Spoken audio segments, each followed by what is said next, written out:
So we go to post.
대화 당사자 간 대화는 공개된 대화이므로 대화를 하면서 몰래 녹음을 하더라도 처벌받지 않는다.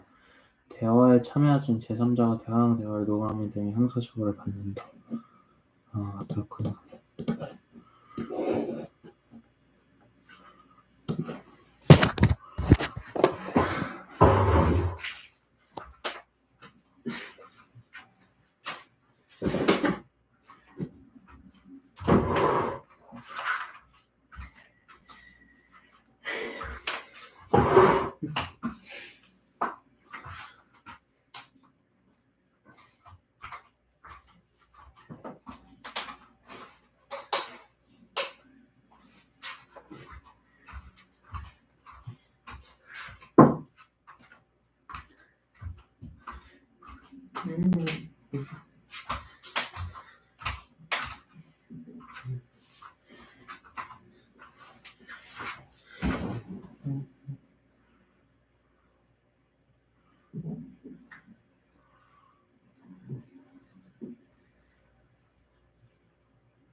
야,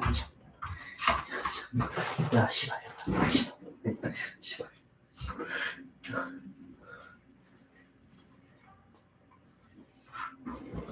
내 샌드위치.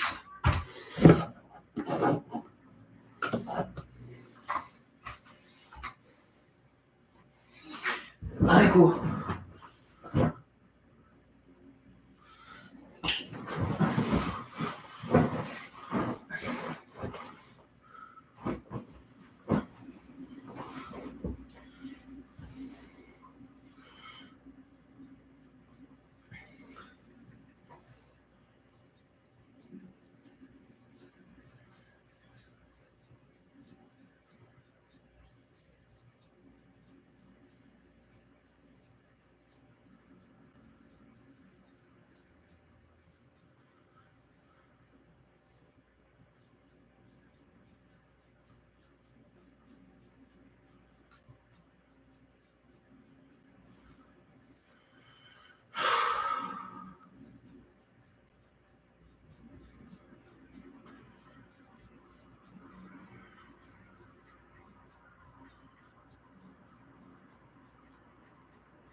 꽃가루가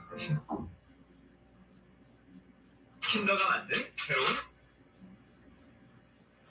백할인, 친절하고 부드럽고 상냥한 천사표 여자애.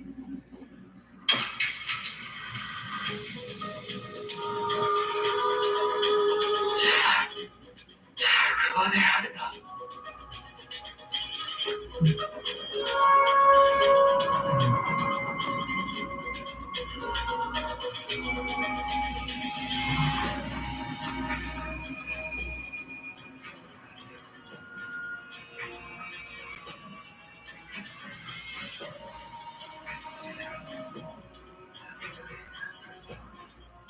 어때 색깔? 행복해? 자은아, 여기가 천국인가 봐.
지난 2월 말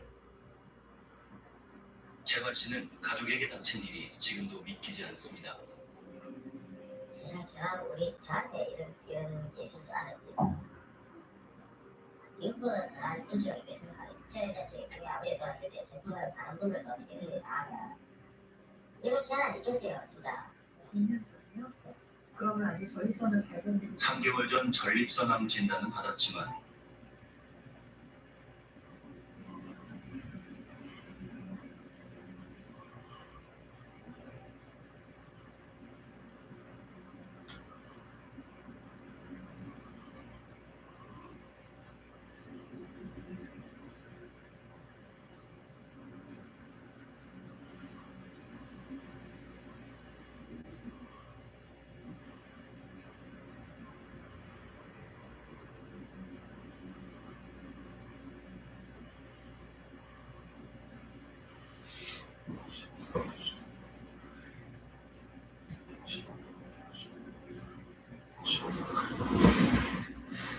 아버지는 큰 불편함 없이 일상을 보내고 있었습니다.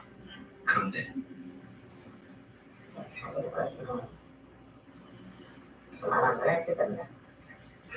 아니 놀랐을 겁니다. 갑자기 아버지의 피부가 벗겨지고 진물이 흘러내렸습니다. 거동조차 힘들 정도로 심각해졌습니다.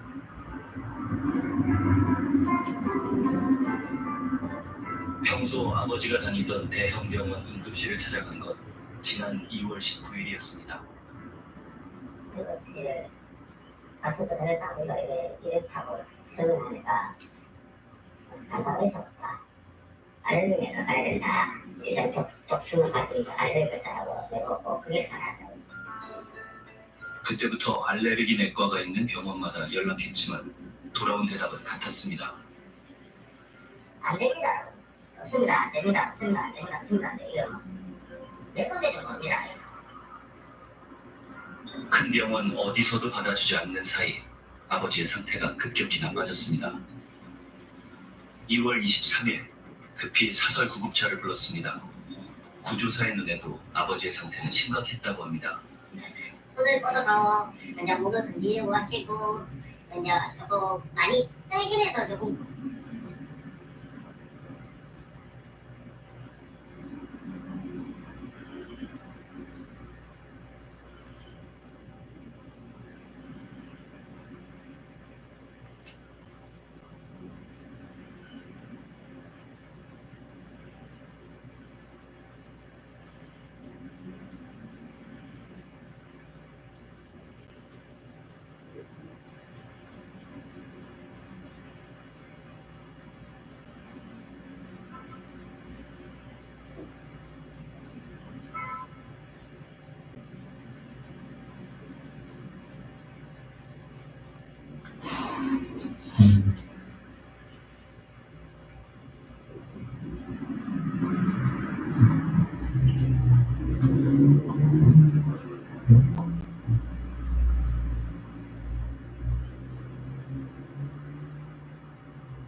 왜 깜찍이지?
의사지, 의사가.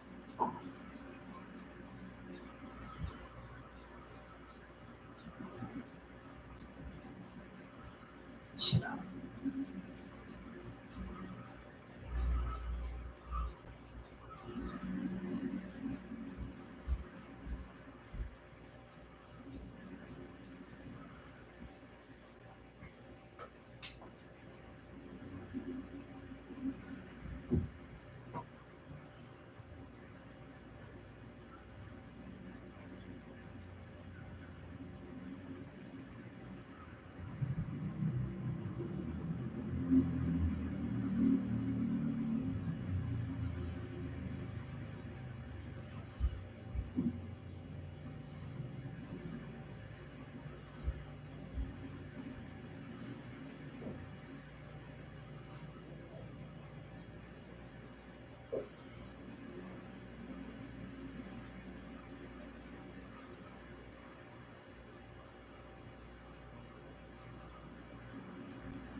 씨발 새끼.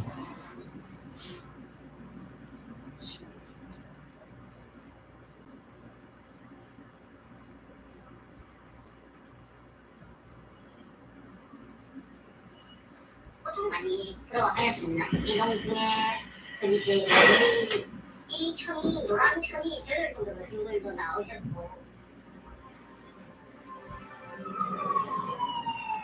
알레르기 내과가 있는 종합병원 응급실을 찾아 창원에서 부산까지 달렸습니다. 응급실에 도착한 건 오전 11시경. 그런데 병원에 들어서자마자 입구에서 막혔다고 합니다. 의사 선생님이 나오셔서 이거는 안 된다. 전공의도 없고 다른 병을 마시라. 큰 병을 마셔라. 파업 때문에 의사가 없어서 안 된다. 인턴이 없어서 안 된다. 통증을 너무 아파하시니까 주사만 놔달라 하셨는데도 그것도 안 된다. 당시 아버지를 봐줄 의사가 없던 이유는 무엇이었을까? 이과대학 증원 논란, 정부가 마침표를 찍었습니다. 당장 2025학년도 입시부터 의대 정원을 2,000명 더 늘리겠다고 발표했습니다. 지난 12월 실시한 파업 찬반 전혜원 설문조사결과를 즉각 공개하고 이에 따라서 즉각적인 총파업 절차에 돌입할 것입니다. 바로 전공의들의 사직 사태 이후 본격적인 의료 공백이 현실로 드러나던 시기였습니다. 전도 환자가 숨는 같은 게 이것을 내준다고 얼마나 든다는 거 자체가 환자가 추워서 던져서 이게 피부 그거 되면 피부꽃이 펴지면서 타지를 예를 나는데 춥다고 막 만들자고 하는 춥다고 이라는데 그걸 보면서 지금 올림픽 트레이드가 독보적인 금융 기회를 제안합니다. 차트를 분석하고 응급실 문 앞에서 환자를 돌려보낸 해당 병원을 찾아갔습니다.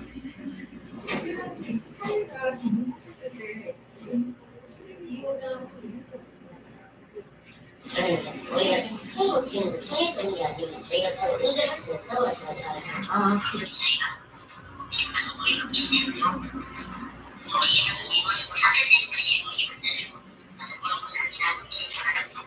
그 당시에 모든 전공이라던가 이런 사람들은 실제 근무를 하고 있었나요?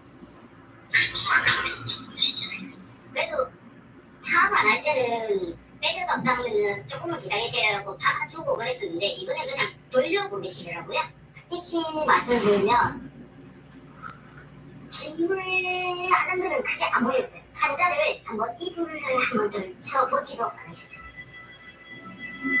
아무런 처치도 받지 못한 채 아버지를 다시 구급차에 싣고 또 다른 병원을 찾아 2시간을 헤맨 끝에 한 대학병원 응급실에 입원할 수 있었습니다. 통증이 심해진 지 닷새 만에 제대로 된 치료를 받았습니다. 입원하고 나서야 알게 된 병명은 TEN, 이른바 독성 피부 괴사증입니다.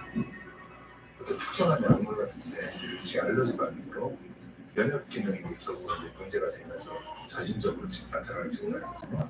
그러니까 피부 자체 질환으로 보면 화상 입은 거와 똑같다고 보시면 돼요. 그 전체 환자의 한 3분의 1 정도가 사망에 이르는 걸로 통계는 되어 있습니다. 가장 위험증에 속한다고 볼 수 있을 것 같습니다.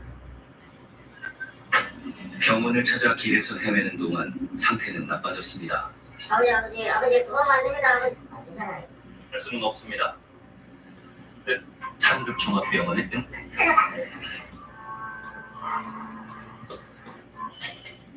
나 이런 것들이 떨어져.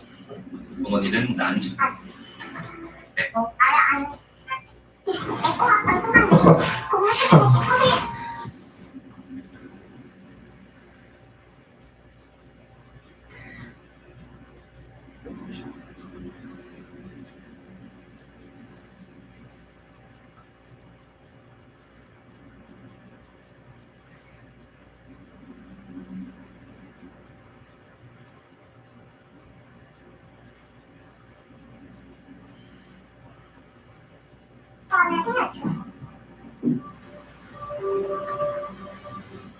현재 호황수를 든 이들이 사직 행렬의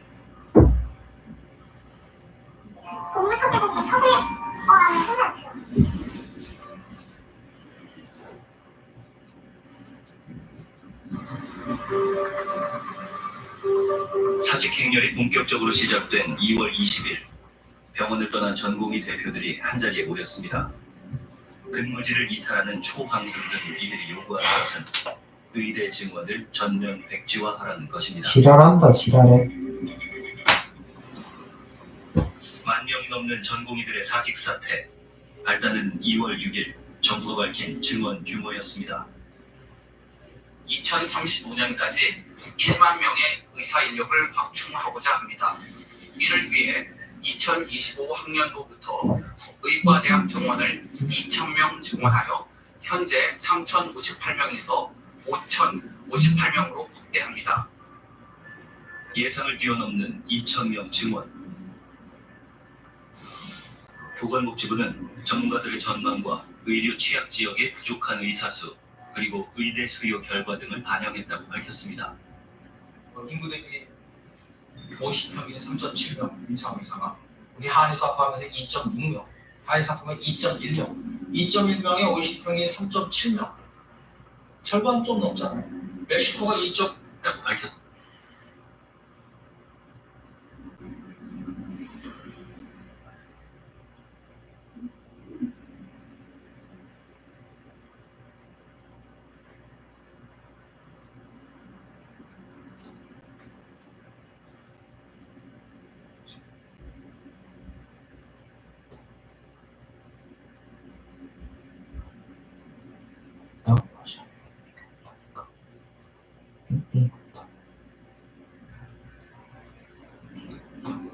습니다.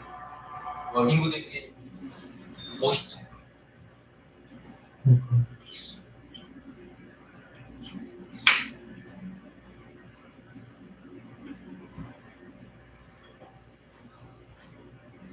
평균 3.7명 임상 의사가 우리 한의사 포함해서 2.6명, 한의사 포함해 2.1명, 2.1명에 50평이 3.7명, 절반 좀 넘잖아요. I gotta make the Gmail. 멕시코가 2.5명, 우리는 마지막 2.6명. 그 차이는 이런 더 이상 무슨 증거 같아요? 노인 인구의 증가로 의료 이용률이 급격히 늘어나기 때문에 의사가 더 필요하다는 전망도 있습니다. 2035년을 기준으로 하면 인구는 한 97만 명이 주는데요. 노인 인구는 770만 명이 됩니다. 노인 인구의 증가 효과가 의료 수요, 의사 수요를 5배쯤 더 늘리게 됩니다. 이런 경향이 최소한 2050년까지는 지속되기 때문에 우리가 2050년까지는 의사를 늘리고 19년 동안 공결된 의대 정원. 대통령 역시 증원 규모 2,000명을 못 박았습니다. 2,000명 증원은 말 그대로 최소한의 확충 규모입니다. 의료인 여러분, 더 이상 늦출 수 없는 의료 개혁에 동참해 주시기를 부탁드립니다. 하지만 대한의사협회와 전공의들은 의대 증원을 반대하며 전면 백지화를 주장합니다. 정부와 대척점에선 대한의사협회, 정부와 일부 전문가의 주장과는 달리 의사 수가 부족하지 않다는 입장입니다. 대한민국의 의사 숫자가 OECD 대비 1000명당 적은 거는 인정하는 동의합니다. 그러나 부족하지 않다가 우리의 주장인 거고, 의사 수가 부족하면 의사 보기가 어려워야 되잖아요. 우리나라가 국민들이 질을 공부하는 게 아니라 거기 알맹이 있는 진료만 하는 게 아니거든. 각 의료기관들이 맡기기 나름에, 그러니까 부르는 게 값인 진료하는 게 쉽게 전문의를 만날 수 있다고 그날 병원에 큰 측면의 분석을 큰 측면의 분석을 누락한 측면이 있고요. 의협 측은 누구나 전문의를 쉽게 만날 수 있다는 점도 강조합니다. 그래서 진료량이 많다는 게 꼭 질을 경고하는 게 아니다. 거기 알맹이 있는 진료만 하는 게 아니거든. 각 의료기관들이 맡기기 나름에, 그러니까 부르는 게 값인 진료하는 게 비급여거든. 그래서 거기에 포함되는 거는 그 온갖 비급여 진료들도 포함이 되어 있는 건데, 그것만 가지고 의료 정책을 세계 최고라고 얘기하는 거는 약간 질적인 측면의 분석을 누락한 측면이 있고요. 의협 측은 누구나 전문의를 쉽게 만날 수 있다는 점도 강조합니다. 내가 진료를 해야 되겠다, 오늘 아침에 아파서. 그래서 그날 병원에 가서 의사 선생님을 만나보고 진료를 받는 확률이 99%가 높은 나라. 무조건, 그러니까 거의 대부분들이 그날 진료가 가능한 나라고, 어느 나라보다도 의사를 편하게 만날 수 있고 쉽게 만날 수 있겠느냐? 부족하지 않은 거 아니냐. 쉽게 전문의를 만날 수 있다고 하는 것은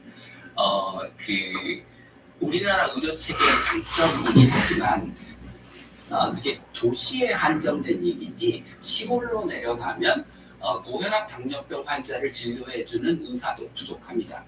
일부 자기들에게 유리한 통계만 이용하는 맞지? 의사협회가 자기 주장을 합리화하기 위해서 편협하게 통계를 인용하는 방식인 거죠. 와, 왔다. 여론은 의대 증원 찬성이 압도적으로 높습니다. 와. 필요하다.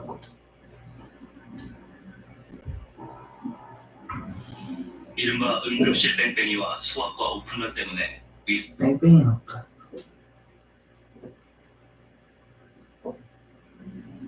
부족을 체감한다고 답했습니다.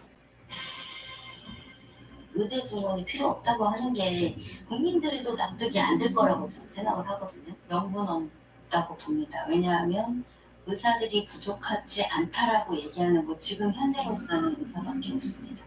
29일까지 여러분들이 떠났던 병원으로 돌아온다면 지나간 책임을 일체 묻지 않겠습니다. 전공의들이 의료 현장으로 돌아올 조짐을 보이지 않으면서 불법적으로 의료 현장을 비우는 상황이 계속된다면 정부는 헌법과 법률이 부여한 정부의 의무를 망설 없이 이행해 나갈 것입니다. 병원을 떠난 전공의들은 돌아올 기미가 보이지 않습니다. 최소 3개월의 면허정지 처분이 불가피합니다. 물건을 사다 소식도 드린 건 아닌데 일상에서 그런 경기 기능을 자랑서요. 업무 공개 주명령부터 면허 정지 처분 예고까지 정부의 압박이 계속됐습니다. 전공이 유혹하다 씨는 정부를 공개적으로 비판했습니다. 이미 정부가 2020년 의정화 위기랑 의대 정원 통보 등 일방적 정책을 추진을 강행하지 않는다 라는 것을 헌신작처럼 내버린 것을 저는 똑똑히 보았고 저는 정부라니 전국인과 국민들의 신경을 잃었다고 생각합니다. 개인 자격으로 사직서를 냈다는 류 씨. 그는 정부가 의대 지원 정책을 추진하는 건 다른 의도가 있다고 주장합니다. 서울대 교수님 자신이 있어요. 정부의 그런 부분이 떠나는 있음에도 우리가 문제를 줄이고 싶은데 훨씬 아직도 우선순위로 하는 것은 한국 의사가 정 떨어져서 떠나는 겁니다. 안전이 두 개 좀 구분해야 돼요. 진짜로 사람들이 떠나고 있어요. 그럼 유혹하다님도 진짜 다시 돌아오실 생각이 없어요? 저는 지금 없습니다. 정부가 이렇게 공감을 주는데요. 저 포도농사 잘 짓습니다. 지금은 포도농사를 지으러 갈 생각이에요. 그렇기 때문에 마음이 편합니다. 포동사 지우고 평생 돌아오지 마라. 하지만 평생 돌아오지 마라.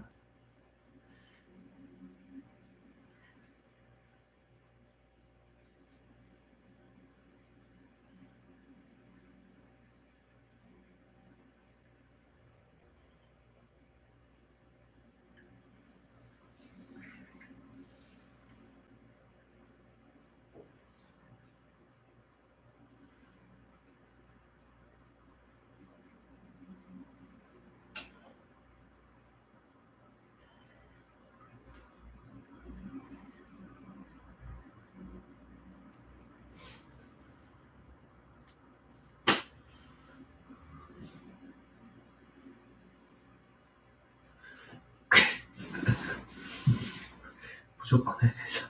무조건 해내자. 무조건 해내자. 무조건 해내자. 무조건 해내자. 저희랑 지금 무조건 해내자. 무조건.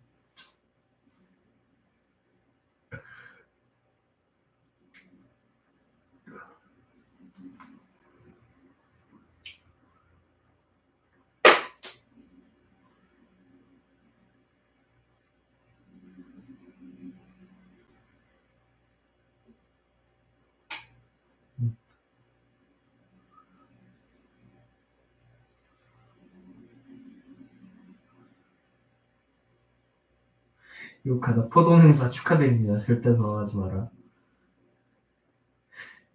포동행사 짓다가 구급차 달리 생긴 거 뺑뺑이들 다 정신 차리고.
뭐였다.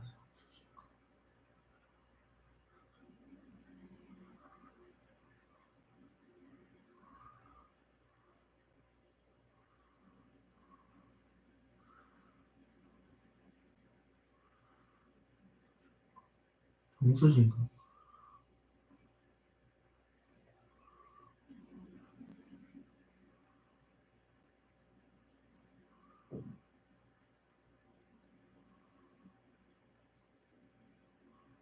가만을.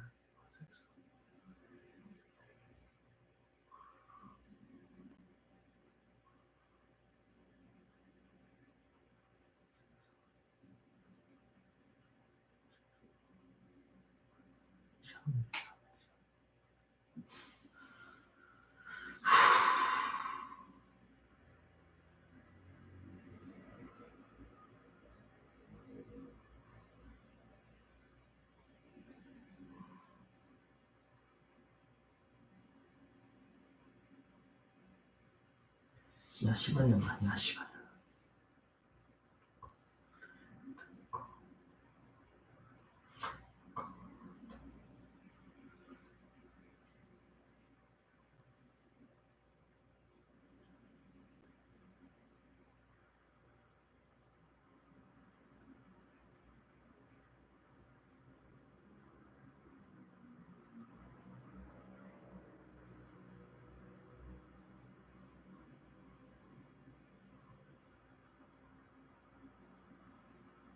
네, 포동사 잘 지내세요.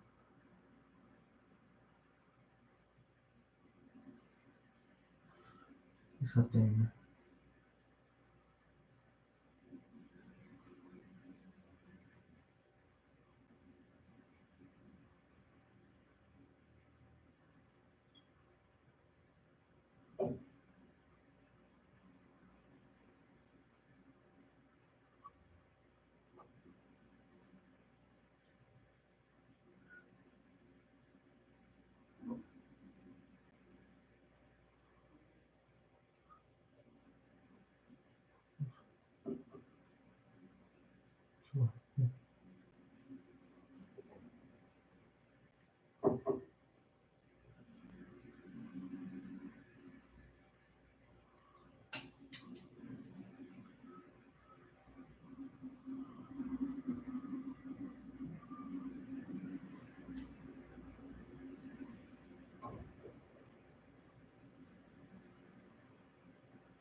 다른 생각을 가진 정보기도 있습니다.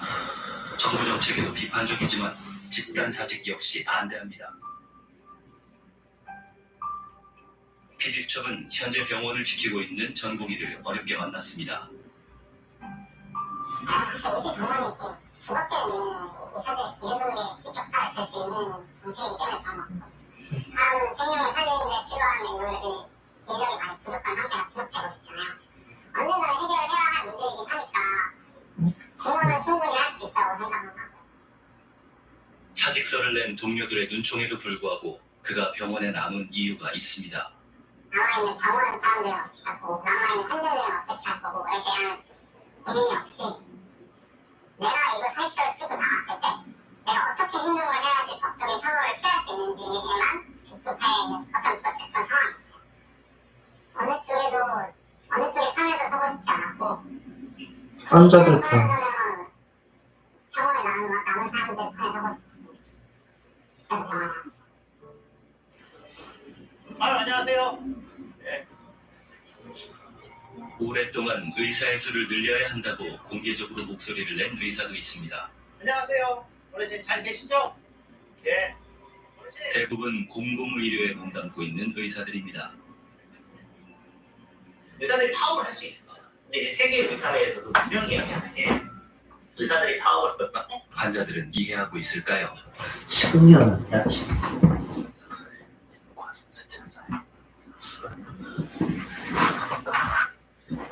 알겠다고 씨발.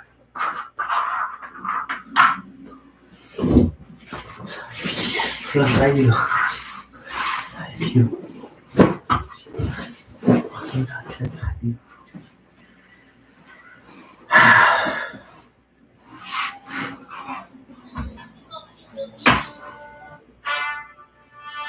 인사이트만 알고 싶은 복잡한 노력까지.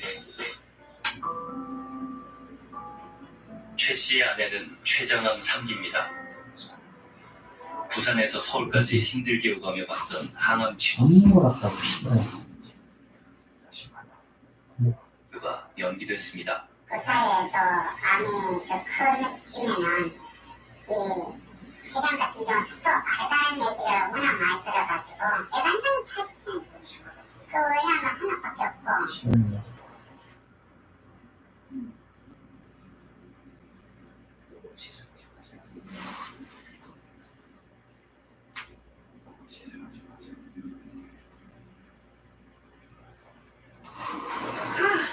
저는 당연히 낮은데 입장이라는 게 있어요.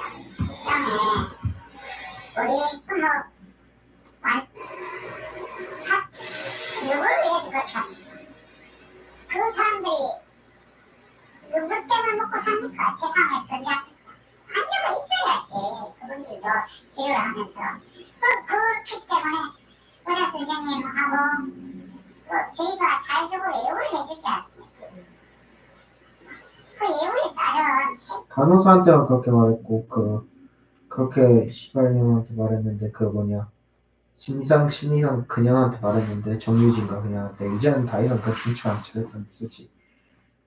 정말 줘야 되는 것이 기본 지금 유지지 않게 돼서 알겠다.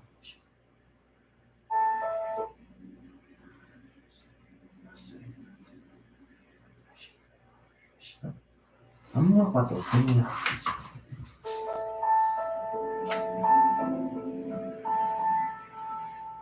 수술이 미뤄진 환자들은 치료의 골든타임을 놓칠까 두렵다고 말합니다.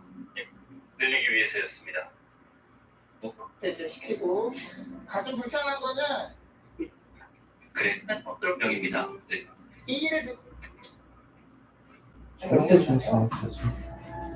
특히 필수의 지원할 지금 전공의도 없고 의사도 없다고 하는 영역에 가상치과 제도 시발년 아니야 시발년. 그건 뭐라고 했냐. Fuck off then. 여러 번 시도가 됐었어요. 근데 그게 실패했던 사례들이 굉장히 많이 있거든요. 예를 들면 흉부외과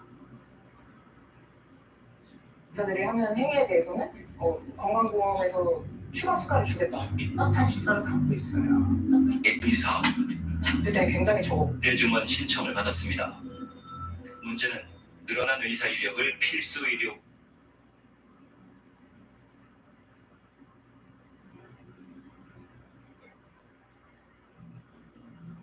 지역 의료에 배치하고 유지할 계획을 마련했는지입니다. 피디수첩 앞으로 보낸 복지부의 답변에도 구체적인 계획은 드러나지 않았습니다. 그냥 서명을 그냥 내면 뭐 의사가 많아지니까 소위 이야기하는 낙수입해지면 의사들이 알아서 그런데 이렇게 이제 제가 했고 단순히 의사의 수만 늘려서는 안 된다고. 일본에서 이가타현에서 자란 皆さん含めてですけど9年間を務めた上で 도도부현은 해만 医師国家試験もですね 치의대 졸업생들은 98%가 넘습니다. 춘스케 씨도 고향인 니가타현을 務めることを前提というですか幅広くいろんな疾患いろんな患者さんを見たいっていうところが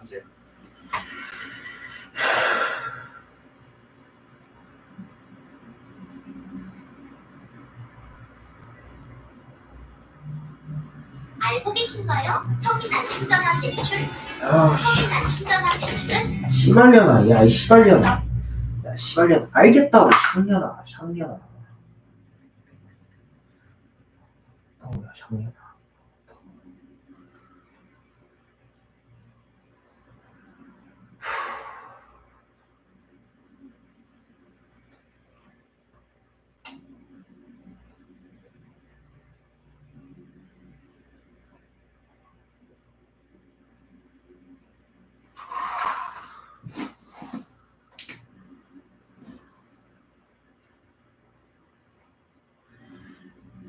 오.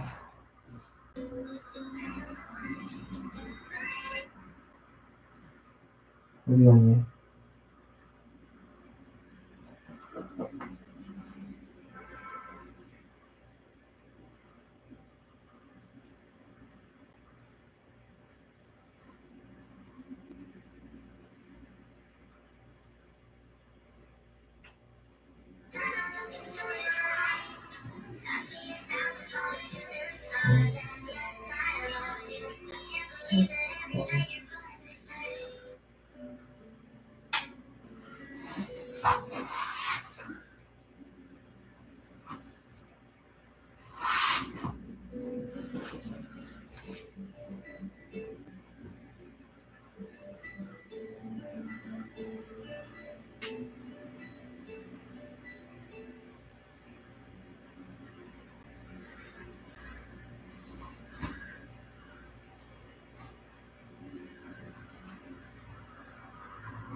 소식입니다. 올해부터 8천만 원이 넘는 법인 차이는 연두색 번호판에 달겠죠. 비싼 외제차를 법인으로 구매한 뒤 사적으로 사용하는 걸 막기 위해서 도입한 제도인데요. 오히려 튀는색이 번호판이 부의 상징으로 여겨질 거란 우려가 나오기도 했었는데 효과가 있었을까요? 비싼 외제차를 법인으로 구매한 뒤 사적으로 사용하는 걸 막기 위해서 도입한 제도인데요. 다음 소식입니다. 올해부터 8천만 원이 넘는 법인차에는 연두색 번호판을 달겠죠. 비싼 외제차를 법인으로 구매한 뒤 사적으로 사용하는 걸 막기 위해서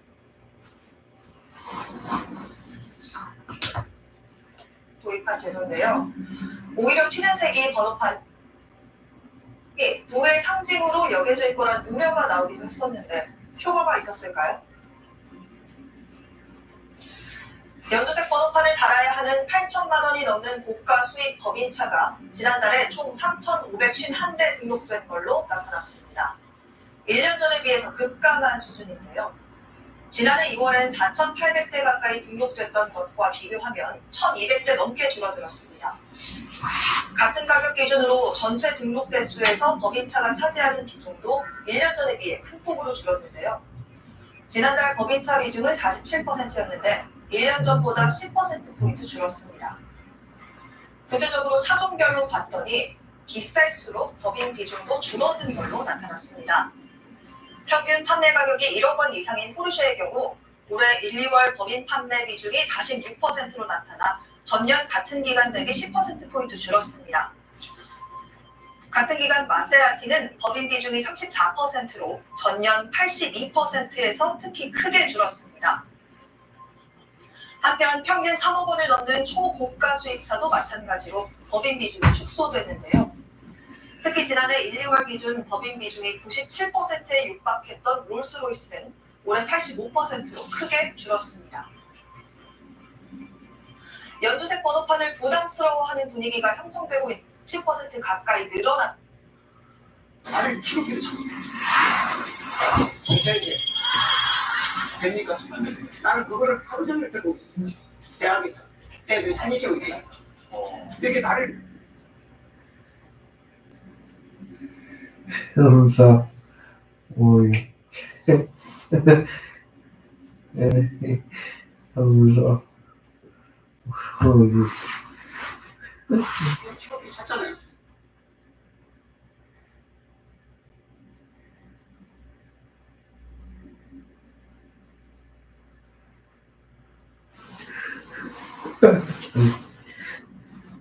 I gotta fix that thing. Yeah.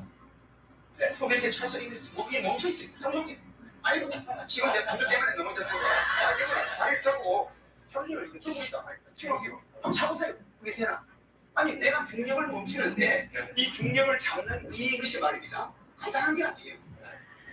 한번 같이 이걸 기니까 타이어 소리. 자, 아니, 어깨 들고 있어. 하나, 둘, 셋. 자, 제가 보고 있는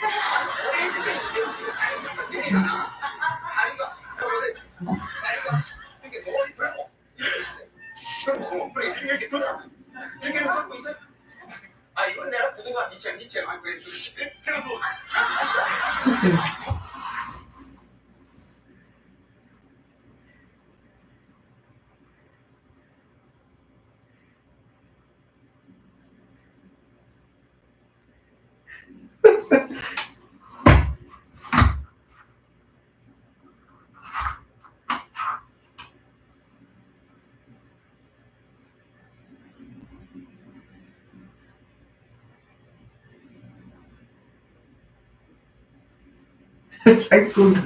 사기꾼들이 정말 깜빡해요.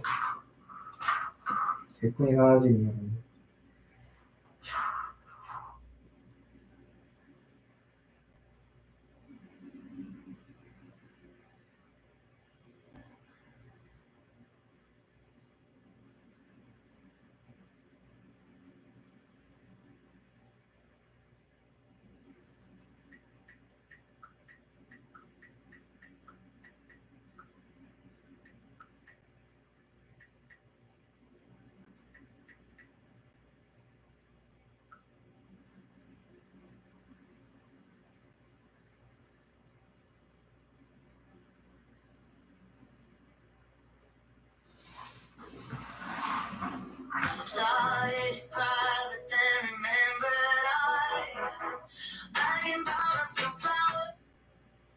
나 웃겨.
How to put a condom on.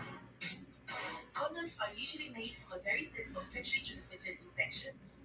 Here's how to put on a condom before you have sex. Make sure the condom isn't out of date. Condoms always have a use-by date on the packet. Always use a condom with a European or UKCA mark on the packet. Take the condom out of the packet, being careful not to tear it. Don't open the packet with your teeth, as you might rip the condom. Place the condom over the tip of your erect penis. If there's a teat on the end of the condom, use your thumb and forefingers to squeeze the air out of it. A teat looks a bit like a nipple. Gently roll the condom down to the base of your penis. If it won't roll down, you may be holding the condom the wrong way around. If this happens, you could have some sperm on, so throw it away just to be safe and try again with a new one. After you've had sex, withdraw your penis while it's still erect, holding the condom at the base while you do it. Take the condom off and throw it in a bin, not down the toilet. You may want to be discreet and wrap it in a tissue. Now that you...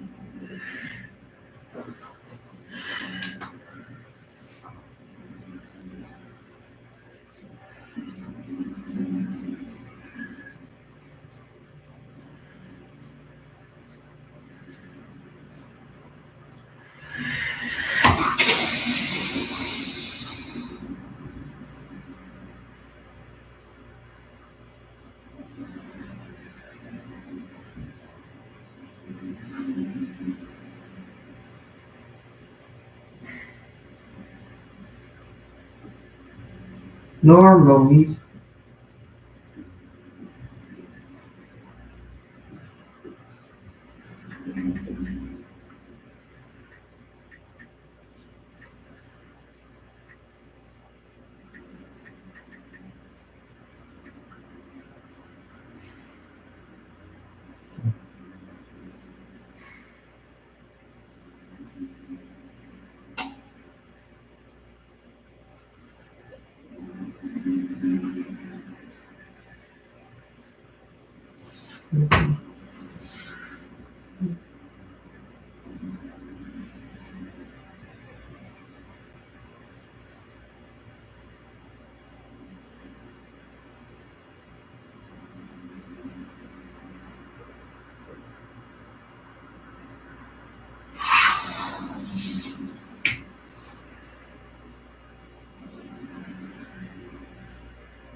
$1,500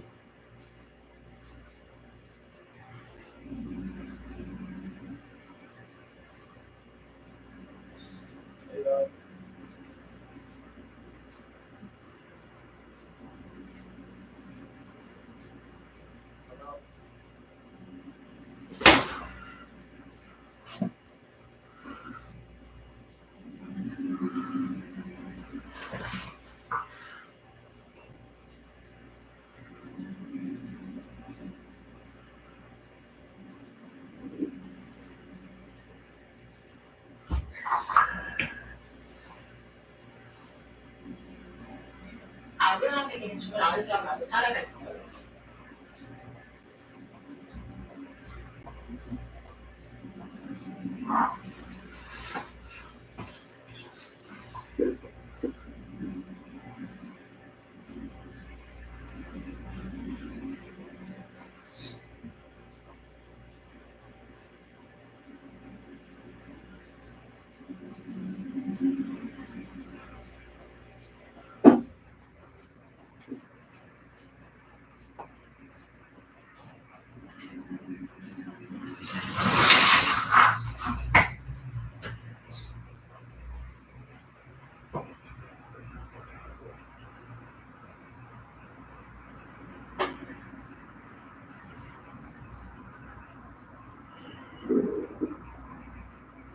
둘 사이에 아픔이 없고 그래서 이 사나의 몸쪽이 하가의 몸에 대해서 자손을 낳았습니다. 그 이름이 뭐?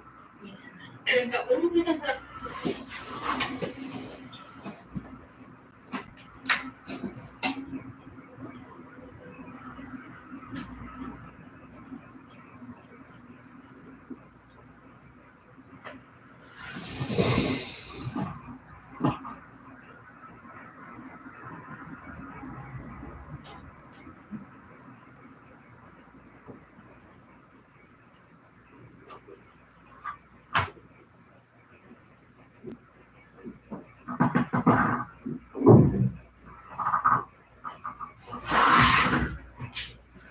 교촌.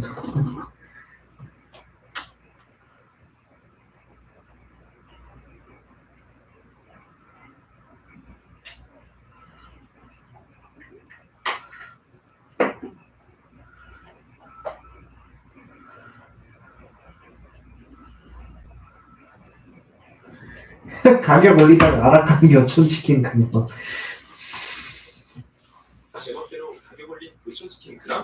교촌치킨은 기존 한 마리에 15,000원 하던 치킨 가격을 스멀스멀 올리고 이놈들 얼마까지 올려도 사 먹으려나? 귀엽고 치킨 한 마리 가격을 2만원까지 올려 백장 장사하는 모습을 보였다. 그래도 너네는 허니콤보 크기 못해 2만원까지 올려도 잘 팔릴 거라는 생각으로 장사를 했는데 안 사먹어. 소비자들은 비둘기 튀김 마냥 말라 비틀어지. 교촌치킨이 예전부터 마음에 들지 않았다.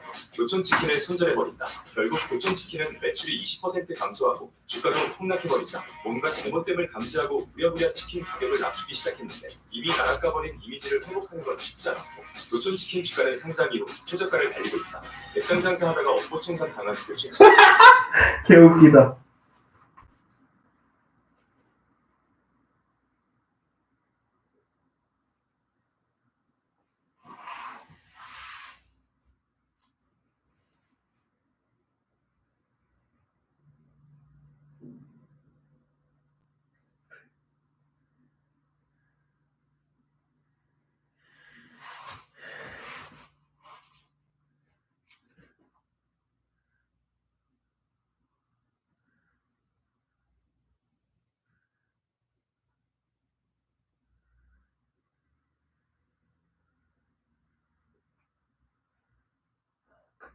나락 같은 교촌치킨.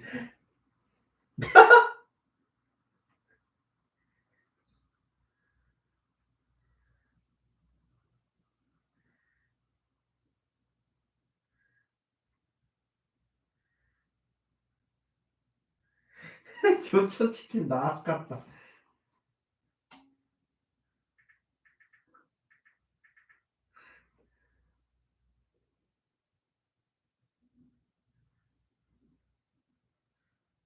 근데 안 먹어. 근데 안 먹어. 어.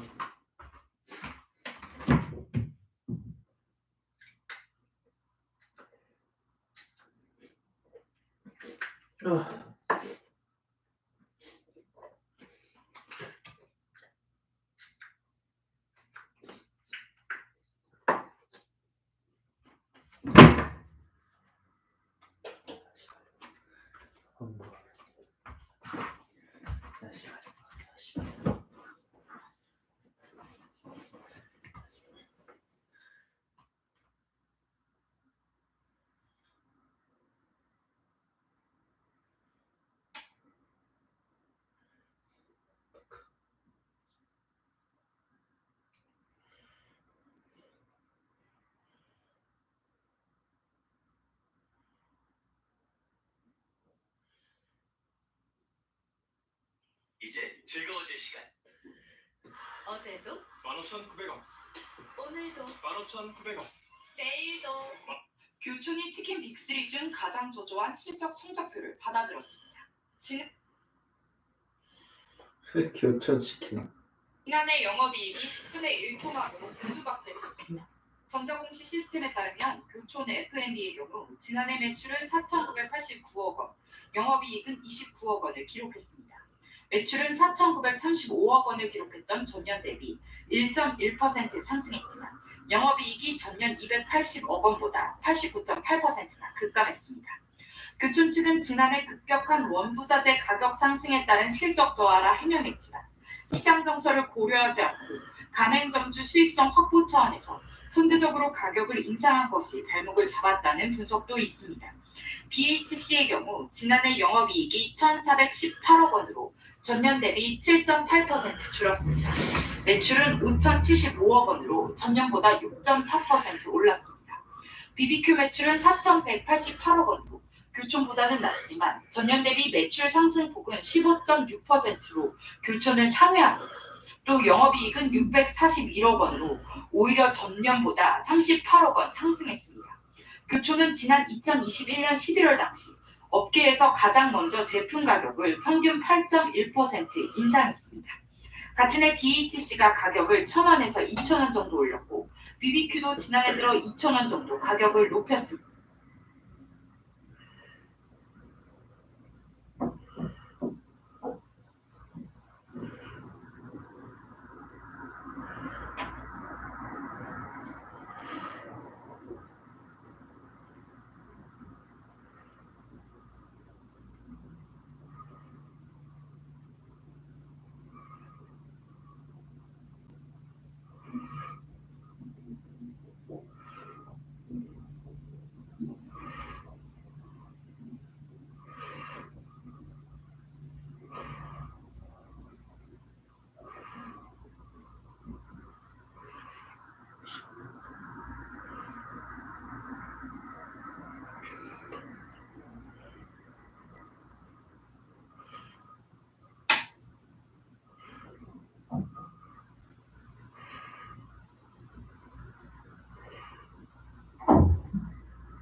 반드시 망해서 대가를 치르게 해야 합니다.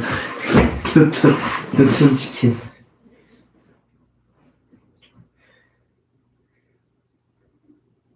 교촌 몇천 원 아까워서 안 먹는 게 아니라 치킨값을 계속 올리면 슈퍼가 괘씸해서 안 먹게 돼. 괘씸해서.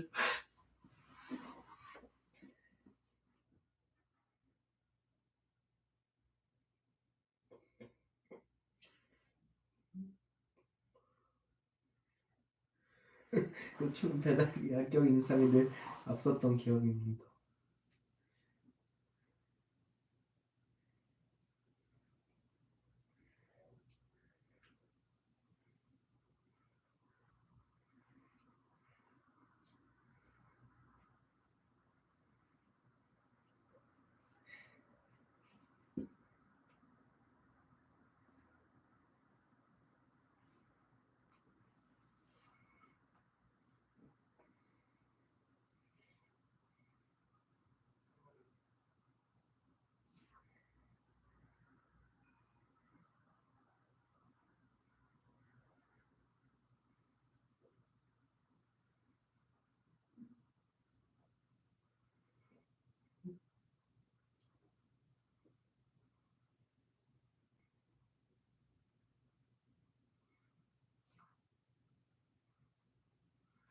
교촌 안 시켜.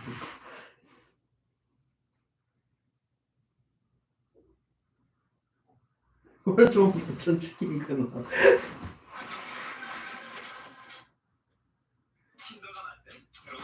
교촌치킨. 제모 잘하는 병원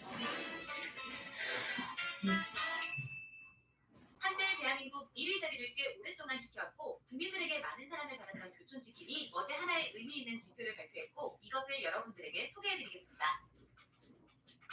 대한민국 치킨 3대장을 여전히 좋아하는 소비자들도 적지 않겠지만 그들에 대한 민심은 확실히 예전보다 좋지 않은 것도 사실인데 예를 들어 BBQ 치킨의 회장은 치킨 3만원 시대를 연다고 발표해서 비난을 받았고 BHC 치킨의 경우는 분명 작년에 모두 모여서 물가 안정 프로젝트를 통해 치킨 가격을 올리지 않겠다고 약속했음에도 불구하고 치킨 3대장 중 유일하게 3,000원을 인상해버리거나 치킨 가격을 올린 이유도 가맹점주들을 위해서 올렸다고 해명하는 모습을 보여 소비자들에게 많은 비난을 받기도 했습니다. 그리고 오늘 소개하는 교촌치킨의 경우는 국내 프랜차이즈 치킨 업체 최초로 배달비를 받는다거나 가격 인상을 주도했다는 이미지 때문에 많은 비난을 받았고 실제 불매운동까지 벌어지면서 주가도 폭락하며 가장 큰 위기를 맞게 되었습니다. 그렇다면 소비자들의 그런 민심이 그들의 매출에도 반영이 되었을까요? 교촌치킨을 운영하는 교촌 F&B에서는 지난해 실적을 발표했고 전년 동기 대비 14% 감소했다는 내용을 알리게 됩니다. 경쟁사인 BBQ 치킨이나 BHC 치킨은 매출이 모두 상승했는데 유일하게 교촌치킨만 매출이 감소했고 장기간 유지했던 매출 1위 자리 역시 BHC 치킨에게 넘겨주게 되었다고 합니다. 결국 전문가들은 교촌치킨의 매출 하락은 가격 인상 여파가 가장 크다고 풀이하고 있습니다. 결국 매번 가격을 인상해버린 그들의 선택에 따라 등 끓는 소비자 민심은 실제 매출에 영향을 주었다는 것을 의미하고 있습니다.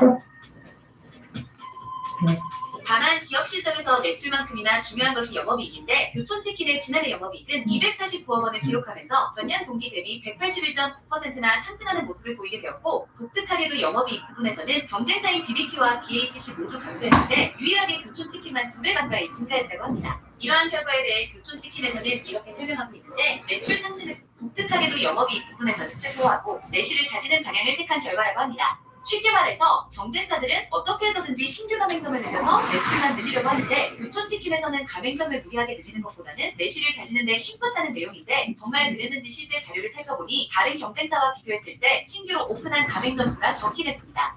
하지만 전문가들은 교촌치킨의 수익성 개선을 조금 다르게 보고 있는데 교촌은 이미 지난해 4월 치킨 가격을 3,000원이나 인상해버렸고 이러한 가격 인상에 따른 기저효과로 수익성이 개선된 것이라고 풀이하고 있습니다. 이게 어떻게 보면 매우 당연한 이야기이기도 한데 원포자재 가격 대비 치킨 가격을 많이 올리게 되니 마진율이 좋아져서 남는 게 많아질 수밖에 없겠죠. 그런데 여기서 중요한 부분은 원포자재 가격이 다시 내려간다고 해도 그들은 치킨 가격을 원래대로 내릴지도 미지수이며 마진율은 좋아졌으나 결국 가격 인상에 따른 소비자 눈치는 나빠졌기 때문에 과연 이것이 좋은 현상인지에 대해서는 따져봐야 한다는 이야기입니다. 물론 선택은 당연히 기업의 몫이며 치킨을 프리미엄화시킨다는 그들의 철학이기에 과연 이것이 소비자들에게 어떻게 접목될지는 결국 시간이 흐르고 난 뒤 판단해줄 것으로 보입니다.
꼴좋은 교촌치킨 근황.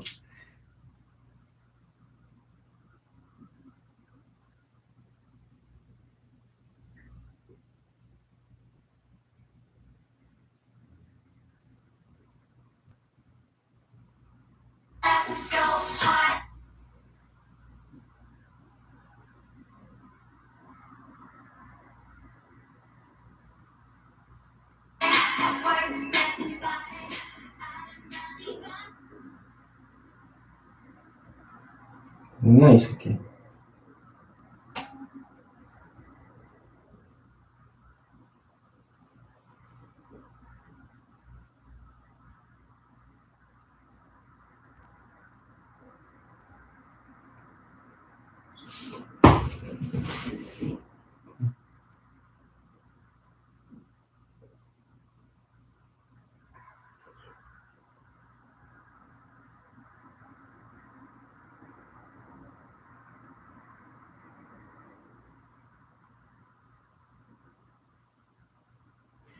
서울대 복대 상위 5% 변호사 시험.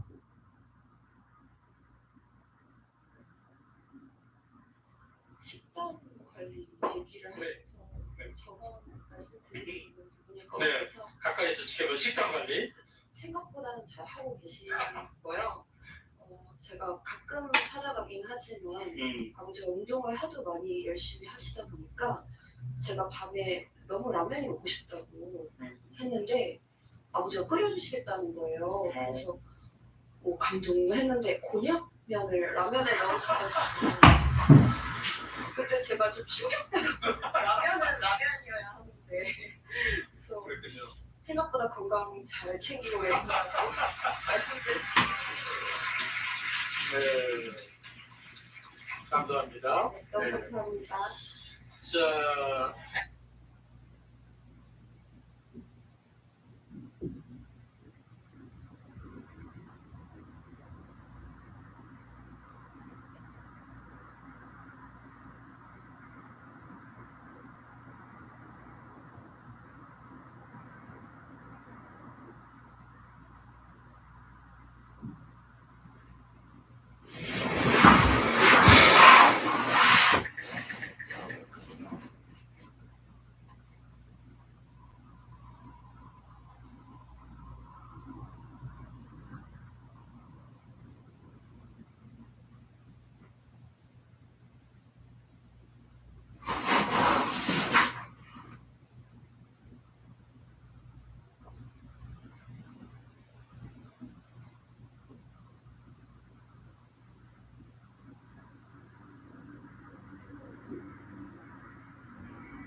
AI에서 이제 뭐 사실 이제 만든 사람 창업자인데 왜 샘 올트먼을 쫓아내려고 했던 것인가, 누가 쫓아내려고 했던 것인가, 이제 이게 관심이 있는 이제 보면 인물이 수츠케버, 일리아 수츠케버, 이 사람이죠? 네, 맞습니다.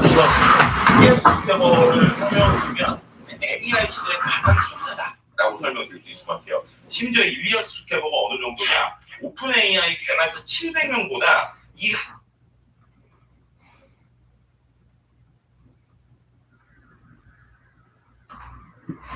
한 사람이 더 낫다라는 이야기가 나올 정도로 정말 이제 엄청난 인물인데요. 저 사람이 왜 중요하냐? 우리가 알고 있는 웬만한 AI 딥러닝의 역사에 항상 이 사람이 있었습니다. 제일 대표적으로 우리가 알고 있는 알파고 역시도 이제 일리아 수츠케버가 함께 했고요. 알파고의 아버지군요. 네. 그리고 또 이제 알렉스넷이라는 거, 그 전에 있었던 모습 같은 경우에도 개발을 주도했고, 그다음에 우리가 알고 있는 이 딥러닝계의 아버지라고 불리는 제프 힌턴이라고 하는 교수가 있는데 그 교수의 사사를 받은, 그러니까 어떻게 보면 학술적으로도 가장 많은 유명한 사람들에게 교육을 받았고 해온 일들도 대단한 사람이에요. 근데 그럼 그 사람이 어떻게 해서 이 오픈 AI에 오게 됐느냐? 처음에 일리아 수츠케버를 오픈 AI로 데려온 사람은 재미있게도 일론 머스크, 테슬라 CEO가 데려왔습니다. 데려왔던 이유가 뭐냐면 구글에 원래 있었던 이 수츠케버한테 배고파.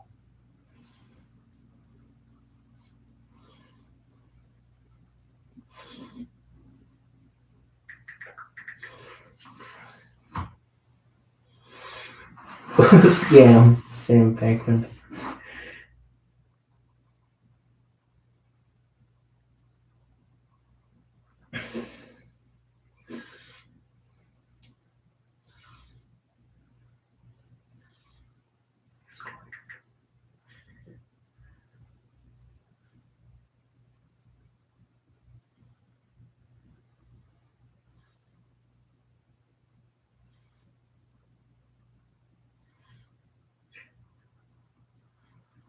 $30 billion. 지금 구글이 전 세계적으로 AI를 엄청나게 많이 하는데 그 연구를 하면 안전에 신경 쓰지 않는다. 그러니까 결국에는 이것을 움직이는 이 오픈 AI 딱 하고도 그리고 나서 결국은 이 회사 자체가 없어지는 건 좀 원치 않는 이제 일을 하고 있는 것 같다면 반쪽뿐이 안 되는 회사가 될 것이다라는 예측이 많았거든요. I'm very excited to introduce you to Sam Bankman-Fried. Everybody likes the story about him on the go. He's the CEO of the cryptocurrency exchange FTX, the wealthiest, this is the best crypto exchange in the world with Useless currency. To me, it's garbage. Become the crypto boom of 2021. And Kevin signs a $15 million deal with FTX to become an official spokesperson for the exchange. If there's ever a place I could be and I'm not going to get in trouble, it's going to be at FTX. Even some of the most brilliant have noticed something. To purchase Bitcoin, most people use exchanges, and the price of Bitcoin generally remained the same across all exchanges in the world, with one exception. At the time, some countries in Asia had been selling Bitcoin for, in some cases, $5,000 more than what it was on other exchanges.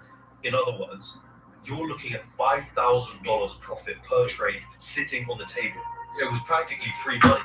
Just one problem. There were far too many obstacles in the way. Capital controls, financial regulations, anti-money laundering laws, and so on and so forth. Most people couldn't work out how to make the trade. Sam, however, had a card up his sleeve: effective altruism. Thanks to a Japanese member of the EA community, Sam was able to skirt around some of these obstacles. Sam also secured funding from wealthy effective altruist members, specifically a loan for $15 million from Jan Tarlin, the co-founder of Sky. Alameda Research would first buy Bitcoin on a US exchange, then sell it at a higher price on a Japanese exchange with the help of their Japanese friend. Now, the accounts differ on how much...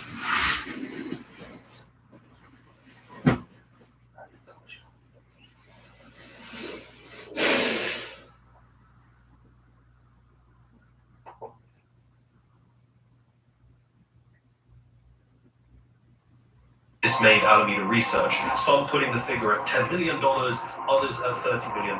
Either way, it was a success. But there's just one problem with opportunities like this. They don't last forever.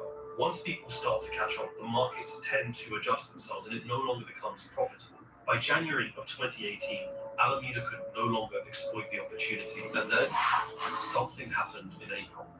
An event that would be kept secret for a long time, an event that would rock the foundations of Sam's first company, an event that would expose a side of his character that would foreshadow much of what was to come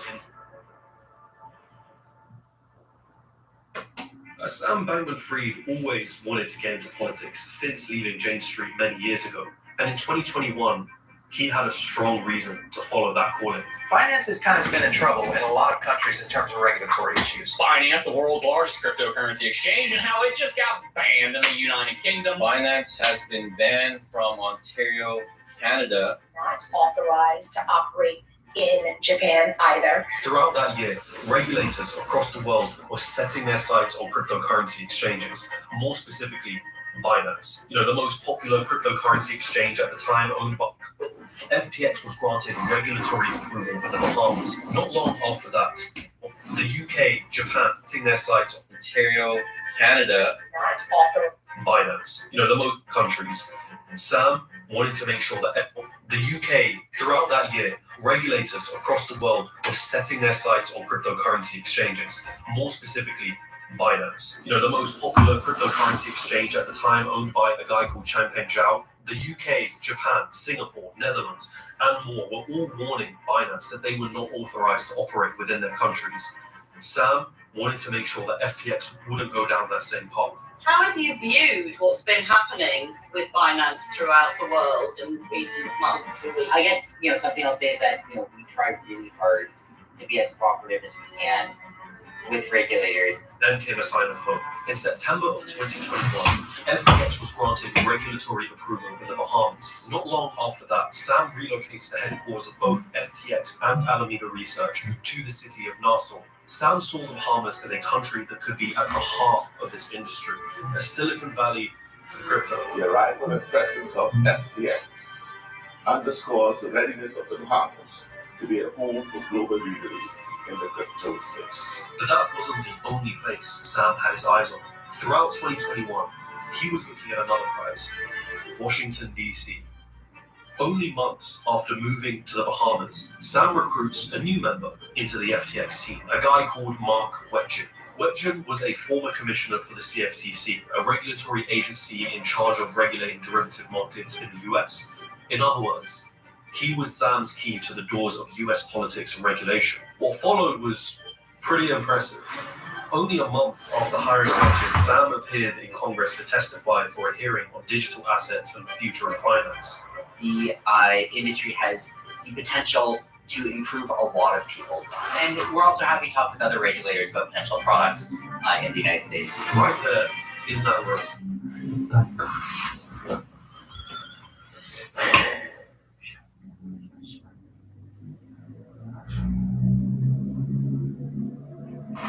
Sam was the face of cryptocurrency regulation. I mean, rather than resisting it, he was embracing it. FTX went on to make regulatory wins throughout 2021. We're talking Japan, Europe, Africa, Australia. They have gone down an entirely different path to Binance. Sam went on to become the 6th largest US political donor in the 2 years leading up. You might have seen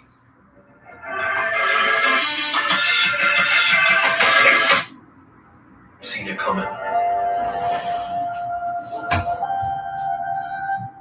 Co-founder of Alameda Research, Tara McCauley, you've got Gary Wang in Hong. For example, how exactly does FTX ensure that no special privileges are given to Alameda?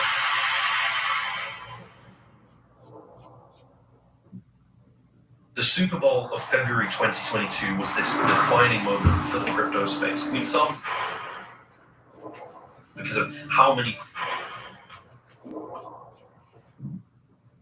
The Super Bowl of February 2022 was this defining moment for the crypto space. I mean, some even called it the crypto bowl because of how many crypto-related companies were advertising during the event. These companies have grown incredibly rich over the last few years, riding the waves of new investors from both institutions and regular people, all handing over their cash. It's definitely been an exciting year across crypto. Bitcoin has a great track to 100K by the year end. The bright orange future that is Bitcoin.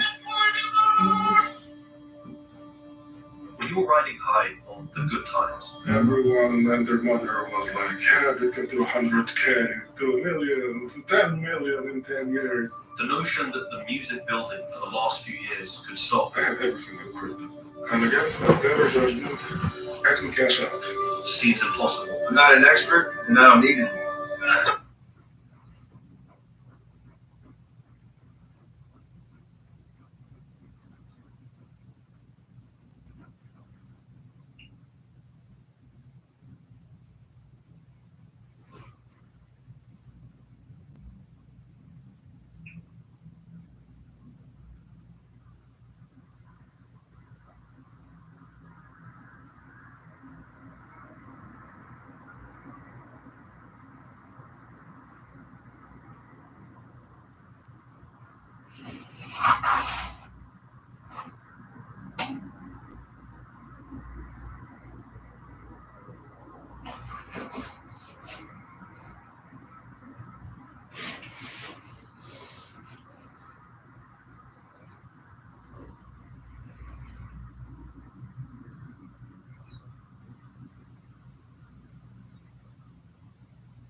True.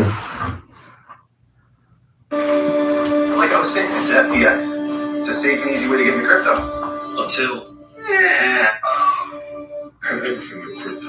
And against my better judgment, I can cash out. Seems impossible. I'm not an expert, and I don't need to be. I had everything in crypto. And against my better judgment, I can cash out.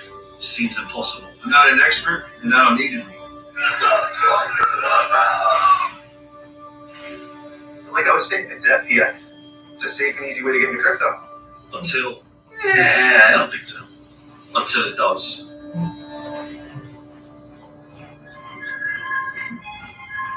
FTX already started off successful. I mean, thanks to Alameda Research, they were able to provide volume to the exchange right from the jump. By July 2019, SBF was already in talks with investors. By August that same year, they managed to raise $8 million. Not only were they getting investments from venture capital firms, they were also raising money from their competition. You remember Binance, right? The top crypto exchange owned by a guy called CZ. Well, in December of that year, Binance invests an undisclosed amount into FTX, also taking an equity ownership in the company. It sparked what seemed to be a friendly relationship between CZ and SBF. Little did Sam realize that the very man who invested that money into his company would deal the final blow to his empire years later. But perhaps one of their smartest moves was the creation of FTT, a piece of the puzzle that would become instrumental in the years to come. See, in the world of cryptocurrencies, anyone can start their own coin. I mean, all they are is programmable money put on a database, or as others might put it, magical internet money from nothing that has no real value other than what people speculate its value to be. On July 29th, 2019, FTX launches their token coin called FTT, with a total supply of 350 million, most of which was owned by Alameda and FTX. The launch was a success. I mean, by August, the price of FTT rose to $1.81, which made FTX and Alameda's supply of FTT tokens worth millions of dollars. Just like that. Magical internet money, right? But that's not the real stroke of genius here. You see, the truth is, since they were the majority holders of the token, they could never really sell all of it. I mean, the price of the tokens would completely crash if they tried to do that. No. But what they could do was point to their FTT tokens that are valued in the millions of dollars and use it as collateral to take out loans, or to simply say, oh, look how much we have in assets, even though part of that is really just FTT tokens whose value is mostly tied to speculation. It's almost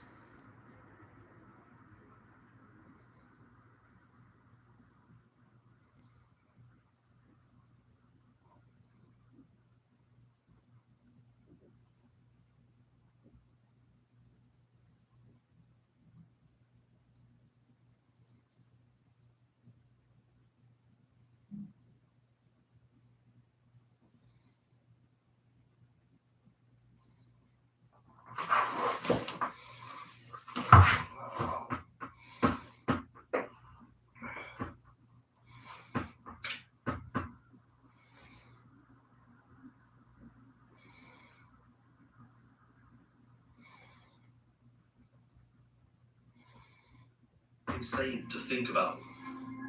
But it worked.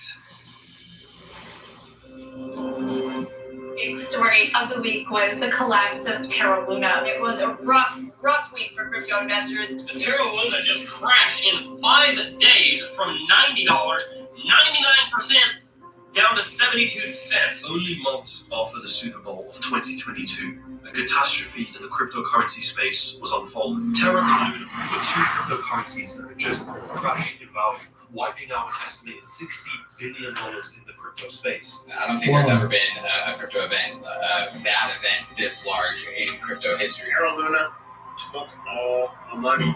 What was 115 grand? I don't think there's ever been a crypto event, a bad event this large in crypto history. Terra Luna took all the money. What was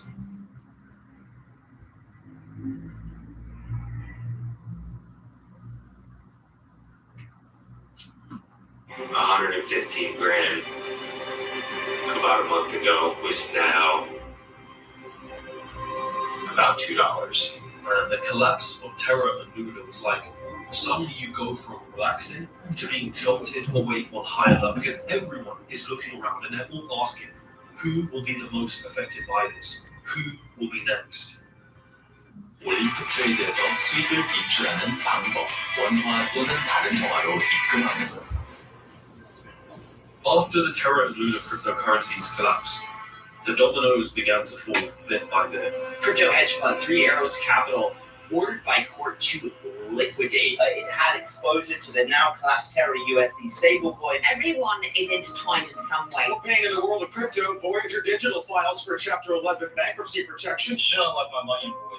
That's all my life savings in the day. A major crypto lender went from managing billions in assets to filing for bankruptcy. I did just get bumped by Celsius last week. This is the third major crypto company to file for bankruptcy. Coinbase is laying off workers along with BlockFi and Crypto.com. What is going on? Throughout all of this, FTX and Sam Bankman-Fried were not only doing fine, they were doubling down on the industry. I mean, in fact, Sam was trying to rescue some of the companies that were going bankrupt by either giving them a line of credit or just straight up buying them out.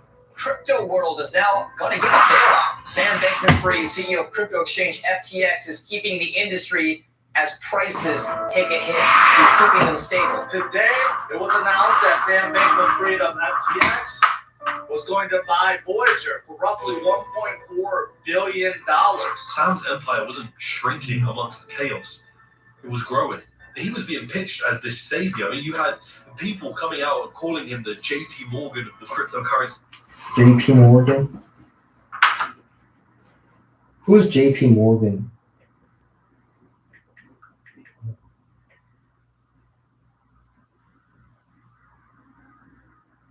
Man who owned America.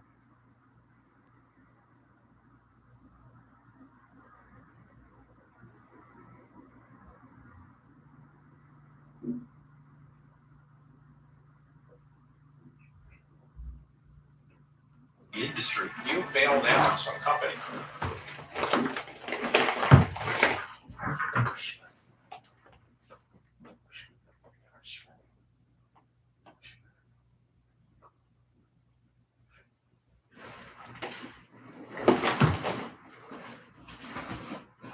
Yeah. What money did you use to do that? Do you still have enough cash if you needed to do another bailout?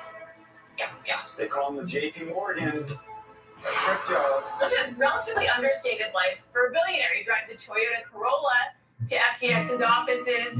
In the Bahamas, he lives with 10 roommates and gold. Relatively understated life. For a billionaire, he drives a Toyota Corolla to FTX's offices. In the Bahamas, he lives with 10 roommates and a golden doodle named Gopher. They want you to focus on this.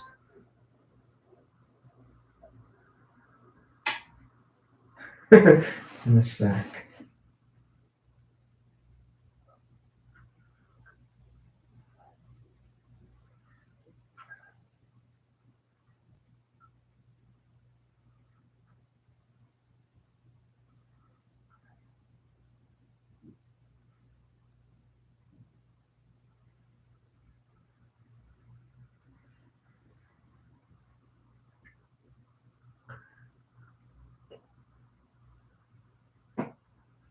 Weirdo who sleeps on the beach in a commune, all shucksy, has CNBC down, and not look at what's really going on, whether it's money laundering or crime or covering it up or what's really going on behind the scenes. Investors believed in Sam, or at least the very idea of him. Allegedly, Andy Krogan would make sure that investors visiting the headquarters would be able to see Sam sleeping on a beanbag, and then have him wake up and enter the meetings usually wearing shorts. It was intentional. Sam knew that more powerful than just a balance sheet is a story. By early 2022, FTX had raised billions of dollars from investors and was valued at $32 billion. Not a single one of FTX's big-name investors sat on the board of directors to oversee Sam's operations, which was usually common practice. Investors would report that Sam wanted to run his company with little oversight, and if anyone was interested in investing, they should support that decision. Take it or leave it. In July of 2021, Sam solidified his ownership over his empire when he decided to buy back Changpeng Zhao, the founder of Binance's stake in his company, for a sizable chunk of FTT tokens in return. Sam Bankman-Fried was the reigning owner of his empire. With his focus primarily on FTX, Alameda Research was being run by two individuals.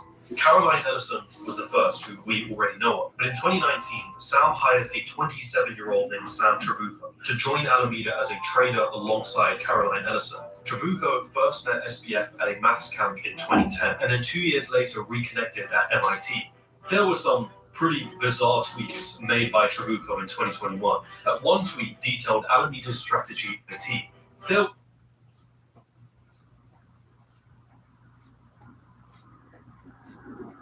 some pretty bizarre tweets made by Trabucco in 2021.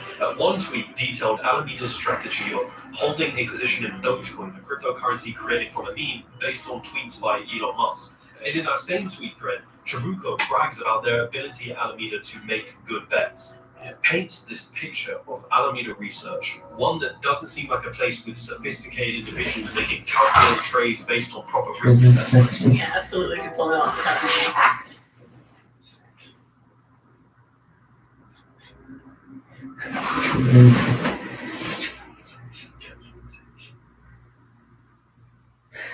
The children's section. degree. Use very little math. Use a lot of like elementary school math. Sam Bankman-Fried ended up promoting both Ellison and Trabucco to CEO positions in Alameda in October of 2021. I know what you're thinking. I mean, of all the pieces of the puzzle so far, how could things possibly go wrong from here? But you're not paying attention. All the pieces, they are there.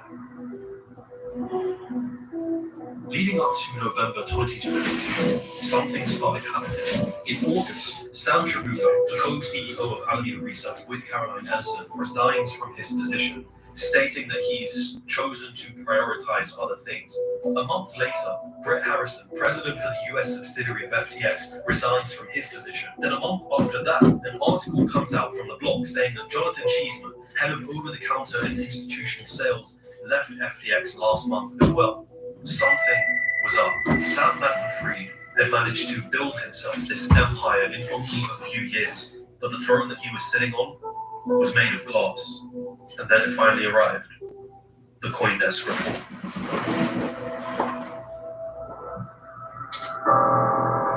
CoinDesk, a well-known cryptocurrency publication, releases an article titled "Divisions in Sam Bankman-Fried's Crypto Empire Blur on His Trading Titan Alameda's Balance Sheet." Someone had leaked Alameda Research's balance sheet, and CoinDesk had managed to get their hands on it. See, a balance sheet can tell you a lot about the health of a company, namely how much money they have access to and how much money they owe. That CoinDesk report outlines that there are two divisions to Sam Bankman-Fried's empire. FTX is crypto exchange, and Alameda Research is crypto trade. 막 꺼져.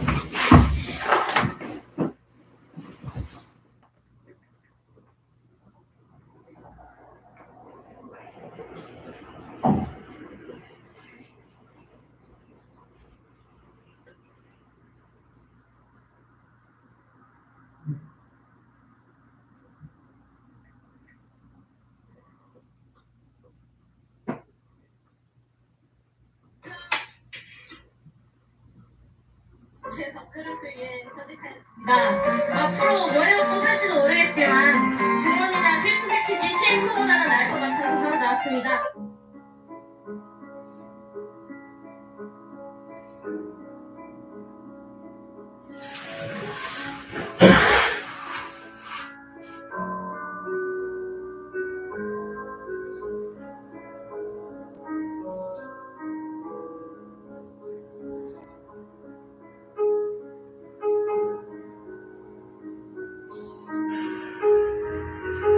감사합니다. 먼저 국민 의례가 있겠습니다. 참석하신 여러분들께서는 자리에서 잠시 일어나 무대 정면에 있는 태극기를 향해 바로 서 주시길 바라겠습니다. 제 밥그릇을 위해 사직하였습니다. 우리가 평생 사귀는 사람은 4.7명. 대한민국의 김영숙 씨가 왔습니다. 앞으로 뭘? 감사합니다.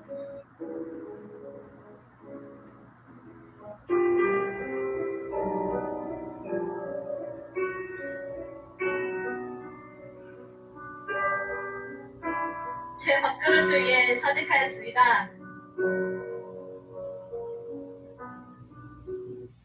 환자들의 목숨을 가지고 지네들 밥그릇, 사익을 추구하면 그게 곧 테러범들 아닌가? 테러범의 목적이 뭐야? 선량한 시민들의 목숨을 담보로 자신들의 사익을 추구하는 거잖아. 지금 물사협회와 물사들이 추구하고 있는 목적과 똑같잖아. 이 영상에서 비판하는 의사들은 생명보호에서 교사 추구하면 그게 곧 테러범들 아닌가? 내가 너무 지나친 표현을 쓰고 있는 건가? 테러범의 목적이 뭐야? 선량한 시민들의 목숨을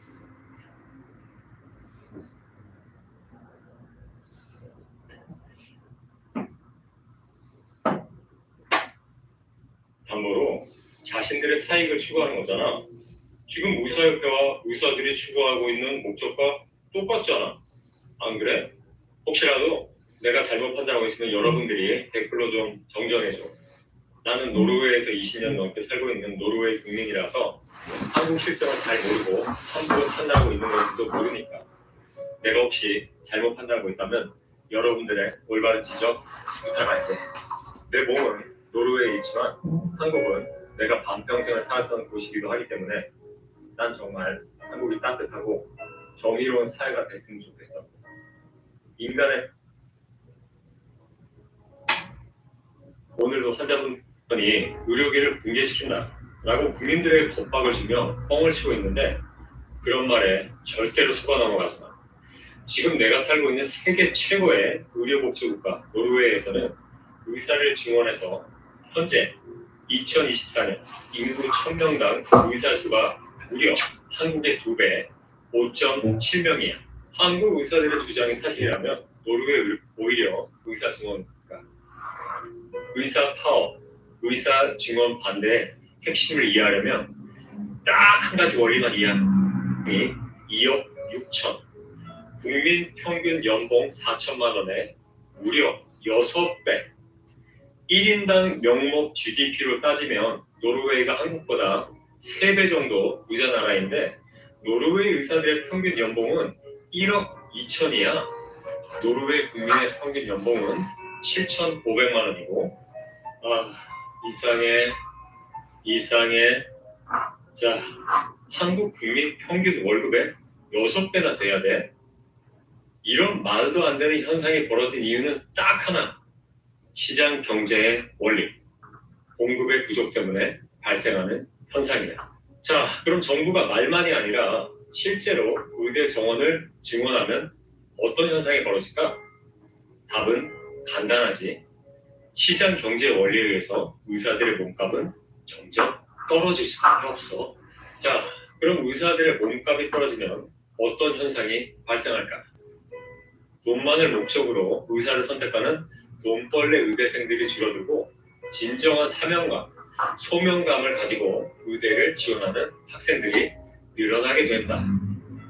돈보다 생명을 중시하는 의사들이 늘어나면 늘어날수록 결국 국민들은 더 행복해지고 노르웨이 의사들이 의사가 되고 싶은 학생들이고 국민들은 더 행복해지고 의료 붕괴가 아니라 오히려 진정한 생명 중시의 의료 시스템이 정착된다. 노르웨이 의사들이 그런 의사들이야. 일반 서민에 비해 월급이 아주 많지도 않은데 의대를 지원하는 노르웨이 학생들은 돈이 아니라 진정 의사가 되고 싶은 학생들이거든. 인간의 생명을 구하고 싶은 학생들이거든.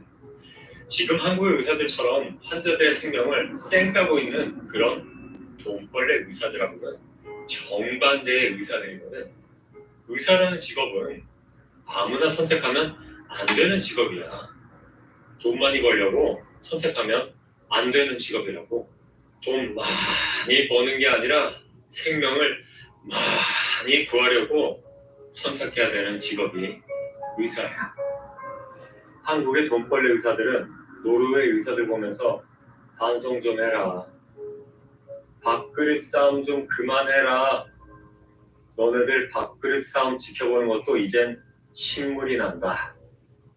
다른 나라 의사들보다 여태껏 많이 처먹었으면 됐지. 뭘 더 처먹겠다는 도둑이냐. 본업에 충실해라.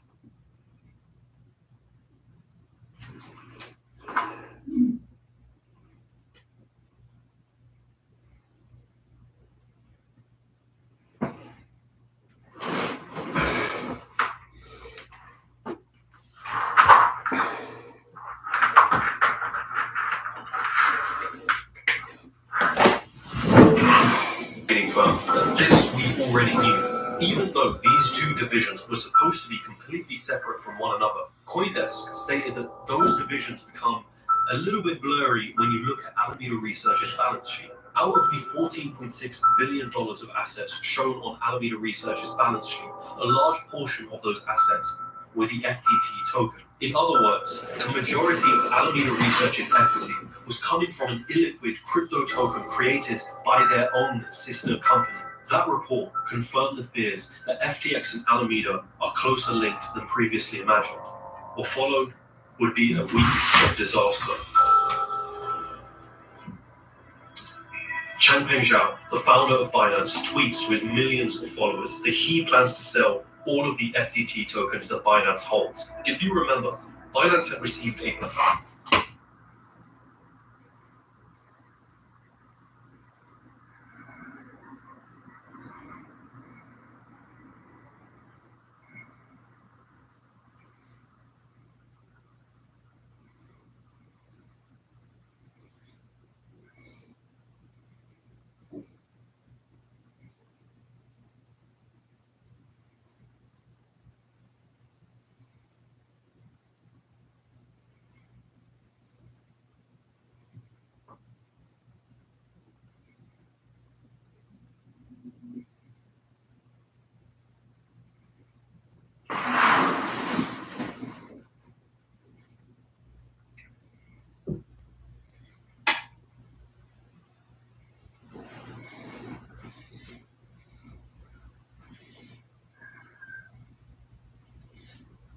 of FTT tokens when Sam Bankman-Fried repurchased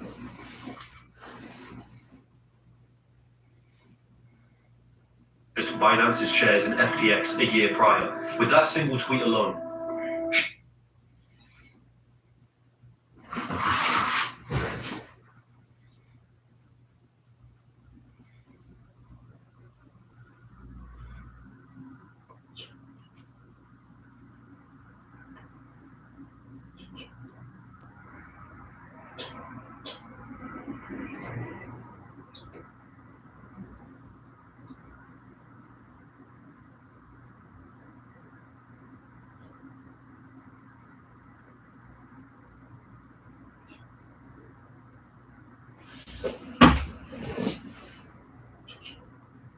shit hit the fan. Binance says it will liquidate its entire position in the FTX.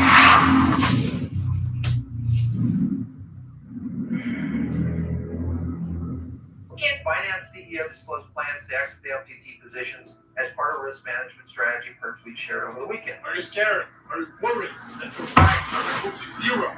Binance selling their chunk of FTT would mean driving down the value of those tokens in the process. But perhaps even worse was the panic that tweet caused. All anyone else could see from the outside was that Binance, the top crypto exchange, didn't believe in FTX anymore. Why? But perhaps even worse was, if you remember, Binance had received a batch of FTT tokens when Sam Bankman-Fried repurchased Binance's shares in FTX a year prior. With that single tweet alone,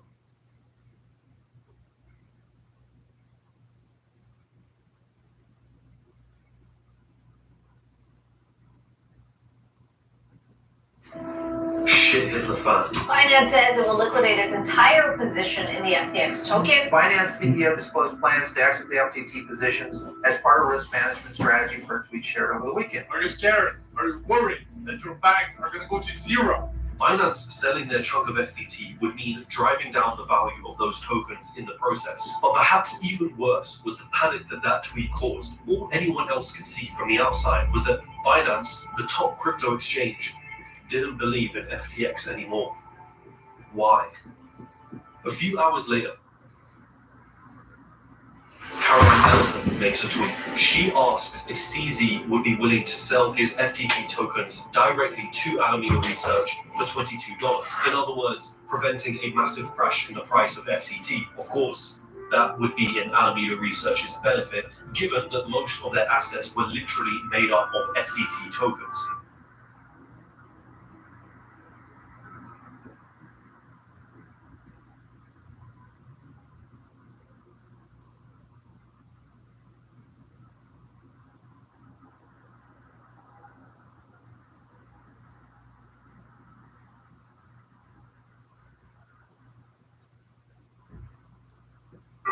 CZ basically refuses, tweeting that we won't pretend to make love after divorce and that we won't supply people who lobby against other industry players behind their backs. What you're looking at is a showdown between two of the biggest cryptocurrency exchanges, all happening on Twitter. Whilst this is going on, the value of FTT tokens has been dropping rapidly. Panic and fear in situations like this are lethal. You know CZ, he never sells anything. He has a policy of long-term holding, and this, the way he framed it, made it sound like something was truly wrong with Alameda. Binance is selling it all, and they're not even trying to hide it. You see, the news about Alameda, it wasn't just a reflection on Alameda.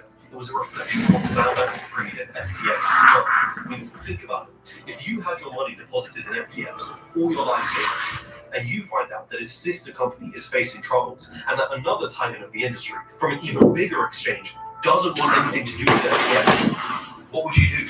Well, you probably want to get your money out of there. All of a sudden, massive outflows from FTX. All of a sudden, everyone starts getting scared. In banking, there's this concept known as a bank run. If people start to lose their confidence in a bank for whatever reason, customers are likely to start withdrawing money from their accounts. However, if the bank doesn't have enough money in its reserves to fulfill all of those withdrawals, it ultimately collapses. Crypto exchanges sort of operate like banks. You deposit your money into them, and for the most part, your money stays in that exchange's account until you eventually withdraw. Right now with FTX, anyone who doesn't want to withdraw will look at everyone else and go, well, I didn't want to withdraw, but I also don't want to be the victim of a bank run, so I kind of have to. As you can imagine, it's a pretty deadly cycle. And nothing feels it better than panic and confusion. As the withdrawal requests on FTX start piling up, Sam puts out a tweet saying that FTX is fine. There's nothing to be worried about. They have enough money to cover all their customers' deposits. And then there's silence. It's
easy. He's now tweeting that FTX has asked for his help. He's saying that they were facing a liquidity crunch, but he signed a non-binding letter of intent to buy out his rival's company and save them from their time of distress. The biggest story in all of crypto land. Crypto exchange Binance announced a deal to buy rival FTX.com. Probably the most dramatic deal I've ever seen in the history of the crypto industry. For a moment, there was hope. This is a chokehold. This is fighting your competitor until your competitor actually asks for your help. This is one hell of a roller coaster. If FTX was facing a liquidity crunch, it simply meant that FTX has the money to support withdrawals. It just isn't able to get to that money fast enough. It's an issue that's solvable. At least, that's what we all thought. Only a day after CZ announces his potential buyout, Bloomberg and the Wall Street Journal both published articles stating that for months, the SEC and the CFTC, both US regulatory agents in charge of securities, have been investigating FTX, specifically whether FTX has been mishandling customer funds. Now hold on, up to this point, the biggest concern was FTX having a liquidity crunch, being unable to fulfill on customer withdrawal requests. These investigations, though, They were suggesting something much more sinister. Finance, as a result of corporate due diligence, as well as the latest news reports regarding mishandled customer funds, we have decided that we will not pursue the potential acquisition of FTX.com. Binance, the largest crypto exchange in the world, is highly unlikely to go through with its proposed acquisition of a struggling rival FTX after less than a day. What just happened? It was happening and suddenly now it's not. Binance said, quote, our hope was to be able to support FTX's customers, but the issues are beyond our control or ability to help. This is good. I couldn't believe it. Like I was in. 배고파.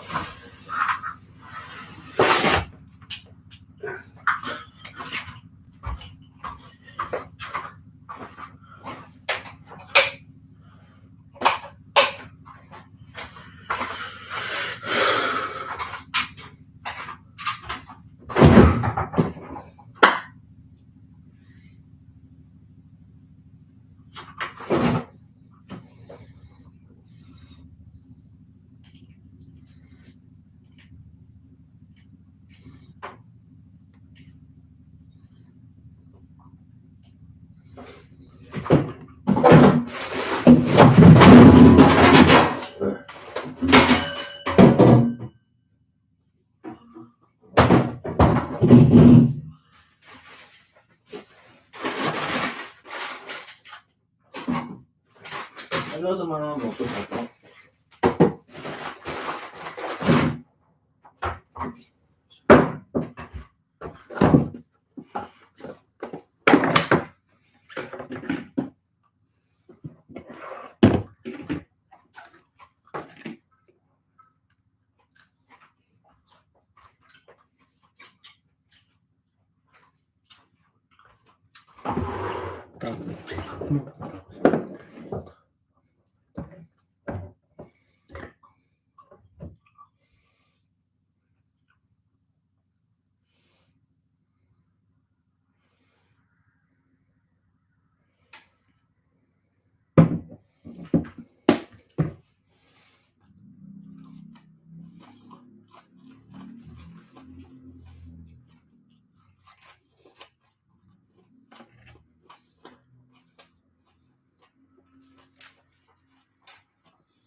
샐러드 먹고 싶어.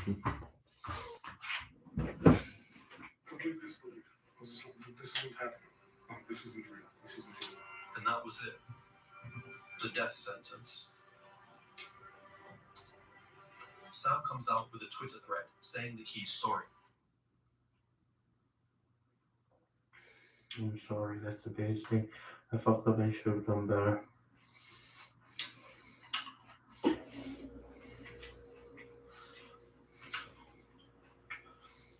In that thread, he said that he's going to do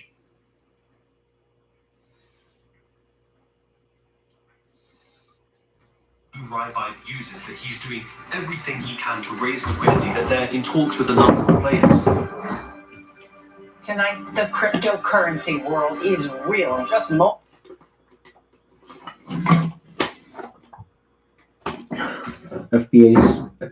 SBF resigns. Months ago, FTX filed for bankruptcy. From a $32 billion company to bankruptcy in a matter of just 4 days or so. There's so much we don't know. Well, here's what we know. He's broke. And he's in big trouble. Up to this point, nobody truly knew. How did one of the largest crypto exchanges, run by a man who was only a month ago seen as this savior to the crypto space, within a week suddenly file for bankruptcy? There was this sense of What the hell just happened? Whatever had gone wrong, whatever Sam had been hiding throughout all of these years, it was time for it all to come to light.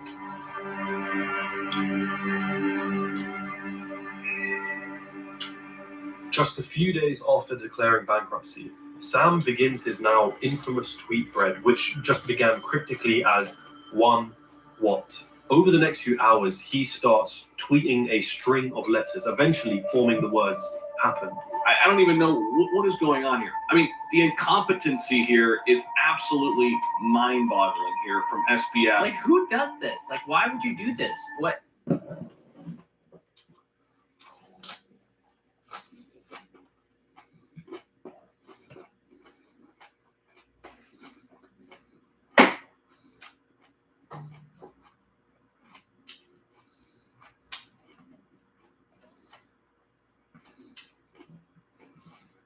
What is he trying to get attention? Is he just like toying with us? I saw what Sam was doing. It was like adding insult to injury. Then came the media reports about how FTX may have been taking customer deposits and loaning them out to their sister company, Alameda Research, some figures citing $10 billion worth of loans. Now you have a situation where not only has the fall been so sudden, but there are accusations of seriously fraudulent behavior. You're not going to believe this. Between $1 billion and $2 billion of FTX customer funds disappeared. It's been one of the most depressing, one of the most difficult 48, 56 hours of my life. FTX, what is going on here, right? There's a lot of alarm bells ringing. There's not a lot of answers that are currently circulating. There's this rising feeling of panic and confusion and anger. People were basically picking up their...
Sure. Pitchforks are going, who is responsible for this? And of course, some of the first people to feel that anger were the former promoters of FTX. I can't trust anybody now. They had anything to do with FTX. Very pissed off at these YouTube fluffers who have been promoting FTX over the past year or so. All paid eye-watering amount. I can't trust.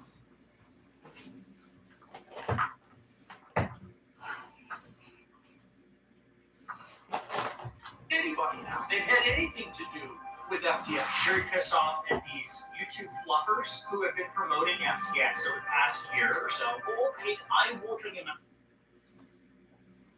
of money to promote this garbage. I can't even begin to share how devastated and sorry I am. A-list celebrities plus Kevin O'Leary told you what a great firm it was. I don't think that guy has an evil bone in his body. Kevin O'Leary, Mr. Wonderful, is going around in a despicable way. He's still standing up for Sam Bankman-Fried. You can love him or hate him given what's happening, but he was one of the most brilliant traders in the crypto universe. Tom Brady, Giselle Bunch, Larry David, Naomi Osaka, and Steph Curry are among the celebrities accused in a class action lawsuit. Class action lawsuit alleging that the crypto platform FTX misled customers, leading to billions of dollars in losses. If you had money there, if you trusted them, if you played by the rules, your money's gone. People wanted answers. How could this have happened? How did anyone see this happening? Most importantly, what just happened? Then came the bankruptcy filings from John Ray. Never in my career have I seen a complete failure of corporate controls and such a complete absence of trustworthy financial information as occurred here. Those were the infamous words from John Ray, the new CEO of FTX, whose job it was to preside over the bankruptcy proceedings. John Ray was the same person who oversaw the bankruptcy of Enron, one of the largest cases of corporate fraud in American history. In the FTX filings, John Ray paints this picture that starts to look really daunting. I mean, first, have a look at this. This right here is just a taste of how convoluted and complex Sam Bankman-Fried's empire really was. Every single box you see is a company, all of which fit under particular silos of the empire, including Alameda Research and FTX, all of which have their majority ownership tracing back to Sam Bankman-Fried. John Ray outlines how the empire fell under hands of a very small group of inexperienced, unsophisticated, and potentially compromised individuals. I mean, the stuff that came out from those filings just became more and more insane. SBF had supposedly been using applications to communicate, which was set to auto-delete after a short period of time, encouraging other employees to do the same. They had been using software to conceal the misuse of customer funds. One part in particular mentioned how Alameda Research was specifically given an exemption from the auto-liquidation protocol, which is a mechanism designed to stop customers on FTX from borrowing more money than they should be from the exchange. It reveals some absolutely mind-boggling things, including, amongst others, the fact that FTX didn't even have an accountant. As all of this is going on, I think most people expected Sam to go on the run, right? Or just to stay silent. Anything that wasn't what he actually did.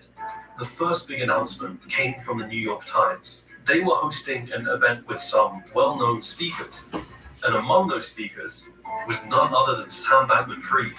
The shock to everyone was they were hosting an event with some well-known speakers, and among those speakers, the first big announcement came from the New York Times. They were hosting an event with some well-known speakers, and among those speakers was none other than Sam Bankman-Fried. The shock to everyone was threefold. I mean, first, that Sam is still active and staying in the Bahamas. That seemingly facing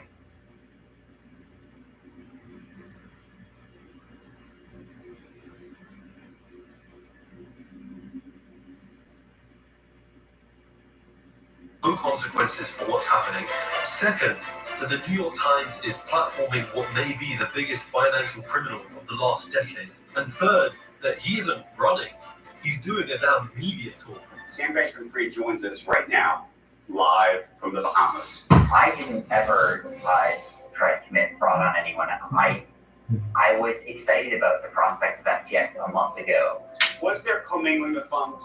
That's what it appears like. I didn't ever try to commit fraud on anyone. I was excited about the prospects of FTX a month ago. Was there commingling of funds? That's what it appears like. It appears like there's a genuine commingling of the funds that are FTX customers that were not supposed to be commingled with your separate firm. I knowingly commingled funds. Sam admitted that mistakes were made, but pretty much denied any sort of fraudulent behavior. The first network interview with Sam Bankman-Fried, the founder of the cryptocurrency exchange FTX. So you do know, and you did know, that FTX deposits were being funneled to Alameda. So I was vaguely aware that that was how some wires were being sent in the first place. Didn't that set off alarm bells in your head? Look, I really deeply wish that I had taken, like, a lot more responsibility for understanding what the details were of what was going on there. Here's what Mark Cuban has to say about that. Yep. He said, if I were him, I'd be afraid of going to jail for a long time.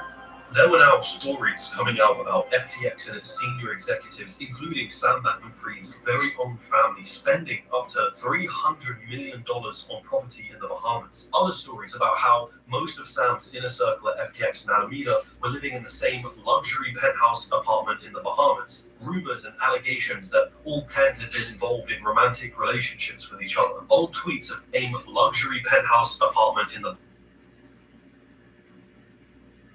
Bahamas. Rumors and allegations that all 10 had been involved in romantic relationships with each other. Old tweets of Caroline Ellison were brought to the surface of her use of amphetamines. The picture that was being painted was of young, inexperienced, and reckless executives running a company responsible for billions of dollars. Some described it as an operation run by a gang of kids in the Bahamas. While Sam had all the limelight, it wasn't quite clear what was going on with other players in the story. Caroline Ellison had been missing, and some people reportedly spotted her in a Starbucks. Gary Wang also became a topic for conversation, namely, who the hell was this guy? Where did he come from? Because there was barely any information about him out there. And his partner is a guy named Gary Wang. And no one can find shit on Gary Wang. And the only thing you can really find on Gary Wang on the internet is one picture, and a picture of his back facing a computer where he was a advisor to Sequoia. I think Sam was convinced that if he continued speaking, if he could keep telling people that his goal was to make customers whole, that he would be fine. Certain that once the dust has settled and once all the investigations have happened, that you won't be arrested for fraud. I don't think I will be. I don't think that I don't think I tried to do anything wrong. The once crowned king of crypto, now adorned in handcuffs. Former billionaire FTX founder Sam Bankman-Fried, arrested in the Bahamas today. On the 12th of December, Sam Bankman-Fried was eventually arrested in the Bahamas at the behest of the United States. Very shortly after that, both the SEC and the CFTC filed complaints against Sam Bankman-Fried and FTX. Those documents, they alleged even worse allegations. Bankman-Fried raised more than $1.8 billion from investors. Unbeknownst to those investors, Bankman-Fried was orchestrating a massive years-long fraud, diverting billions of dollars of the trading platform's customer funds for his own personal benefit and to help grow his crypto empire. It just got progressively worse. These documents allege that from the very beginning of FTX's creation, FTX would take the money their customers deposited into their accounts and provide Alameda Research unlimited access to them. Those funds would then be used to make speculative investments, pay for lavish real estate, and even large political donations. Then, when the crypto market started crashing in 2022, Alameda Research couldn't pay back the loans that were now being demanded from them. So, FTX, at the orders of Sam Bankman-Fried, directed billions more of customers' assets to Alameda Research to pay those loans. Quote, there was no meaningful distinction between FTX customer funds and Alameda's own funds. We're not just recapping the news that just broke. The SEC filing charges against Sam Bankman-Fried. Unbeknownst to those investors, Sam Bankman-Fried was orchestrating a massive years-long fraud, diverting billions of dollars. The CFTC has now sued Sam Bankman-Fried for violations of federal commodities laws. There are also claims that those executives took hundreds of millions of dollars in loans from Alameda and used it to buy stuff like real estate. Over the years, trusting customers had been putting their money into FTX accounts.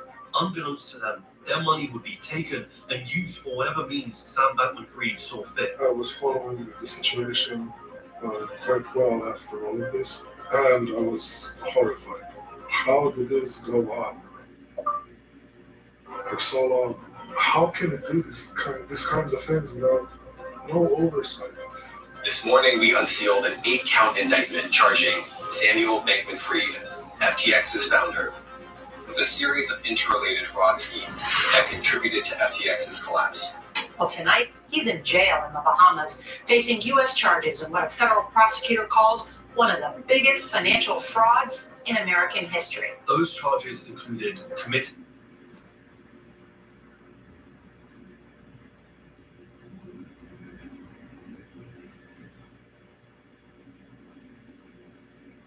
and conspiracy to commit wire fraud on customers and lenders, securities fraud, money laundering, and violation of campaign finance laws, a total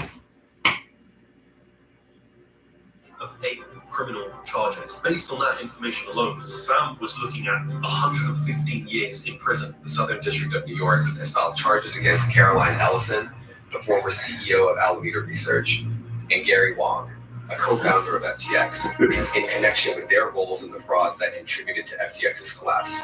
Both Ms. Ellison and Mr. Wang had pled guilty to those charges. The once inner circle members of Sam Bankman-Fried's empire had now turned against him. From his jail cell in the Bahamas, Sam Bankman-Fried would agree to be extradited back to the United States, where he pled not guilty to the charges levied against him, setting himself up for a trial in October of 2023.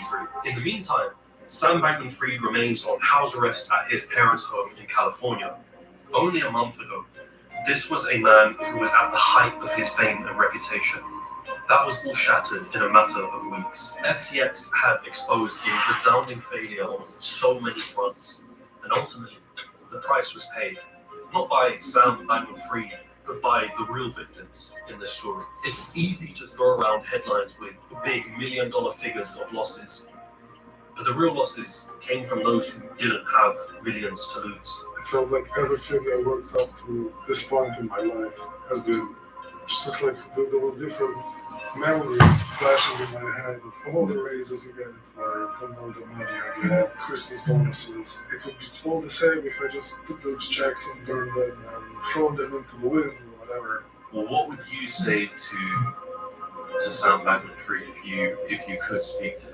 If I could appeal to his humanity, if there's any left, I would just ask him to make it right. You can't even imagine what this did to people that are way less fortunate than you, and how it really destroyed lives.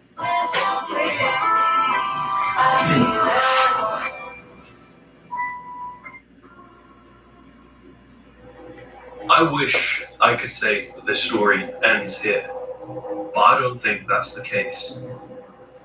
Arguably, one of the biggest catalysts for FTX's collapse began with Changpeng Zhao, otherwise known as the owner of the largest cryptocurrency exchange in the world, Binance. Binance. This is Steph Curry, the world's leading expert on cryptocurrency. He's not making pasta, he's printing crypto. No.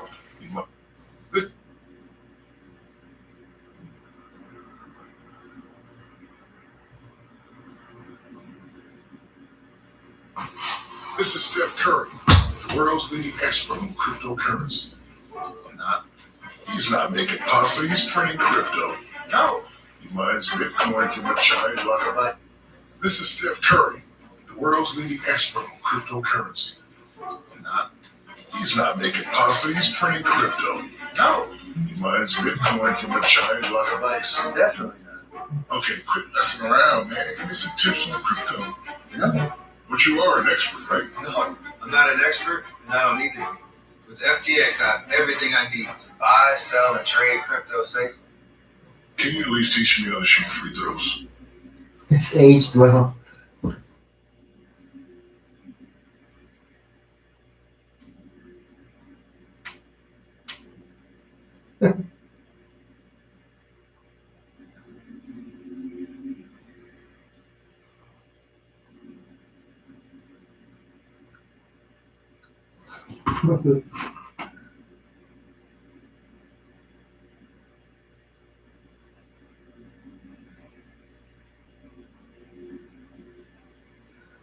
Merci.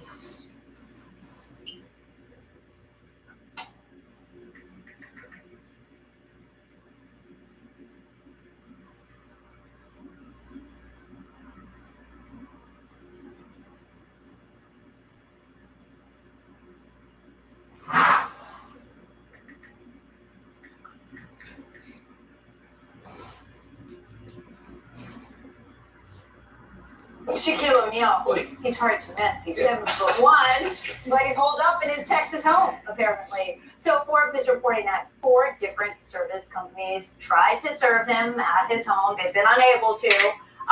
It's the same lawsuit that Tom Brady and Giselle and Larry David are named in, filed by an FTX investor that said these celebrities persuaded customers like him to invest in FTX. So they're trying to serve Shaq. But so are they liable? The answer, they were.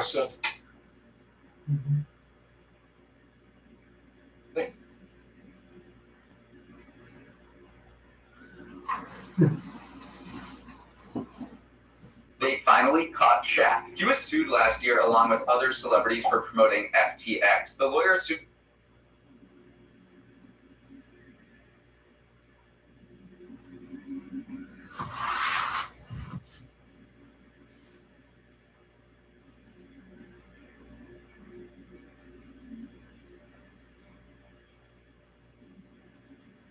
Spent more than $100,000 for this search, but this week it finally happened. Shaq got served his papers after the Heat Celtics game outside of what is formerly known as FTX Arena. So the process server who actually eventually got to Shaq had to buy a ticket to the game, and he snagged Shaq as he was coming off the platform that he was on commenting on the game. Shaq immediately got him kicked out of the arena.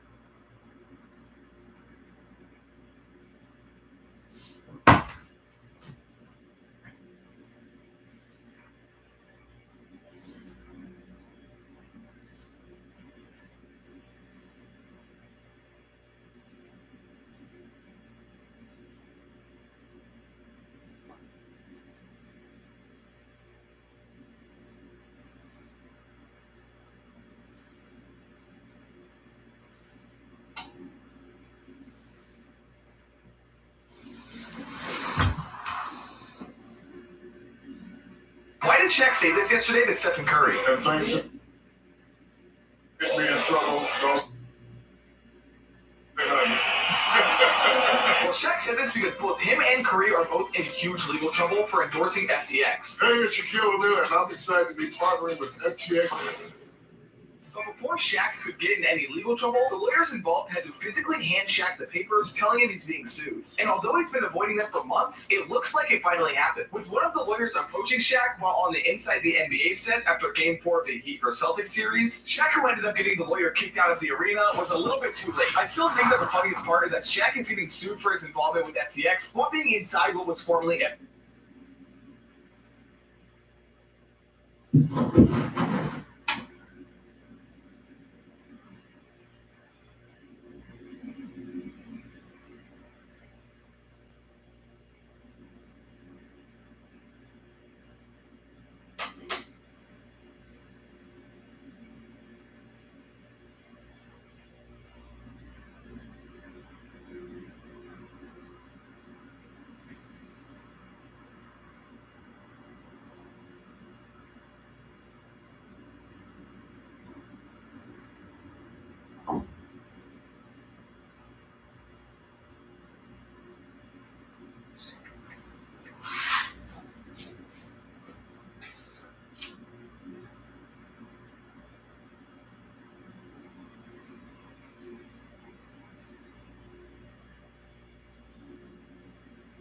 This is a simple case in my mind of where did the money go?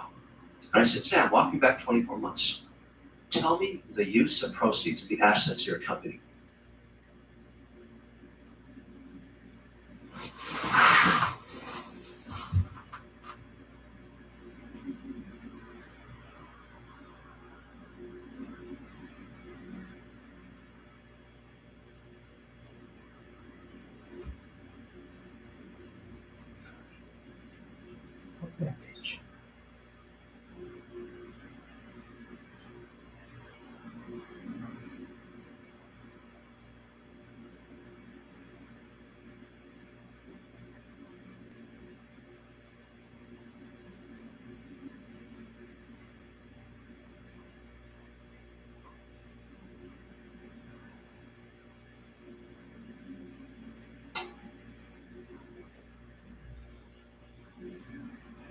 Where did you spend it? And then he told me about a transaction that occurred over the last 24 months, the repurchase of his shares from Binance, his competitor.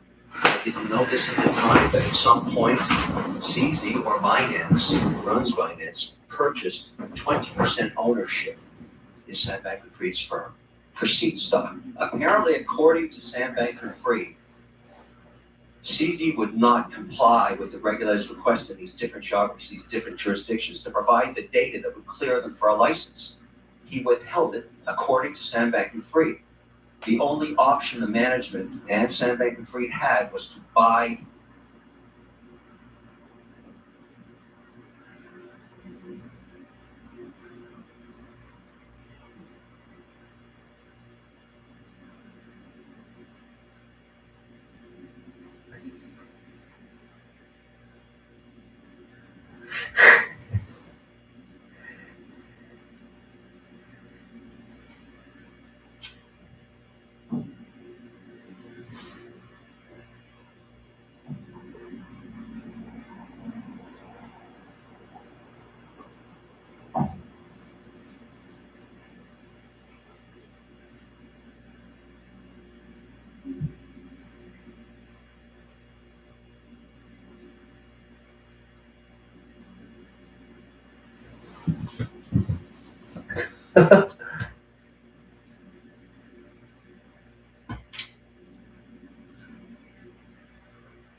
Sam Bankman-Fried donated $40 million to Democrats this cycle. That's more than any other donor apart from Soros.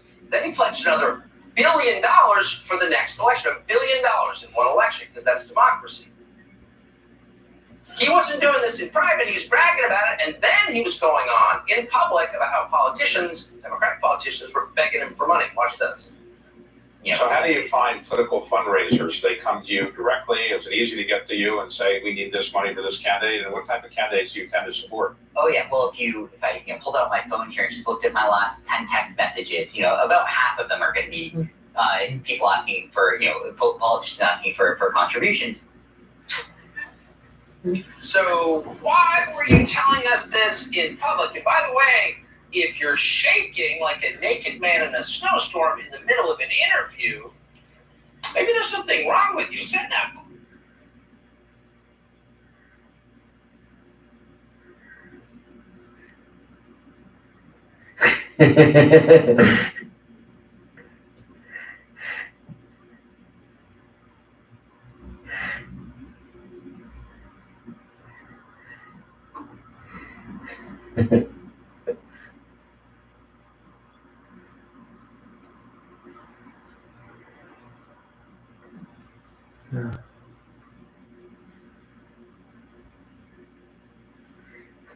Kevin O'Leary.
Refuse to spend money on two things. Number one, I think everyone knows, is coffee. I think it's absolutely ridiculous, the markup of coffee at Starbucks and That's true. Hey, someone. Coffee Bean and a lot of those places out there, so I just make it home for 20 cents. I love this guy. This is exactly what I'm talking about. He's not an idiot. He knows exactly what he's spending his money on. He's got it graphed out. He's very, very conscious of not wasting a single cent. Nothing wrong with that. That's very smart. Coffee is a big money waster. You get really hosed from buy it. Also, designer clothing. I don't see the point in going and spending $700 on like Gucci shoes. So I end up saving about 99% of my income just because my income is so high and I keep my expenses so low. And most of the properties just kind of like pay for my living expenses. So anything else I make is really just seen as a bonus, and then I save and invest it. Now, the one thing I would disagree with them on is buying really cheap clothes. I'd rather say, look, that's okay for jeans and a t-shirt maybe, but every once in a while, buy a spectacular piece that's going to last you your life.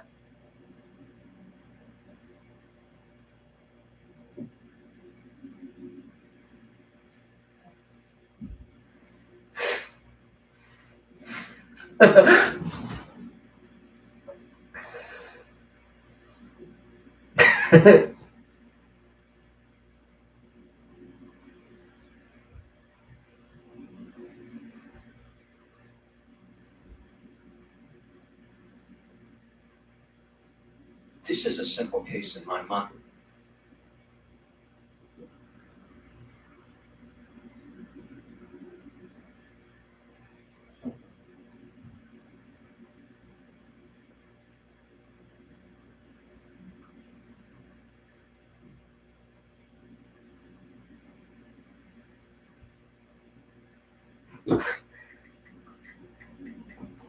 Tom Brady FTX.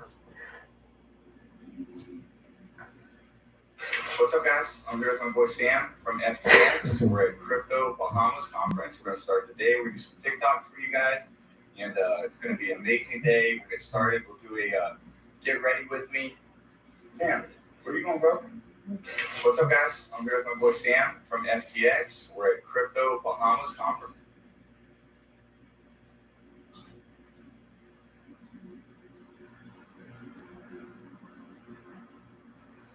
Into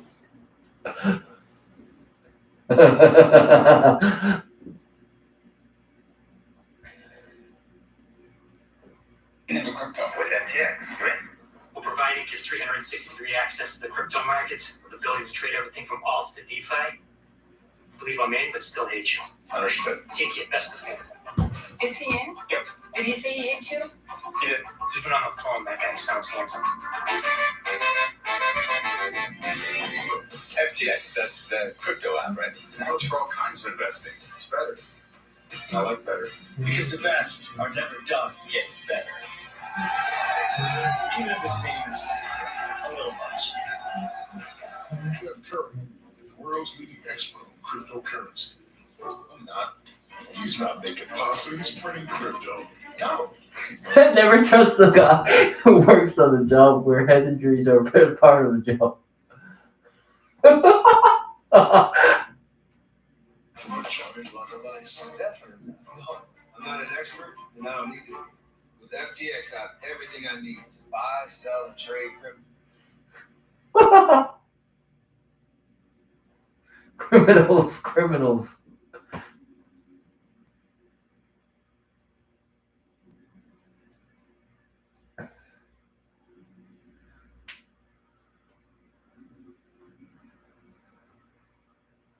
Fucking criminals.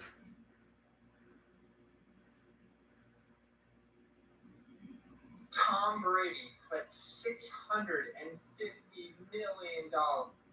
No, Tom Brady didn't put 650 million of his own money into FTX. It's my understanding that Tom Brady and Gisele Bündchen's combined investment in FTX at its peak before the collapse was valued at $650 million. That doesn't mean they put in 650 million. It just means whatever they put in the earlier rounds was at its peak valued at 650 million. Now, did they lose a lot of money? Of course they did. Did they lose 650 million of their own money that they put into FTX? No, they did not. Tom Brady put $650 million. No, Tom Brady didn't put 650 million of his own money into FTX. It's my understanding that Tom Brady and Gisele Bündchen's combined investment in FTX at its peak before the collapse.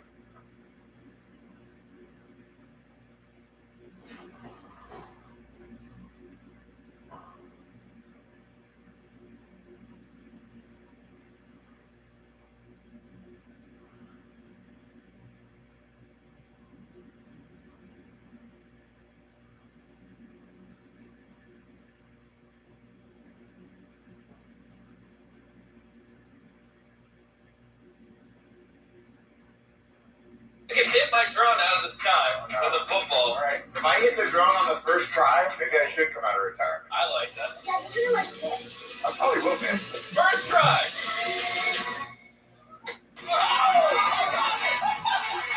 Melvin, put your sunscreen on. Carl's probably the worst wide receiver you've ever thrown to. Unless you double him in the head, he's probably not going to catch it. All right, Carl, don't screw this up. Just go as far as you can. You hit him in the chest. You got him in.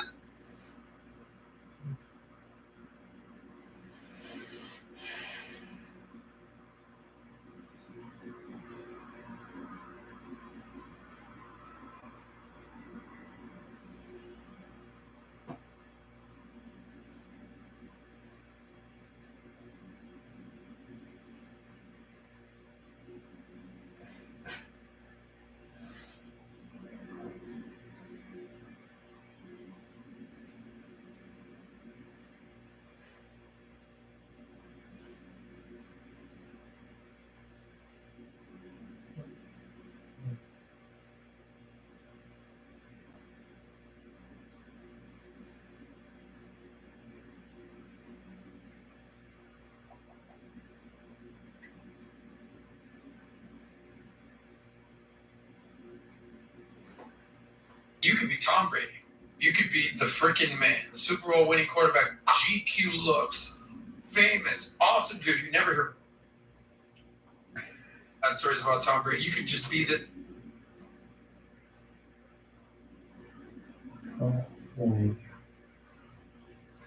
the epitome of masculinity, the leader of leaders, a man among men, all that, and then some multimillionaire, beautiful wife, marry a supermodel, don't cheat on her, be a good man. You could do all these things, and then at some point she's like, yeah, I think it's time for a divorce. He's like, what? Has he been a companion? Well, I don't know. We don't know He's that. been But many things, but we all want one thing, it's companionship. Giselle's worth 400. Tom Brady is worth less than 3. I don't think she cares about the money. do you think he cares about the money?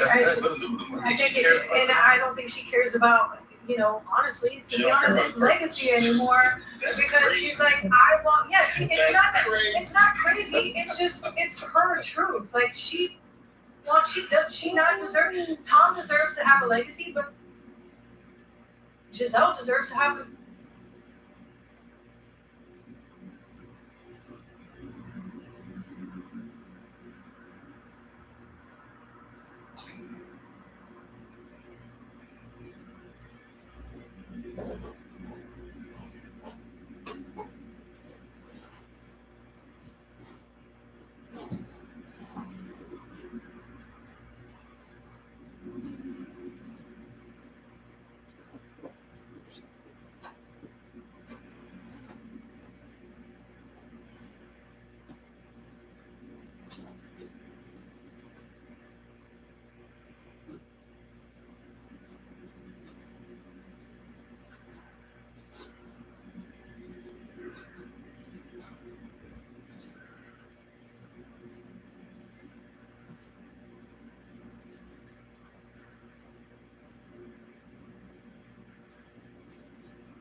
안 물어봤다니까, 시발. 야, 시발잖아. 야, 시발.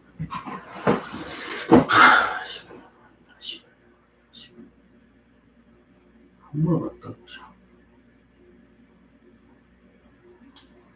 야, 시발야.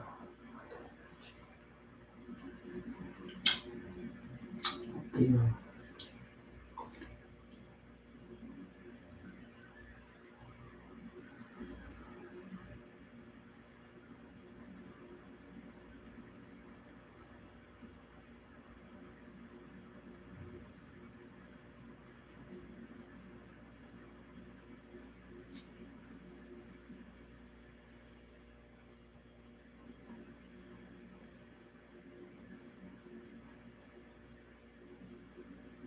You could be Tom Brady.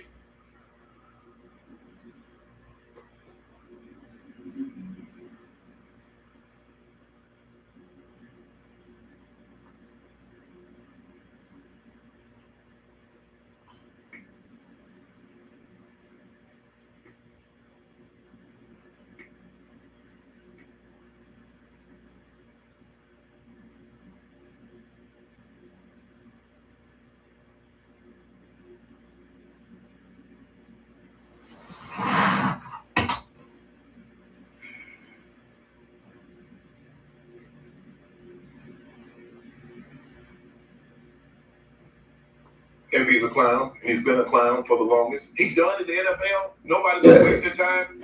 And last night took the cake for me. I'm done. Everybody should be done. After he posted Tom Brady's wife and posted and said what he said, that man took your ass in. That man revived.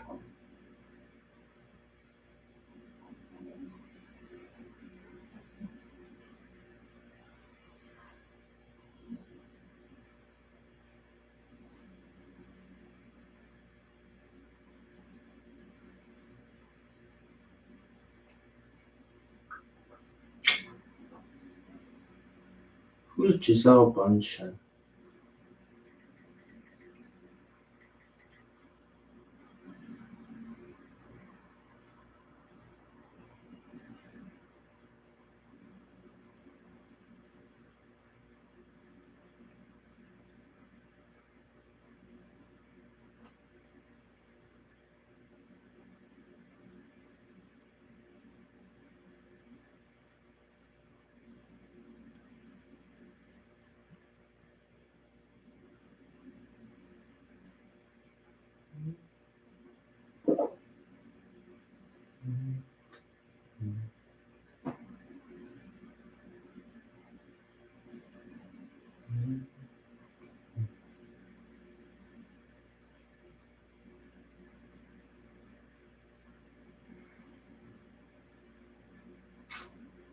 Grade.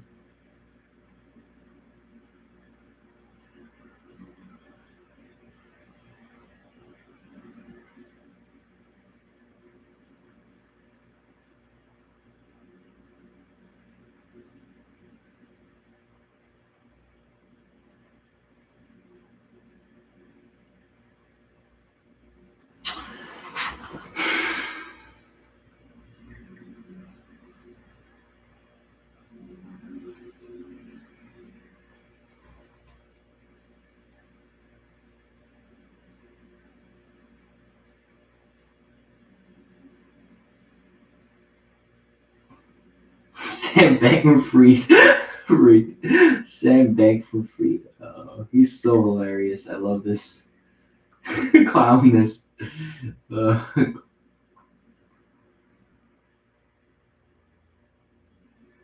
If you're a normal person with a normal wage and a normal income and you're focusing on investments, you're making a big mistake.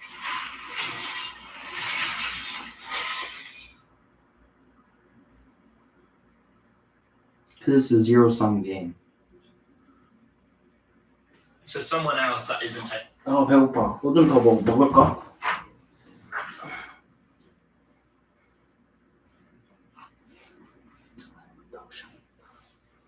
샹년이야, 샹년.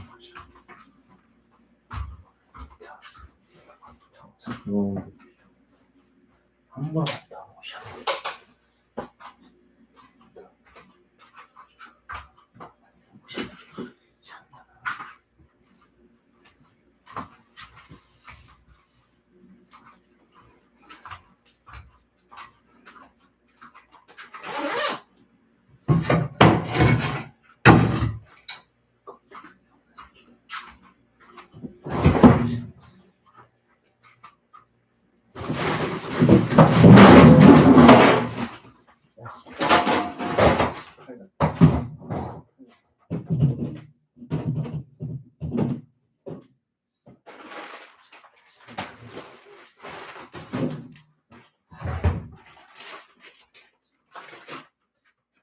Control.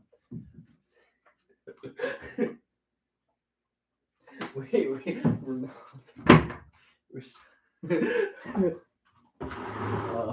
Wait, people are very respectful. I see this in.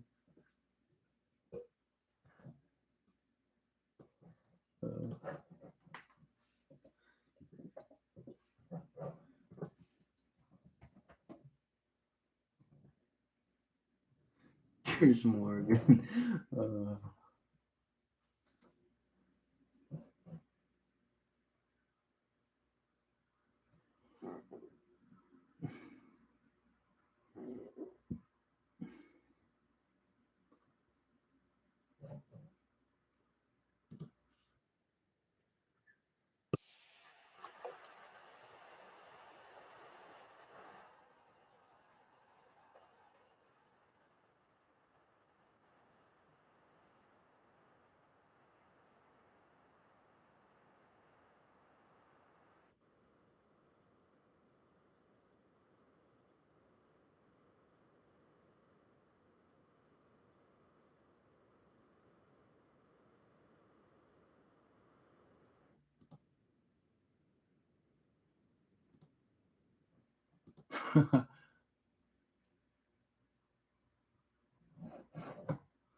Bro, this is.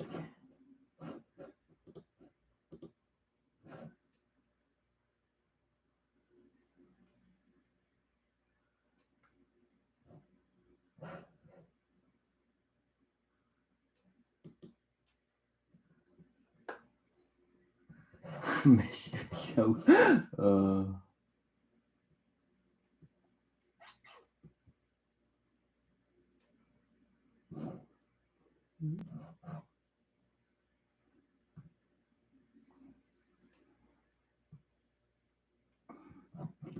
Piers Morgan.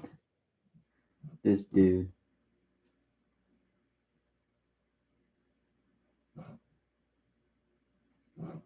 Andrew Tate, Piers Morgan. Oh, it got popular.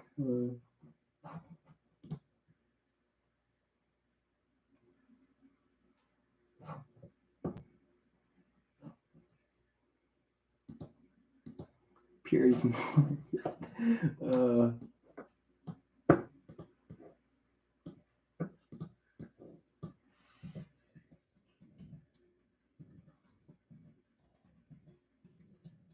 UK people are polite.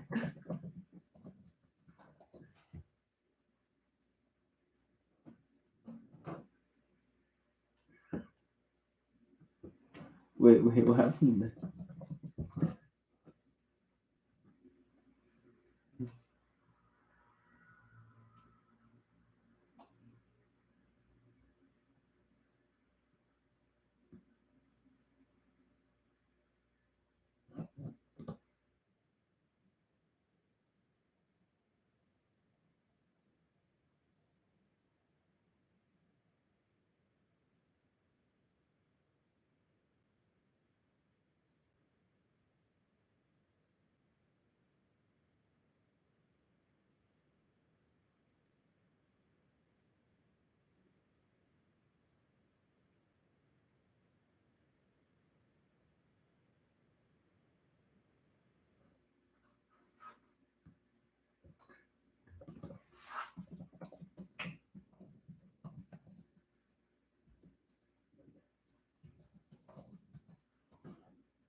Who are all these people? I shouldn't know these people. It's useless shit.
I don't believe in anything, but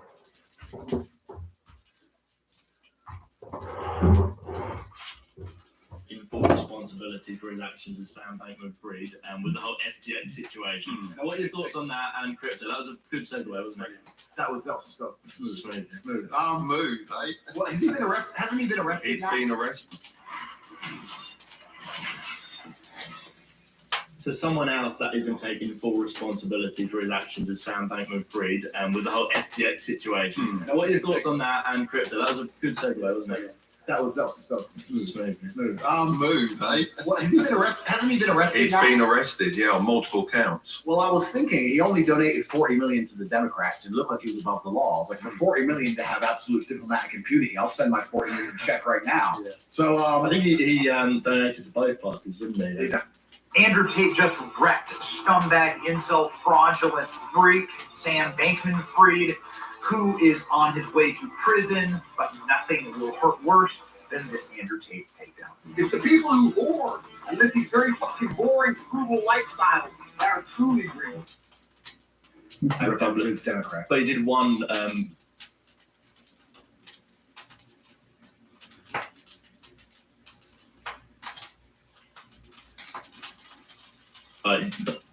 So they didn't know about it, apparently. Perhaps, but I genuinely spoke to my lawyer and said get in touch with some lobbying companies. I'll give them $100 million. I get that. But it looks like it didn't work, so I'll take that check back. So yeah, he's in trouble now. It's bad for the whole industry as a whole. But I never liked him. I got weird vibes from that guy anyway. He was always a bit strange. He played some video games. He was also on video games. People thought it made him like cool. I was like, you're running a $1 billion company and you have time for video games? I knew something. And driving the cheap car and all that stuff. Wasn't it? It's all a bit weird, wasn't it? It's all bull. It's all a lie. So yeah, there's something about him that just triggered me. I wasn't sure on him in the first place, but I do think crypto is the future.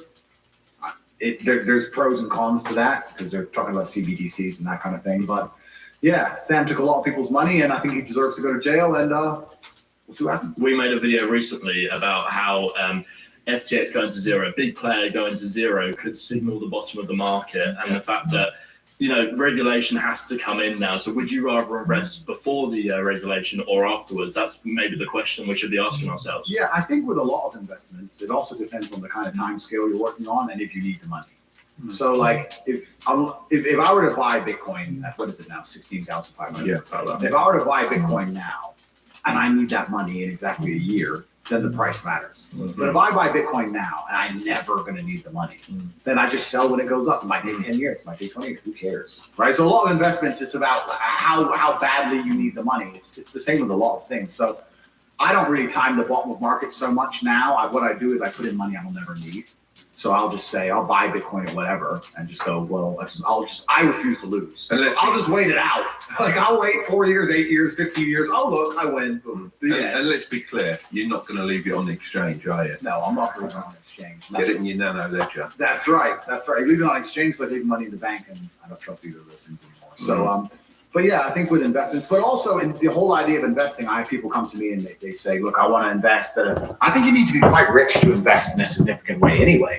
If you're living a normal life with a very normal wage, investing your £500 is not going to change your life. So what is the very best way to make money then in 2023? That's a good question, because that's what you should be trying to do. You should be trying to make money, because if you're maximizing. Yeah, because if you're a normal person with a normal wage or a normal income and you're focusing on investments, you're making a big mistake, because there's no way you can invest £500 that's going to grow into. Maybe you could pull off a lottery win shitcoin pump or something, but in general, with anything normal outside of this clown world garbage, which has vanished because the real world's back, because the last 2 years have been clown world. Now the real world's back and it's hard to make money again. There's nothing you can put £500 in without doing any work, and it's just going to blow up and make you millionaire, right? So if you don't have significant money to invest, you shouldn't be focusing on investments. You should be focusing on how to make more money. And there's lots of ways to do that. So when you say don't focus on investments, do you mean like have it in the background still and focus your main energy on making money? Yeah. Or not do it at all? Let's say you're a normal person, you're working a normal job, you're making $4,000 a month, and you pay all your bills and you're left with $1,000 a month. And then in your spare time, you're worried about how to spend that or how to invest that $1,000 a month. Right. I think that's a waste of time. You should be far more worried about spending your time trying to make more money. Yeah, because $1,000 a month, it's not enough money. So you could invest that $1,000 in yourself. Absolutely, invest in knowledge or something like that. But investing in a coin, like I said, unless it's a lottery win. And before I go on to answer the question, I do want to make something clear. I think the last 2 years have been a fantastic period of wealth creation. The money printers were on full, and it was full clown world, and it was bullshit. And a lot of people made money during the clown world and spent it all, and they now think they're going to continue to make money in clown world. That's not happening. No, the real world is back. The brokies and the wages, you're all going back to McDonald's. If you bought Pooh Dick coin and made 200 grand, and you think you're going to be able to continue to do that for the rest of your life, you're a dumbass. That was a once in a lifetime generational gap where you could pull something off. And now it's back to the hard times. Even all the big tech companies, and the tech companies make money from the sky for free with pixels. They're cutting staff. If they're cutting staff, then it's really hard. It's going to get very difficult to make money now. So a lot of the dumb shit is over. I should have bought coin back then. I don't know. I was should bought. 얘가 맞았네. 그때 했어야 돼. 코인베이스에 막 그때 사고 했어야 돼. 코인을. 그리고. In terms of how to make money in the world today, it's hard. I think that the world is changing into an economy which is to a degree based on attention. I think you need to find a way to get attention to you and who you are, your product or your service, and find a way to monetize it. So the easiest way to do that is to have some knowledge. Even the podcast you guys run is an extremely efficient podcast. If you compare it to some of the other YouTube channels, like the big ones, like where they do these crazy stunts and stuff. Yeah. For you to get views, you talk. Yeah. For them to get views, they have to build a set and build it. It's not efficient, right? You need to find an efficient way to get attention, and then you have to prove yourself credible in your field and attract customers. And I think the best way to do that is online, and it doesn't matter what it is. And I think if you do those things and you work very hard and you try your best and you're never lazy, you will make some money. That's what I believe. It's quite an amazing world, isn't it, with digital products? Because it wasn't that long ago, if you said to me, everyone in the country is going to give you a penny, but you've got to go and get it, you couldn't actually afford to go and get every penny from everyone in the country. You would lose money doing it. Nowadays, you can do it, can't you? That's an amazing way to look at it. And it's absolutely true. Yeah. And one of the benefits of globalism and all the things we were talking about earlier on the podcast is now we're in a globalized world, and a lot of the products and services and things you can offer can be offered to absolutely everybody. So inside of my, I don't want to do a plug, but I will, but inside of our university,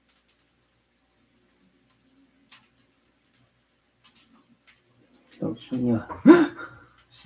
싸가지.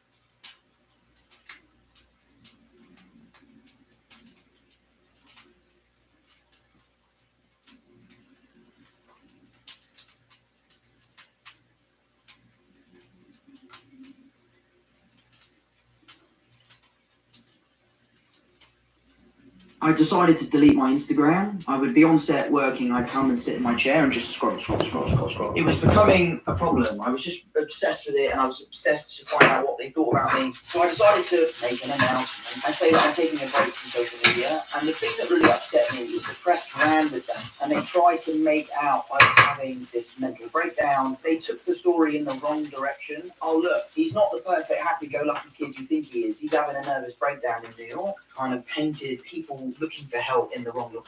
I decided to delete my Instagram. I would be on set working, I'd come and sit in my chair and just scroll. It was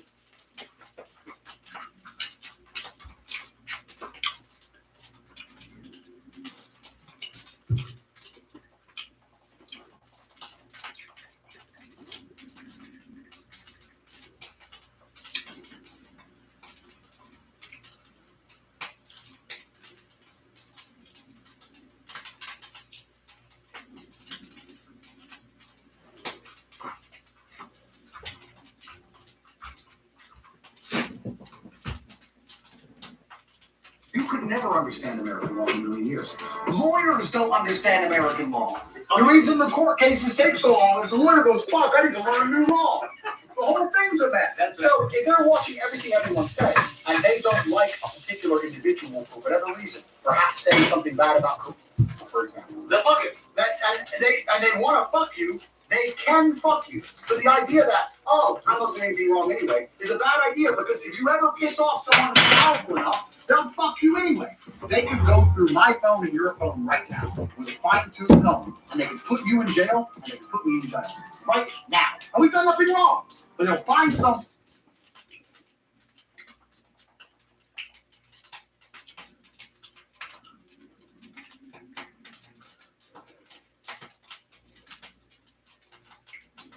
Saying this, yeah, it's all garbage. And they don't teach anything important. They just teach anything. They teach things that are going to keep you inside the slave mind. They want you to go to school and then go to college and then go to university and get in debt. And you have to be in debt so that now you have to work.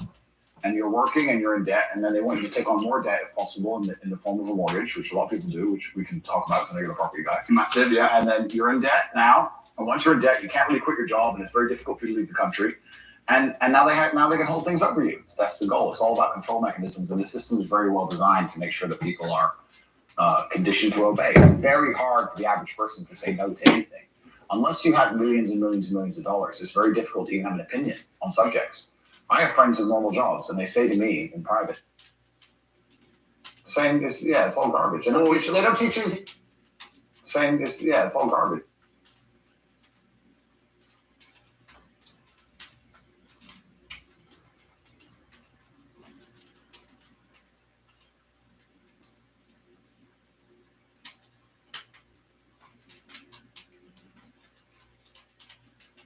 If you see me pull up in my Bugatti in a gas station, do you look at me and think, wow, you went to school?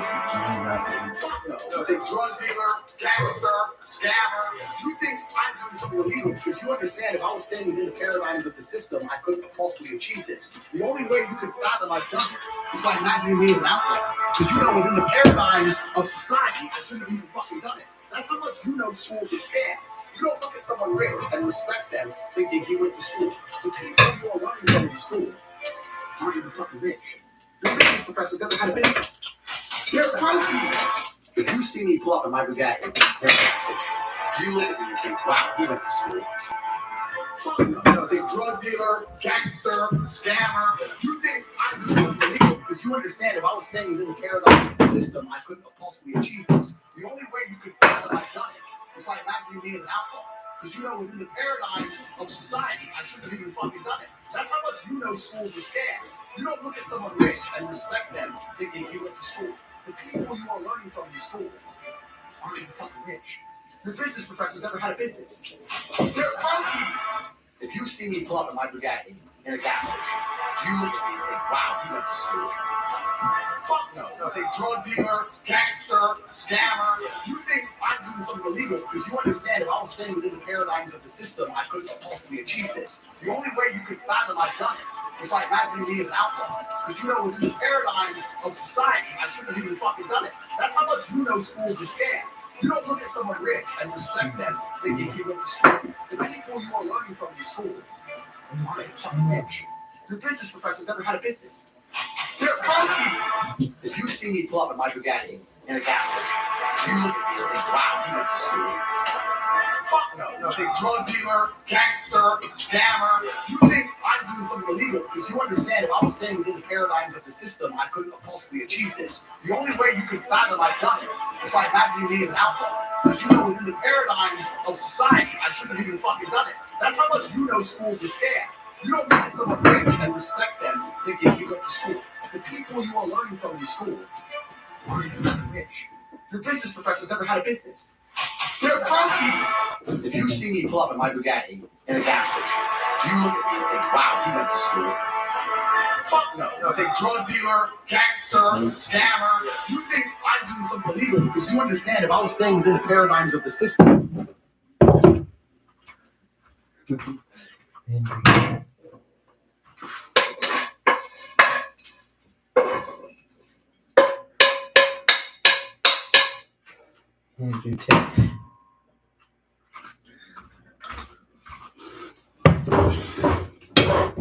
I couldn't have possibly achieved this. It's by imagining me as an outlaw. Because you know within the paradigms of society, I shouldn't have even fucking done it. That's how much you know school's a scam. You don't look at someone rich and respect them thinking he went to school. The people you are learning from in school.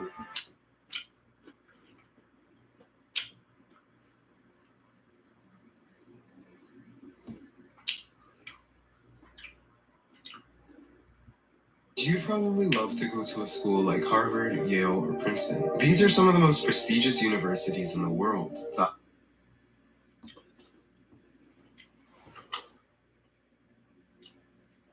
I'll do it after. Ivy Leagues, but they're also very overrated. Let me explain. Let's say I made my own university today, the Gabe Sweats University. The requirements to join would be that you must be subscribed, since every Gabe Sweats subscriber is 200 IQ. You must know 5 languages, and you must have an extensive background in extracurriculars. Let's say everything else about the university was average. If I somehow got people to actually join my university, it would instantly become one of the greatest universities in the world. After 50 years of the university being in existence, I bet a ton of Nobel Prize winners, billionaires, and world leaders will have graduated from my otherwise completely average university. Why? Well, the quality of the university doesn't really matter. You could spend your entire life learning at an average university and still not see everything it has to offer. Harvard does not produce US presidents and billionaires because of how good it is, but because of how strong.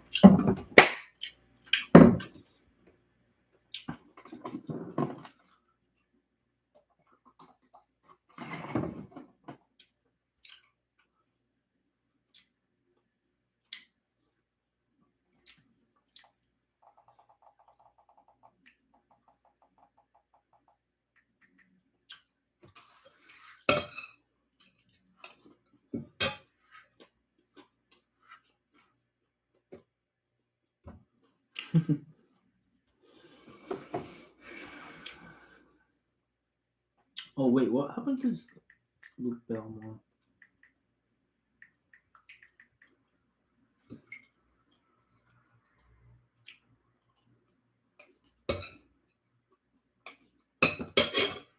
In the United States is single-handedly one of the biggest scams. The truth about university is single-handedly one of the biggest scams, and we all agree. I don't care if you're left wing, right wing, center, it doesn't fucking matter.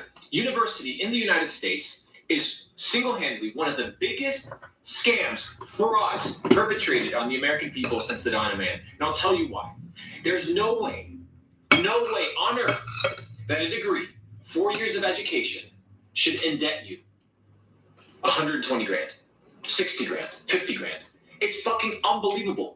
70% of Americans have less than $1,000 in their bank account, and somehow they're supposed to pay down the debt of some bullshit university degree over their entire life. The reason this exists, ladies and gentlemen, is for a very simple reason. You want your workforce, as an institution, as a government organization, you want your workforce to be slaves. So what you do is you tell them you have to go through an accreditation process where you are accredited into the marketplace. This accreditation process will indebt you for the rest of your fucking life. And that is how we keep you working 9 to 5 in the workforce, gentlemen, is for a very simple reason. You want your workforce, as an institution, as a government organization, you want your workforce to be slaves. So what you do is you tell them you have to go through an accreditation process where you are accredited into the marketplace. This accreditation process will indebt you for the rest of your fucking life. And that is how we keep you working 9 to 5 in the workforce from the moment you are 22 all the way to the moment you retire at 65. Process will indebt you for the rest of your fucking life. And that is how we keep you working 9 to 5 in the workforce from the moment you are 22 all the way to the moment you retire at 65. And that's about fucking it. You took all your life, you studied, right? The first 18 years of your life, you studied. The next 4 years, you went to some bullshit university degree, taught most likely by people who've never done shit, become indebted, and then work the next 40 years to pay off the last mistake that you made of 4 years. Does that sound like a sensible, intelligent life? The answer is no. And the beauty about the internet has democratized information. It has democratized your ability to learn at a massive level, at your own rate, and for a fraction of the cost. If you're considering university, unless it's some sort of technical degree, or unless you're trying to go into some sort of field which requires by law specific degrees, such as accounting to become a CPA, such as, passing your bar exam to become a lawyer. These things, you have to go through the game, right? Yeah. It's the name of the game. You have to go through it, period, point blank. It is what it is. You want to be a doctor, you want to be a neurosurgeon, you got to go through the bullshit. But if you're not, if you want to be an entrepreneur, if you want to be a businessman, you do not need this stuff. You do not need university. So if your parents are sitting there and being like, yo, you got to go to university. Okay, perfect. Let's make a fucking deal, mom and dad, because at the end of the day, ladies and gentlemen, it's your life, right? It's your life. I don't care what relationship you have with your dad, with your mom. At the end of the day, when they die, it's you by yourself, right? You and the person in the mirror. And every decision that you make, especially at a young age, like university, the decision of becoming indebted for the rest of your life, you got to carry that burden, not your parents. True.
I met a kid in the mountains in Zermatt when we were.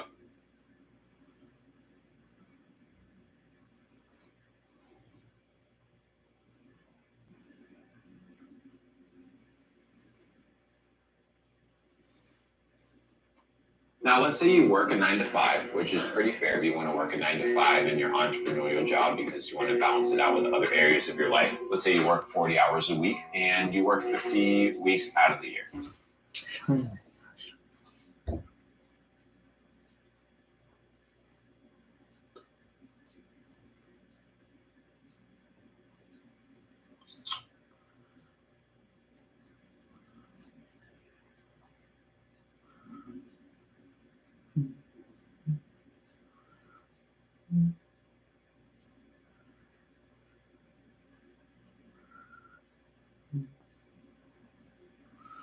If you break down how much you'd be making per hour, that is $500. $500 per hour if you were to work a 40-hour work week for 50 weeks in a year. So the question is, at $500 an hour, should you be washing dishes? If your time's worth $500 an hour, should you be answering bullshit emails or booking your own call? Now, let's say you work a 9 to 5, which is pretty fair if you want to work a 9.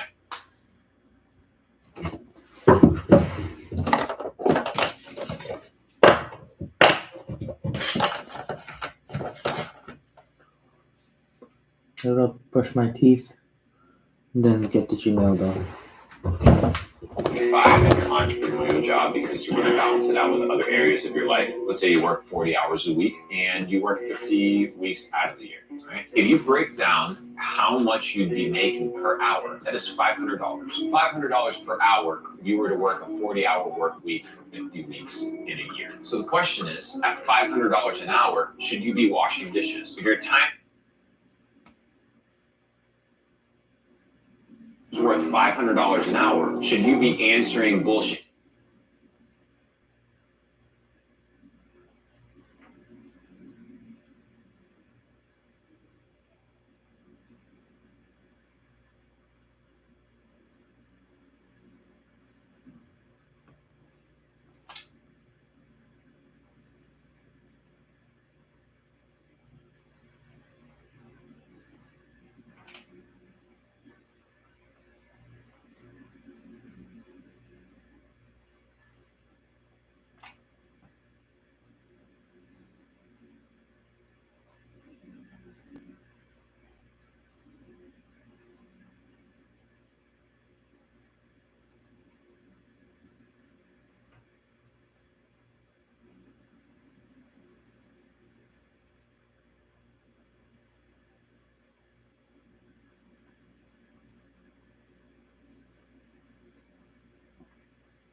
I'm getting the Neuralink implant. I'm the first in line, bro. And I'm connecting my social security number to my Twitter account so I can feed the AI. That's my plan, bro. That's my plan. And I'm gonna use seed oils and tap water. And I'm gonna make sure that my girls are. Here is Luke Belmar to explain modern-day slavery with college debt. Have you ever wondered why you need to raise your hand to ask your teacher for permission to ask a question? Hopefully the question does not contradict their teachings, because then you'll be sent to the principal's office and you will be put in detention. Sounds very much like prison. Many times you want to use the restroom and they say, hey, you know what? Maybe I'll let you use the bathroom. And hopefully, fingers crossed, you're allowed to use the bathroom, but before you use the bathroom, you're given a hall pass. This hall pass gives you the allowance to walk down the corridors of your school, surrounded by concrete walls and fluorescent lights. Hopefully you have your hall pass when the hall monitor stops you, lest you break the rules. All of this is conditioning, designed to keep you a slave, designed to keep you subjugated and controlled. You may think they're small nuances, but if you think the world operates by chance and that things just happen, then you really don't understand how the game is played. When the bell goes off at recess, it very much resembles an assembly line. When the bell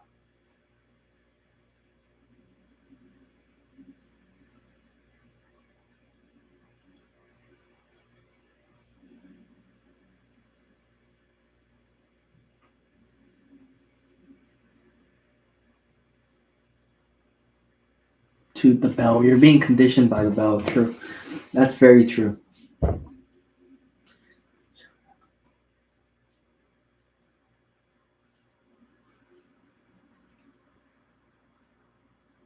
This is my friend Luke, and he's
It's such an important point, because we're here in Miami where everyone's making money, but nobody's saving money. And you know things, and you hear things about, different people and things that they're doing, and nobody's learning how to save their money. Everybody gets rich really quick. I think it's reverse narratives. I think you need to play reverse narratives. If people did what most people don't do, they're most likely going to have different results, aka be successful. So if you see that people are spending money, then you need to ask, what are they spending money on? So the problem isn't spending. The problem is, what are you spending it on? And does it have a return? Not just does it have a return, does it have a return towards my predetermined goals? Mm-hmm. You have to allocate this fuel and this energy. That all money is energy that you input towards different things. That's why I have no emotional attachment towards my net worth. Why? Because it's just stored up energy that I'm going to deploy to empower people, to empower communities, to fulfill my dreams, to take care of my family. It's just energy fuel. It's just a tank. True. It's energy. It's energy. Tank. You don't look at it, the tank full of gas, and somebody that has a little bit of gas, and it's like, psh, like you're a peasant, you're a piece of shit because your tank's not full. No, how can I help you? And this way, that you operate in a different dynamic. So instead of shitting on people, hey, you don't have money in your reports, understanding, hey, money doesn't really mean anything. It's just one factor, one spectrum of this entire equation. It's a very interesting conversation. I think the premise of our talk with liberty is also going to be important to the financial independence of an individual, but I genuinely believe it starts in the brain and it starts in the mind, because you have to become educated, and nobody's going to do it for you. And people that think that they go to the school system and find true education, you don't. You find indoctrination, and people have assumed this idea that the information they've received is education, and it's truly not. So your job is to go find truth. I often talk about the scientific method as the approach to finding truth. The scientific method is tested and proven, observation, testing, hypothesis, and you go through an entire cycle till you arrive to a conclusion. In the same way, you can have a scientific method towards your approach in life. You can have a scientific method where you observe something and ask yourself, is this true or is it false? But people are like, science. Well, what is science? Define science. What is science? Science, if you break it down to its most basic common denominator, basic English, 15th century, it basically means to split, right? To split. And at its essence is splitting what? Truth from falsehood. Science is the process of finding truth. So when you have this... 샹년아.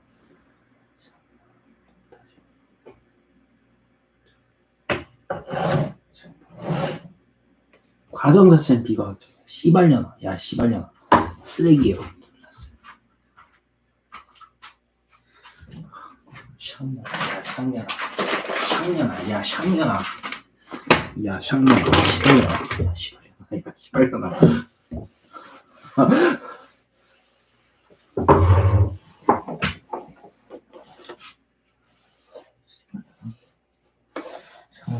샹년아.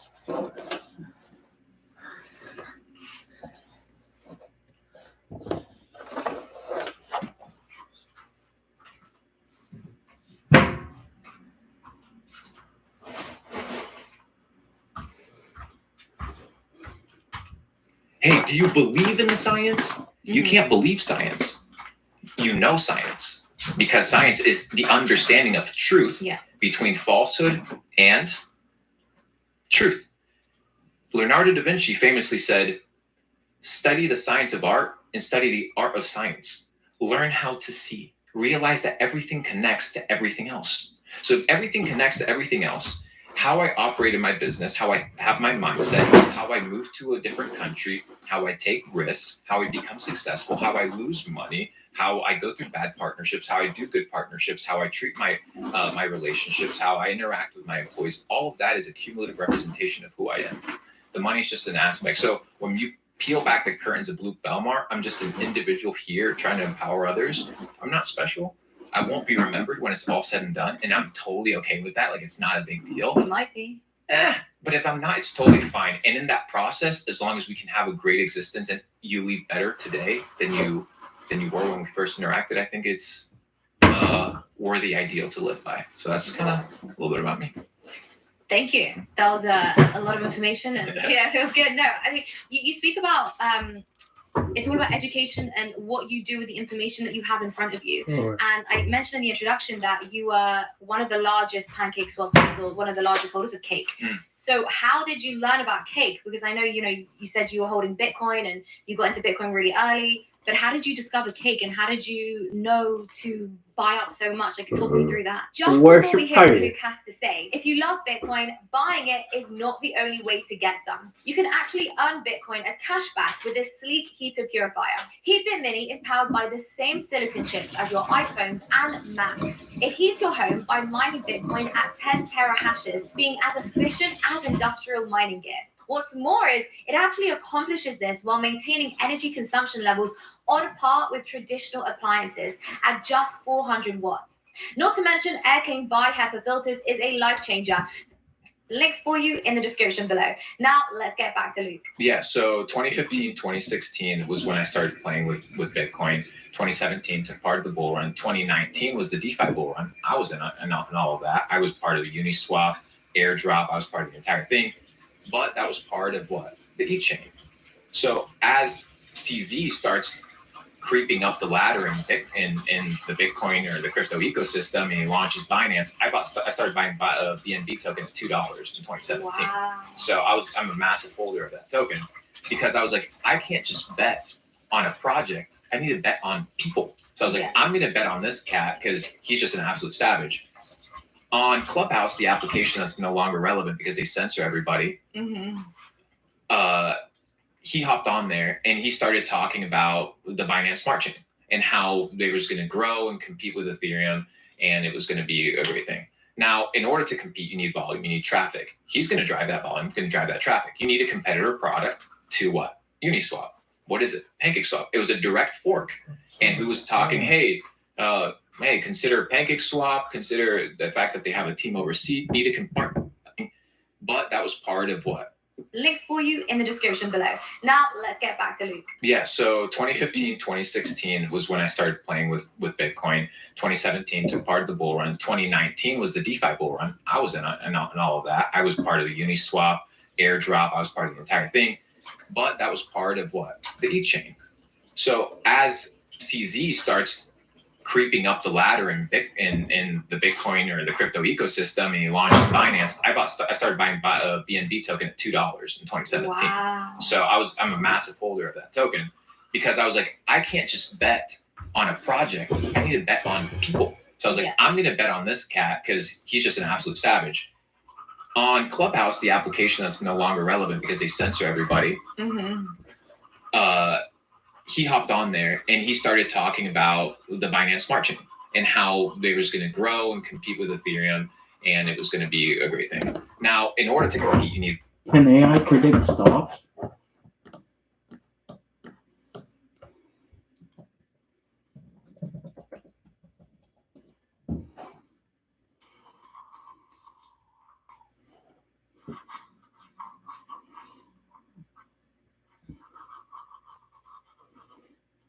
Wow. That's really cool. That's really cool. volume, you need traffic. He's going to drive that volume, he's going to drive that traffic. You need a competitor product. To what? Uniswap. What is it? PancakeSwap. It was a direct fork.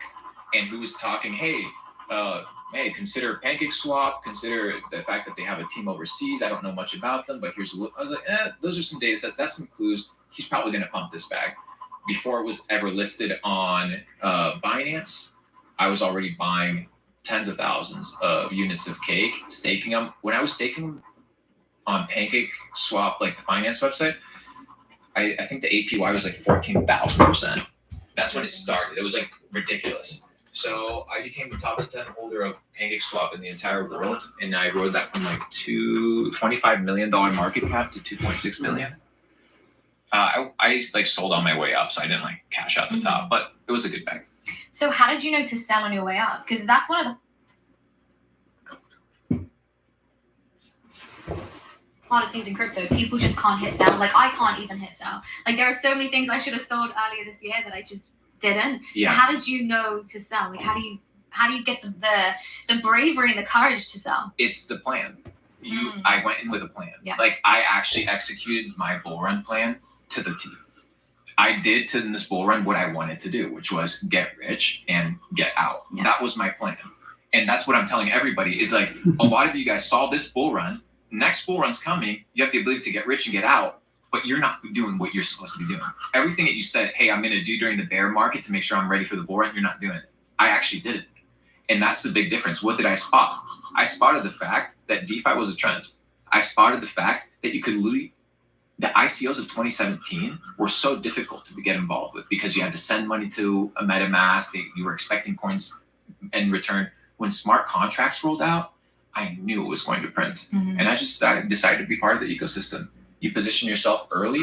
One, you understand that when the Fed prints, the money has to go everywhere. So it has to allocate itself in different crevices. It's literally liquidity. You throw water into a place that has rocks, the water will fill those gaps. So it filled it in crypto. It filled in the ETF market. It filled it in stock markets. It filled it in Forex. It filled it in real estate. The money went everywhere. You just had to pick whatever vehicle you wanted to get in. And I just happened to pick one of the vehicles that had the craziest multiples. But there was plenty of things that went absolutely bananas. If somebody pulls up the chart of tomatoes, pull up the chart of tomatoes. They went through the fucking roof or eggs. They went through the fucking roof. They would have invested in eggs. Egg sellers got fucking rich. Yeah. But you just had to find your vehicle. The people that got rich were the ones that positioned themselves. And to answer your question, when did I get out? When the founder of Base Plan called me and said, hey, should I buy Satan? And I was like, bro, this shit's like, these guys don't know anything about crypto. Like, they don't know anything about crypto. And I know that once they buy it, they're going to get excited and push it to their community. Who else is left to buy after Justin Bieber? You know what I mean? Justin Bieber buys $1 million baby. So who else can you buy? You've reached some mark. You've reached the end of the line. So at some point you just have to say, is this enough for me to live? Am I good? Am I willing to leave the casino? Oh my god. There's one thing you said on a podcast. I don't know which podcast, but it's something that me and my brother actually we read. Like, that is so good. We need to remember that. You said small wins. That's what you said. And that's something which I really try and digest and incorporate into my trading. You know, you don't need to go for the life-changing money. Just take as many wins as you can, and then they accumulate into big wins. Yes. That's it's the idea that you understand that the Great Wall of China was not built by deploying the Great Wall of China from the sky. It was built from the ground, brick by brick, over a long period of time. That when you zoom back, you see the artwork, you see the big fund, you see the big amount of money, you see the big net worth, but people don't see the fact that most billionaires have white hair. What does that mean? It takes a lifetime to get rich. This idea of getting rich young, it ain't a thing. I am an anomaly. I am not like your status normal. I understand that. I accept that. But I also understand that there's a process to get rich. And I understand that process. And I can help people through that process. Now, I'm not the only individual. Now, I don't have all the answers, but I know how to build an 8-figure portfolio. I know how to build in crypto. I know how to build in e-commerce. I know how to scale and build digital businesses. And I think that most people, what they need to focus on right now isn't, oh, how do I make a big win? Notice, how do I keep my habits in check? How do I do what I'm supposed to do every day? People are focused on the output. You truly can't determine whether the market's going to go up or down. You can't make that decision. What you can make is the best financial decision, understanding long-term games.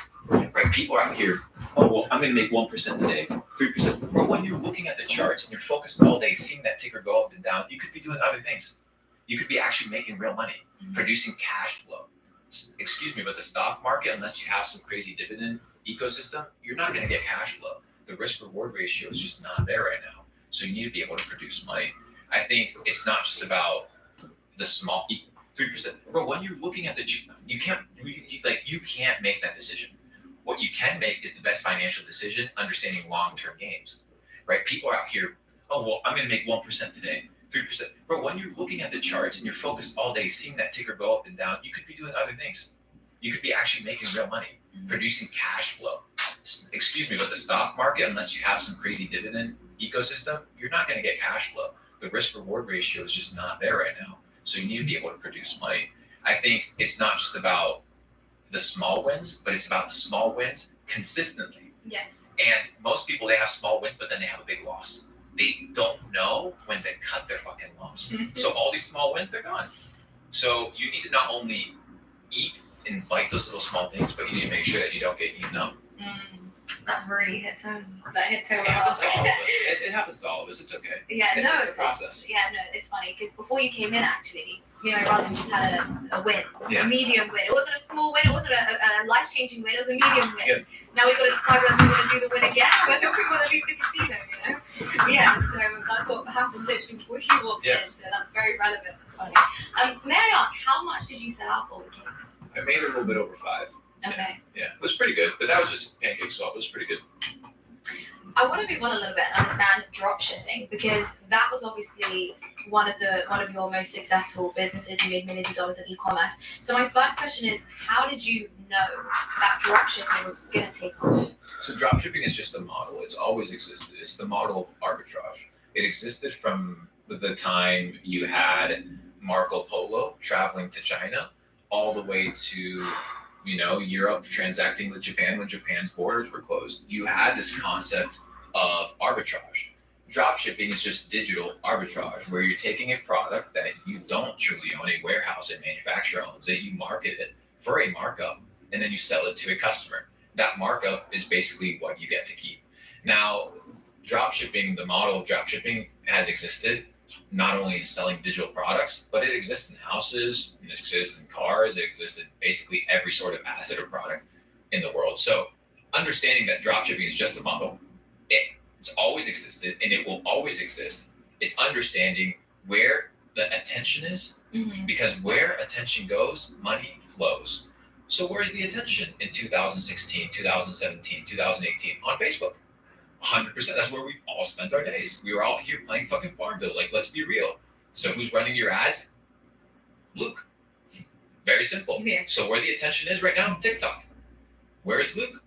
On TikTok. So where the attention goes, money flows. Position yourself not only to be the best in the industry, to offer products of value and service, but understand where the attention, where the audience, where the liquidity, where the money is, and then you can position yourself there. And I think you could.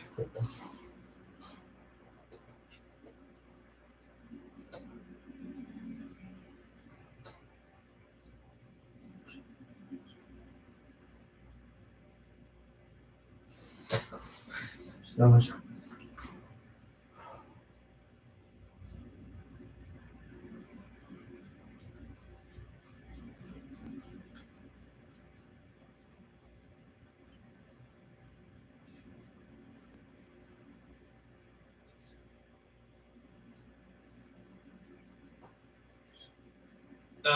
Collect some coins. A lot of people say that dropshipping is dead, but you think that it's not necessarily dead. There's just a new iteration of it. Yeah. So what does that look like? I mean, I just got back from Hong Kong, and I just met with the top drop shippers in all of Hong Kong, and they do about $100 million a year in drop shipping. So when I have guys that are showing me $100 million worth of annual sales, and then I have a cat here in Miami that's doing $20,000 a month telling me that drop shipping is dead, there's clearly a discrepancy of knowledge. So usually when I look at the information, somebody has a comment or somebody mentions an idea or they burst something out, I look at them and I say, what experience does this person have to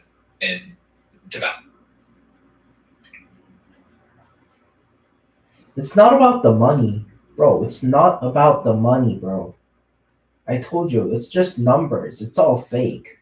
It's all garbage. It's fake. It's numbers, man. What you have to know is about, I don't know. It's 왜 이렇게 근지럽냐?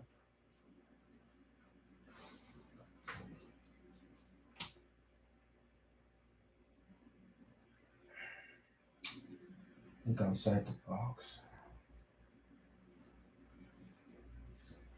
It's not about the numbers, man. It's not about the numbers. Well, it's about the numbers. How are you gonna do it though? How are you gonna do it, bro? I'm not gonna spend my life in fucking school, right? You gotta enjoy. I gotta create an ecosystem, right? worth of annual sales, and then I have a cat here in Miami that's doing $20,000 a month telling me that drop shipping is dead. It's fucking dead, bro. There's clearly a discrepancy of knowledge. So usually when I look at the information, somebody has a comment or somebody mentions an idea or they burst something out. Wait, $20,000 a month is yoke. That's crazy. What experience does this person have to validate their claim? Is this person a good source of authority to mention is dropshipping alive or dead? Yeah. The answer is most likely not. Because if you look at Amazon, if you look at a lot of these companies, a lot of it is based on dropshipping models, and it'll continue to exist. So once I realized that dropshipping was going to exist, that there was a big demand on the internet for products, and that the attention was on social media, I capitalized on it. It's so interesting because it's so new, and I often try and explain this to like my parents or something like that, and it's just something which I think, because you talk about who has the authority to talk about this. It's just something that I think only like the younger generation can really tap into. I don't know, perhaps you have a different opinion. Break that down a little bit more. So I feel like it's very difficult to explain this to the older generation. You although it's just arbitrage and it's something which has existed for a very long time, it just seems to be something which is a much like a millennial Gen Z skill to have. Absolutely. Or something to tap into. Absolutely. I mean, it's definitely a business model that is more trendy now than it used to be. Obviously, because arbitraging via QVC in between ads of your favorite sitcom, that was dropshipping. That was dropshipping. Those teleprompts, somebody calling, selling you buy one, get one, free shipping, that's dropshipping. Except now the barrier to entry, right, has been reduced. So people look at dropshipping as dead. No, dropshipping is so alive that there's so many people trying to compete for that space. So in order for you to compete, instead of being a little bitch, get really good. The ones in the market that win are the best. Winners win and losers lose. So if you're not making money in dropshipping, bro, newsflash, people are still buying. Yeah. People, whether they're buying or not, Yeah. is irrelevant. I just got back from a meeting with a mentor. It's very interesting because as you build relationships with mentors and you continue to grow, you begin to have a different relationship with your mentor. It's more kind of like a peer type relationship. So this mentor of mine, he's probably done about $20 billion in sales in his lifetime. He's an older guy. He's about 70 years old. I sat down with him and he's talking about how he's putting together something for executives, and that the executives don't want to come and attend his training, that he wants to train CEOs, and that so many people signed up and nobody showed up. He's like, oh, they're all ungrateful. And I said, no, my friend, they're not all ungrateful. They're just somewhere else. Like their attention is somewhere else right now. You just lost the game of attention. They're most likely scrolling or doing something. They're not doing something. They're just not doing what you have them doing because, well, you just didn't market right. So that's my opinion. Yeah. So it reminds me of when people complain online that like the algorithms change because they're not getting as much engagement. It's like, no, your content is just not good anymore. And it's the thing is, it's not about just content. One thing is content, another thing is the market. Yes. Just because you have content doesn't mean you know how to market in the entire game.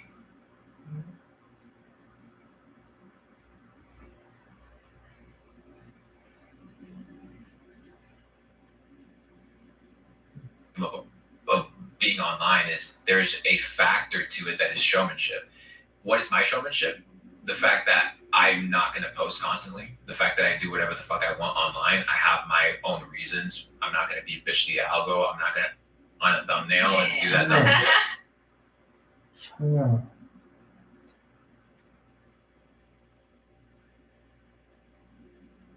So that is my strategy to be successful on social media, is authenticity. Because now more than ever, people are sick and tired of the bullshit. People don't like the I want to get rich overnight. People don't buy that anymore. People want to know, how can I make a consistent living? How can I be good? How can I wake up with peace of mind? How can I find a good spouse? How can I have a six-pack? And how can I slowly scale? How can I grow? I don't want to Hail Mary people. And I get that. You need to find an ecosystem. You need to find that information. And I feel like the information that's on YouTube, it's a lot of the young cats that don't really have a lot of life experience. So I try to limit the amount of exposure that I have of myself on there, because then it kind of mixes me up with the rest. That's interesting. Where would you rather be if not YouTube? In real life with billionaires on an island. Fair enough. Okay, well let's get into that. Okay, so a lot of your content, you talk about escaping the matrix and freeing your mind. So I'm really curious, what is the matrix to you, and how is it that they keep our minds trapped? So today I wrote an email titled "Enjoy the Weekend," but week spelled like week, not week like weekend. Week Hey, like, how rich is this dude? I didn't hear about this dude before. This Luke Belmore dude.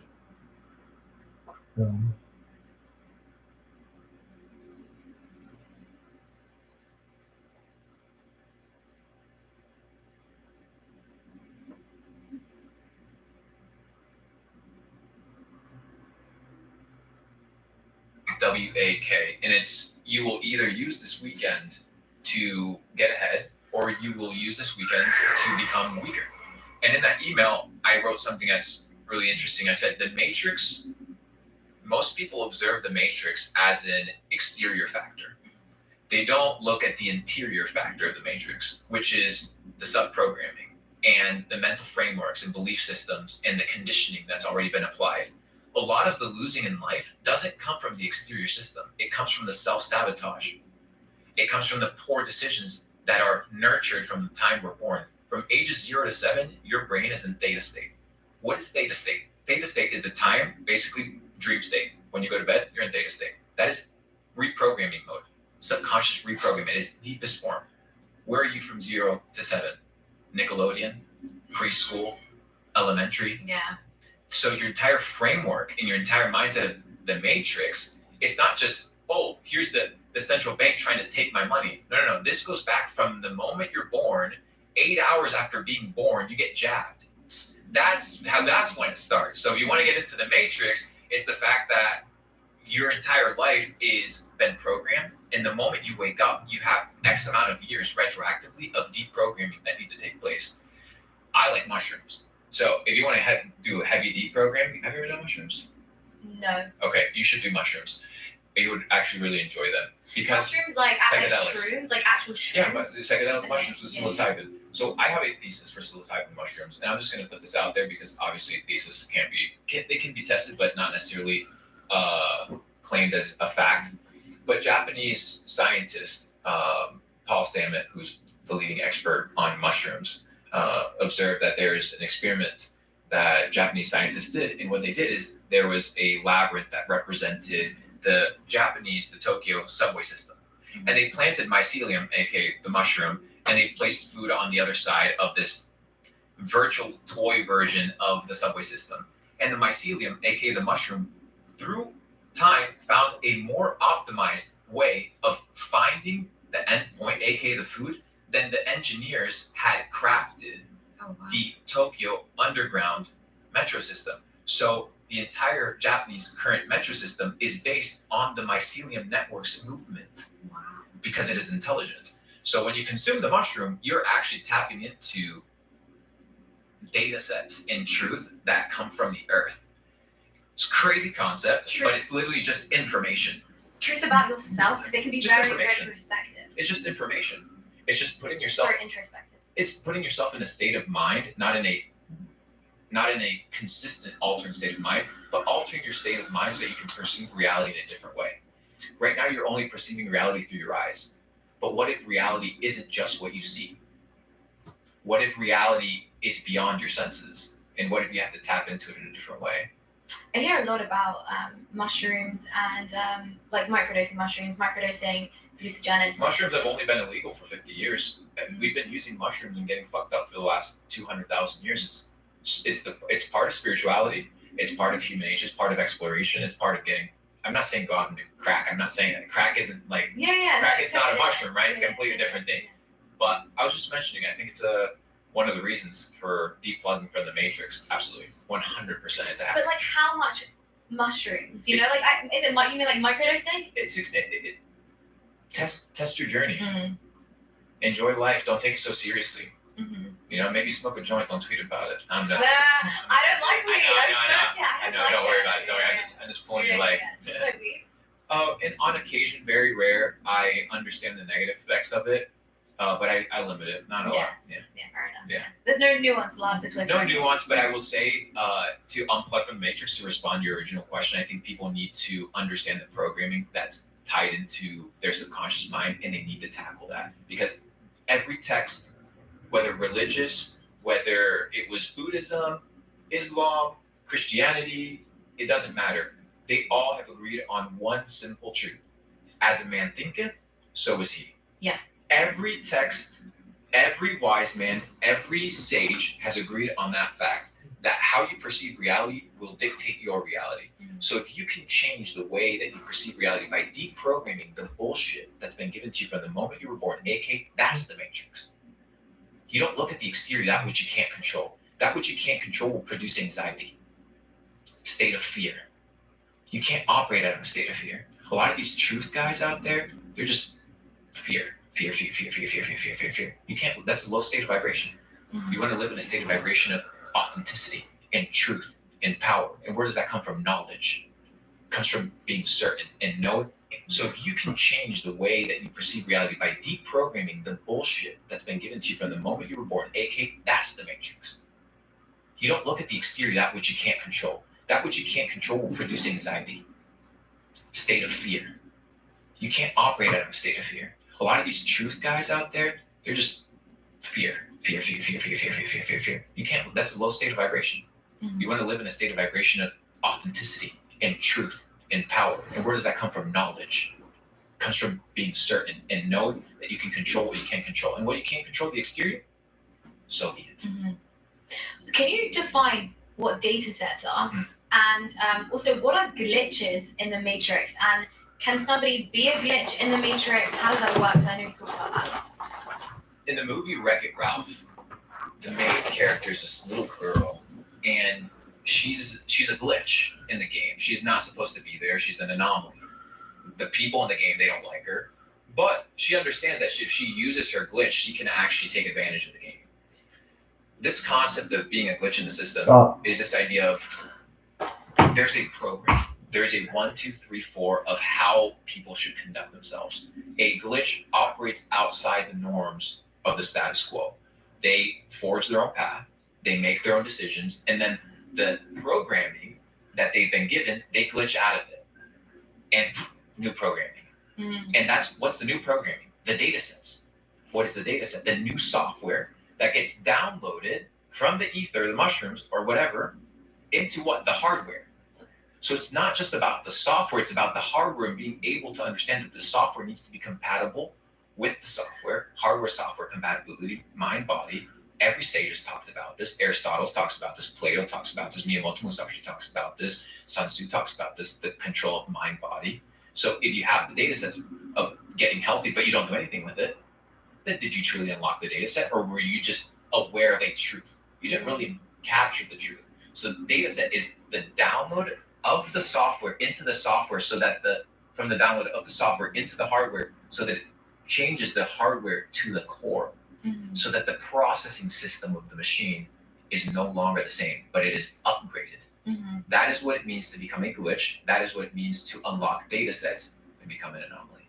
So can you give me some examples of data sets? Like, how do people seek out data sets to help them level up financially, or just in health-wise, in many different ways? When was the first time you heard about Bitcoin? It was in I was 16. Okay. So 20, I don't know, 20, what year was I in? Year 13, I don't know. Ballpark it. Oh, 2013 or 2014? Okay, so let's say 2014 you heard about Bitcoin. You didn't buy it. No, I didn't. You were given a data set. You didn't do anything with it. Because I didn't trust the source, though. I remember. Exactly, because you didn't trust yourself. No, I didn't trust the source. You're the source. What do you mean? What do you The mean? scientific method. You need to put the data sets through a process to test whether they're true or not. Right, and I So didn't test it. You didn't test it. You didn't test it. You just discarded it. Yeah, I did. It was a piece of information that's just neutral, but you had no mental framework to take it through.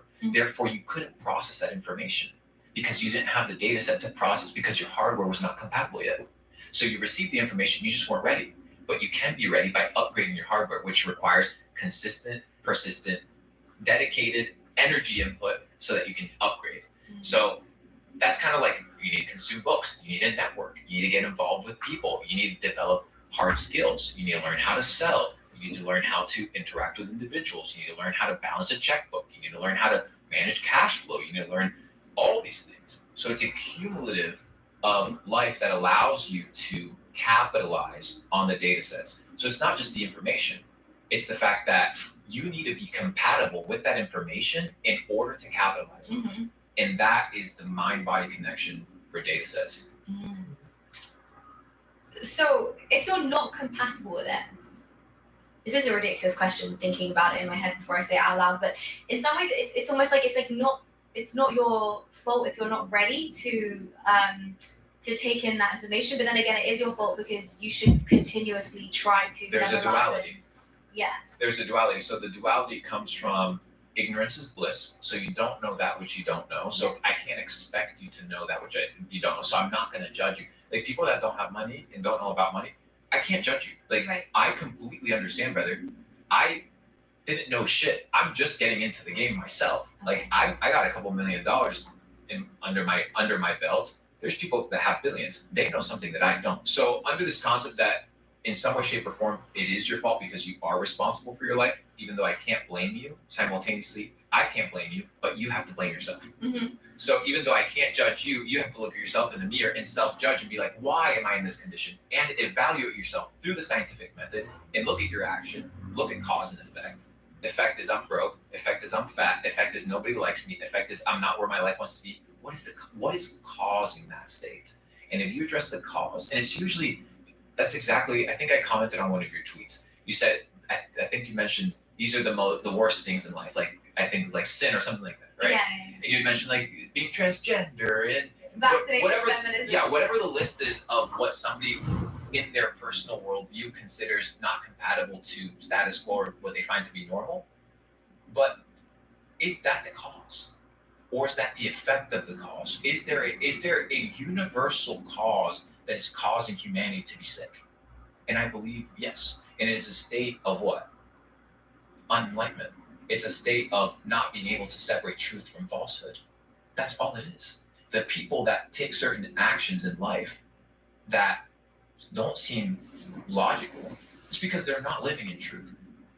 But I'm not going to judge them because they're not living in truth. Like, oh, a blind person expecting them to know where to go. Yeah. I'm going to lead them with grace, with kindness, and understanding that maybe they don't know any better. Yeah. And Jesus said it best when they were about to stone the woman who had committed adultery.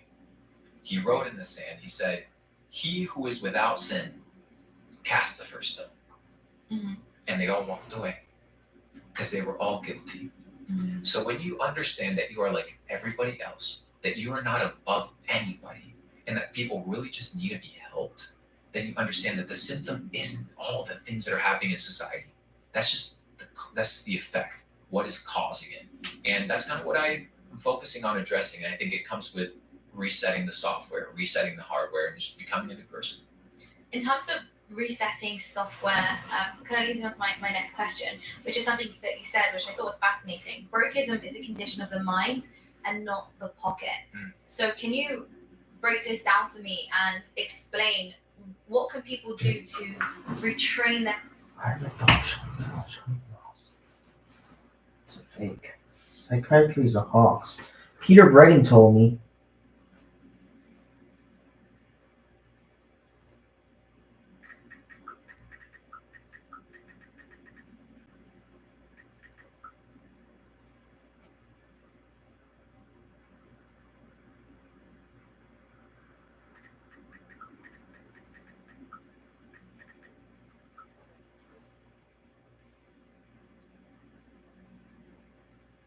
There's a simple way to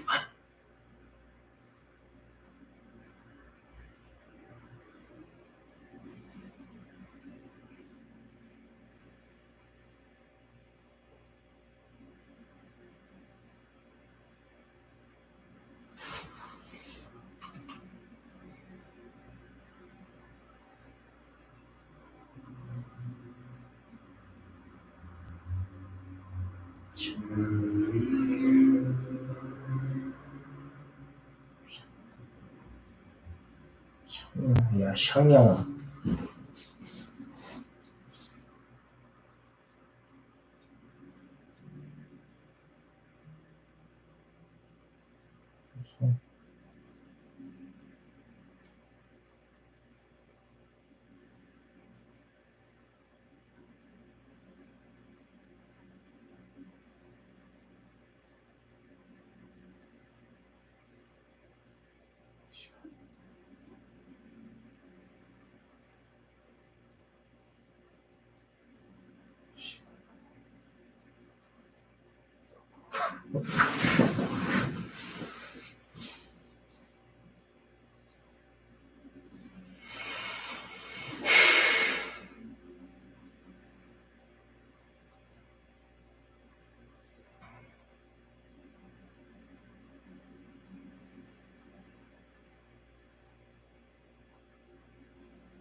This clown, bro. brain so that they break out of that hardware and are able to sort of level up essentially and get out of that broke mindset. The key to manifestation can be synthesized and boiled down to potentially one sentence by who I believe to be probably the greatest to ever walk the earth, which was Jesus. And he said, when you pray, believe that it has been given to you and it will be given to you. Not pray hoping that things will happen and then it'll happen. It's believe that it has already happened and it will happen. What does this mean? This means that how you position yourself, how you have a scarcity mindset about your future will dictate your future. If you live out of fear, you will have a future that yields that. Energy input equals energy output. But what if I'm always thinking, I'm a healthy person? I'm going to become healthy. I will. It's impossible not to. It's The death that you deserve because of your sin, Jesus takes that upon himself. Jesus loves you. Why are you so mad at Jesus? You know, I fucking hate Jesus. Why do you hate Jesus? He's just not real. He's not real? No, he's not real. Why is he not real? Because he's a fictional character. Is he fictional? You made him up in his head. The Bible is the most proven history book. Is the most proven history book that's ever been. There are so many different recordings throughout history. I can tell you this, but you don't care to hear it.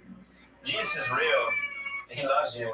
If you'll turn away from your sins, you'll call upon him as your Lord. He'll wash you and he'll cleanse you.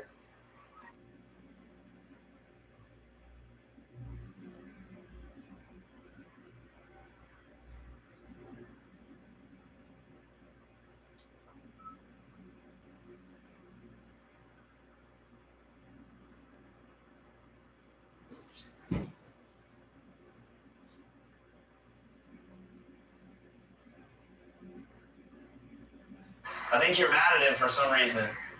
You think he took someone from you, but he didn't. So it's an exchange. Natural law, cause and effect. It's Jesus is just talking about the yoga of devotion, nothing else. Because one thing that's his way, he's unidimensional. He's just talking about one dimension of approaching the ultimate. He's just saying, just follow me, it'll happen. It is devotion. Krishna is also saying the same things. He's saying, I'm the way. I think Jesus said something like the law of gravity. If I go to the top of this roof and I jump, I will not go up. I will go down. It's the same with every other law. Same as the law of cause and effect. So when you have this kind of idea in this wrestling, and a lot of people have it, and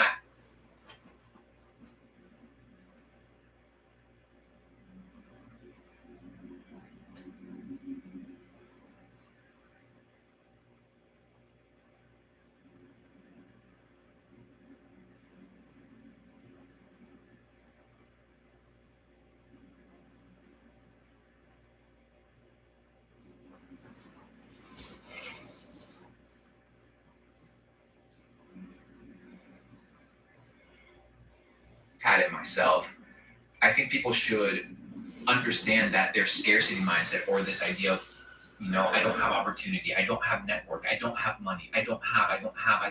Well, if you have nothing, you have nothing to lose. So you better go for it. And it's that in that mindset of, I have nothing to lose, I am wealthy, I have time, energy, and attention, and I already have that which I want to have. I just have to believe it to be true, and eventually time will catch up. That's how you evolve your mindset. From scarcity to wealth. Because broke is not a condition of the pocket, it's truly a condition of the mind. Because if you think you're rich and you work towards that ideal, who can stop you? Do you think that's true for all aspects of life? Yes. Because everything is in everything else. Everything represents itself in everything else. How you do one thing is how you do everything. How you treat your brothers, how you treat your business partners. How you treat brother is how you would treat your husband one day. It is just because that's you. It's how it's going to be. So the question is, how do you treat those people? Because what that is a reflection in the mirror of who you are as a person, which is beautiful because it can happen to anybody. But it's in the self-reflection that people can kind of improve. But it's also in the self-reflection where people can get offended. Truth hurts. And many times I look in the mirror and I don't like things. So I decide to change them. And the difference between the people that win in life and the ones that lose, they look at the mirror, they walk away and don't change and say everything's perfect. And they'll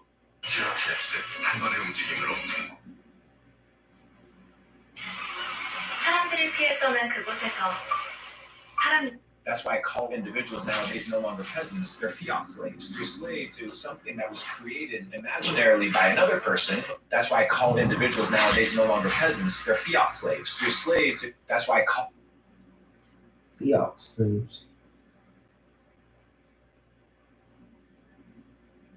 Call individuals nowadays no longer peasants, they're fiat slaves. They're slave to something that was created imaginarily by another person, putting a little $sign carrot in front of you. By the age of 65, you'll be able to retire and you'll be happy. But give me 40 years of your life. Luke Belmar. A 28-year-old entrepreneur, investor, and internet personality. Who took the internet by storm with his success in digital advertising, e-commerce, and investing in crypto and NFTs.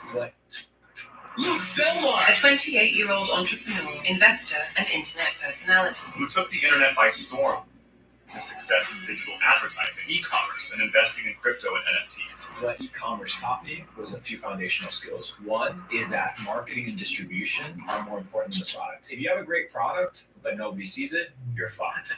Number two, sales. If you want to make money, you have to sell. Why are you so bullish on Pudgy Penguins? I'm an equity shareholder in Pudgy. It was not an investment in the project. It was me betting on Luca. Do you think university is a scam?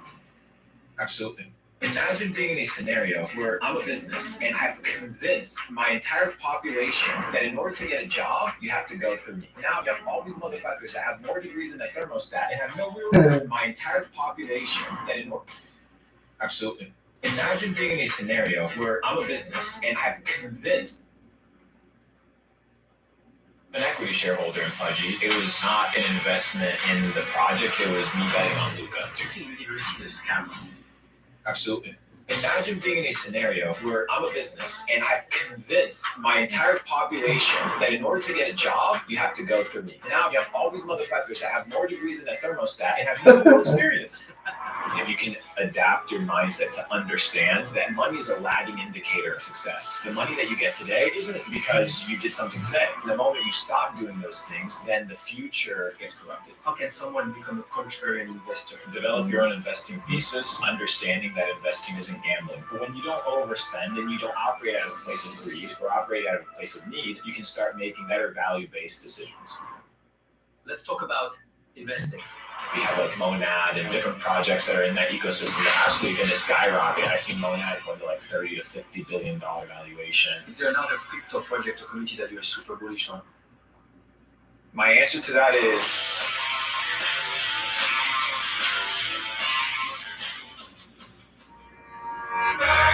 okay. Do you want to tell people how we got here today? It's interesting. It's a really interesting story. It's an interesting story. So long story short, you hit me up in the DMs and you're like, yo, let's chop it up on my podcast. I'd seen some of your clips. You'd had Luca, which is one of my business partners, on here. I saw that you had some dope people, and I was like, yeah, but then you also had some people I talked a little bit of shit about me. So I'm like, should I give this guy the time of day? And then you're like, bro, no, it wasn't. It's out of context. Don't take it too seriously. I'm like, all right, sounds good. Let's chop it up. So here we are today, bro. Yeah, also, I'm super excited to have you, man. So maybe as a start, we are still in January 2024. Yes. It's the first month of the year.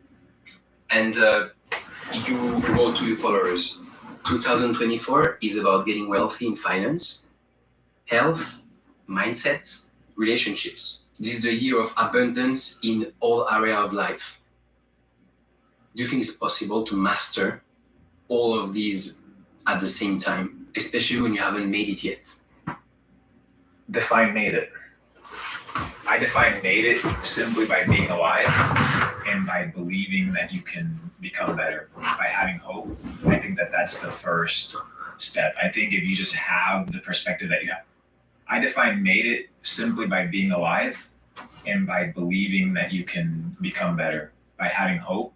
I think that that's the first step. I think if you just have the perspective that you have opportunity to develop, I think that it's possible, because when you begin to think about wealth by definition, you have this concept of like, oh, this is a wealthy man or this is a wealthy family, but they're only talking about money. And wealth by definition isn't money alone, it's abundance. So what are the areas of your life that you're supposed to figure out or continue developing in order to develop this wealthy, well-rounded life?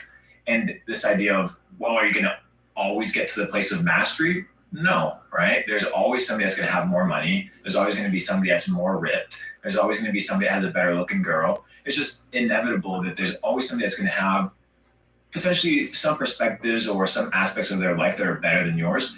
But I think having that focus of not being one-dimensional, of being like, because you were telling me, hey, dude, I was in business and traveled the world, lived in all these super mega metropolis, and then I went back home and my health was fucked.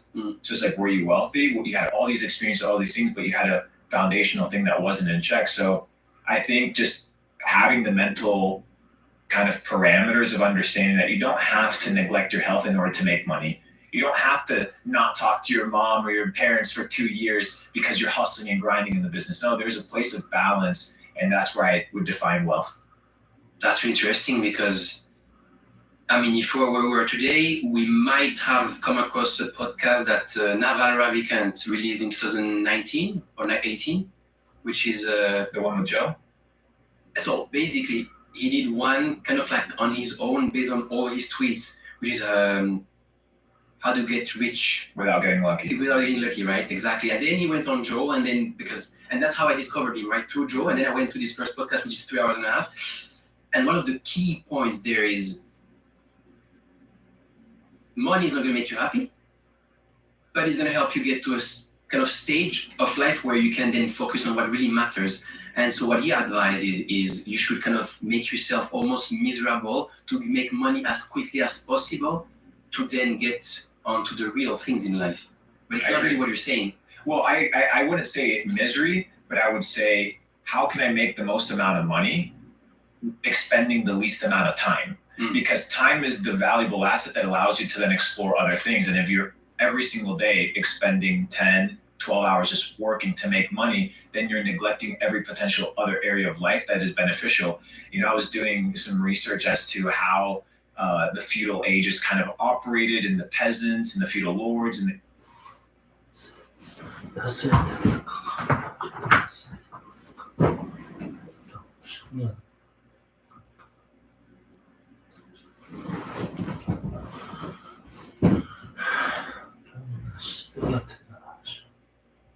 kings, and you begin to look at the work schedule of the peasants. These motherfuckers only worked 150 days out of the year. They didn't work 300 days out of the year like society teaches us today. So you have the peasants, the working class, by definition, peasant means just working class, back in the day, only working half of the year. So here we are as fiat slaves working 300 days out of the year, and you begin to look at the work schedule of the peasants. Search as to how the feudal age is kind of operated, and the peasants and the feudal lords and the kings, and you begin to look at the work schedule of the peasants.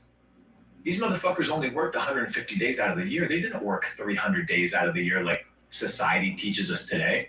So you have the peasants, the working class, by definition, peasant means just working class, back in the day, only working half of the year. So here we are as fiat slaves working 300 days out of the year, assuming that money is the most important thing. When it's all said and done, how much money do you actually need in order to live a wealthy, highly successful, fruitful life? Not a ton of money. You don't have to have billions of dollars to get there. What's your answer to that? My answer to that is figure out a level of comfort that matches your lifestyle. And it depends on everybody, right? And then don't overspend. Don't get to the place where you spend because you want to compare yourself to others, and don't fall for the trap of consumerism. If you become a consumerist, you're always going to have to make money in order to spend. But if you're a producer and not a spender, then you're focusing on how can I create things of value in the marketplace that eventually allow for opportunity and money to flourish.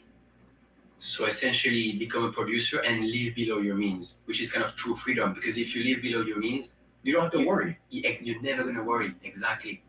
You talked about how do I make as much as possible by spending as least time as possible. What are a few answers to that? For example, in this podcast again with Nala, he talks about leverage, right? Talks about financial leverage, human leverage, so human capital, and then you have obviously the one that's like the best today. I mean, code and 지금 올림픽 트레이드가 독보적인 금융 기회를 제안합니다. 차트를 분석하고 You talked about these bricks, right? That you're kind of setting in a certain way. And you grew up in Argentina, yes, right? So we all grew up in different places. You grew up in Argentina, I grew up in Switzerland, and the place where we live, the environment, the culture we grow in, obviously is going to impact and limit our beliefs and our self-beliefs. What's acceptable, what's not, what's possible, what's not. How does the young Argentinian, Singaporean, American, or even Swiss teenager, or let's say, early 20, deprogram himself and sort of, as you'd say, like get out of the matrix to set himself up for insane success? So first is understanding that you're not what your religion tells you you are. You're not what your parents tell you you are. You're not what your friends tell you you are. In fact, you're not even what you tell yourself you are, because you don't even truly understand your limitless potential. So when you live in a situation whereby you're limited by the opinions and the insecurities and the projections of other people, what you're doing is you're limiting your potential and your growth for self-development. And the first part is understanding that you can become whoever you want to become. If you want to become successful, you will become successful. If you want to become rich, you will become rich. If you want to become literate, you will become literate. If you want to become well-traveled, you will become well-traveled.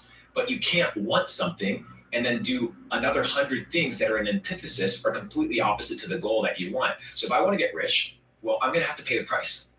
If I want to travel the world, I'm going to have to pay the price. And most people, they want something, they wish things, but they don't truly want them and then work towards them. So know where you want to go, know what you want, and then don't want other 100 things that are completely opposite to the achievement of that goal. So you don't have to have a ton of goals. Establish, 2, 3 goals, things that are easily executable and easily achievable. You don't have to go out and make $1 million tomorrow. No, relax. What is the next book about business and leadership that you should read? How should you be working out and eating and taking care of your health? How do you treat your relationship with your mom and your dad and your siblings? Well, that's going to easily translate into how you treat your business partners. So how you do the small things is how you do the big things. And like I said before, you just master building that foundation, building those little bricks day by day. And once you zoom back out, you'll see the beautiful creation, the beautiful artwork that you've built with your life. And it'll be a masterpiece for everybody to observe and be like, this guy lived a great life. And maybe to kind of take off the magic, right? Oh, this person is so successful, or this person is so fit.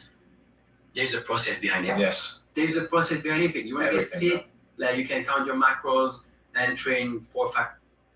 Probably blockchain will help in that, because you have all this AI. For sure. Because one of the key problems now is like AI. We don't even realize, most of us, but we're in 2024, there is US elections this year. And there was, I think it was Raoul Pal saying, during the US elections, you're going to have crazy arguments with your neighbors, your family members, people you love, just because of AI piece of contents that are going to be targeted at you to make you go crazy, right? And one thing where blockchain can really help is to prove whether all these pieces of contents are actually true or not. The only issue with that, bro, is when you start playing with the humanization and the digitalization of personal identities. So it's like, oh, well, now we need to make sure that whoever's on Instagram or whoever's on Twitter is actually a real human. So now you have to submit your ID. And that's where shit gets kind of crazy. But I look forward to this future, bro. It's going to be fucking wild, because now you don't even know who's commenting. For all you know, Zuckerberg's got all these motherfucking profiles running 24/7, just blasting comments to cause engagement, cause triggers. And for all you know, it's just a troll farm. It's wild. And it's happening. It's happening. I mean, it happens all the time. I think there was an intelligence company out of Israel called Project Judas, and they had 30,000 Twitter accounts, and they would kind of control narratives through those Twitter accounts. And they're not real people. It's just a couple individuals. Now with AI, it's going to be super powered. And I agree with you, bro. It's going to fucking break a lot of people's minds, bro. It's going to be crazy, dude. Fuck.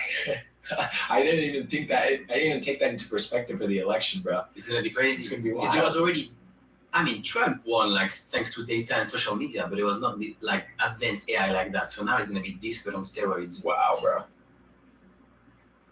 It's going to be crazy. It's going to be wild. It was already, Trump won thanks to data and social media, but it was not like advanced AI like that. So now it's going to be this, but on steroids. Wow, bro.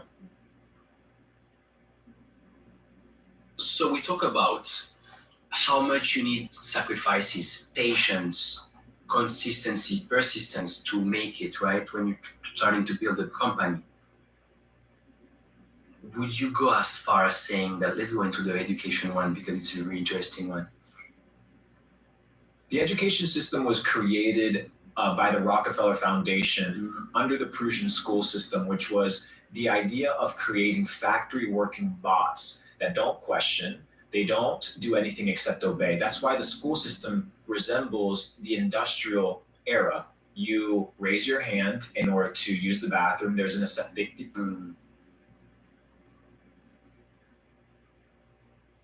Would you go as far as saying that it's failure or success? Gold star or red marker with an F.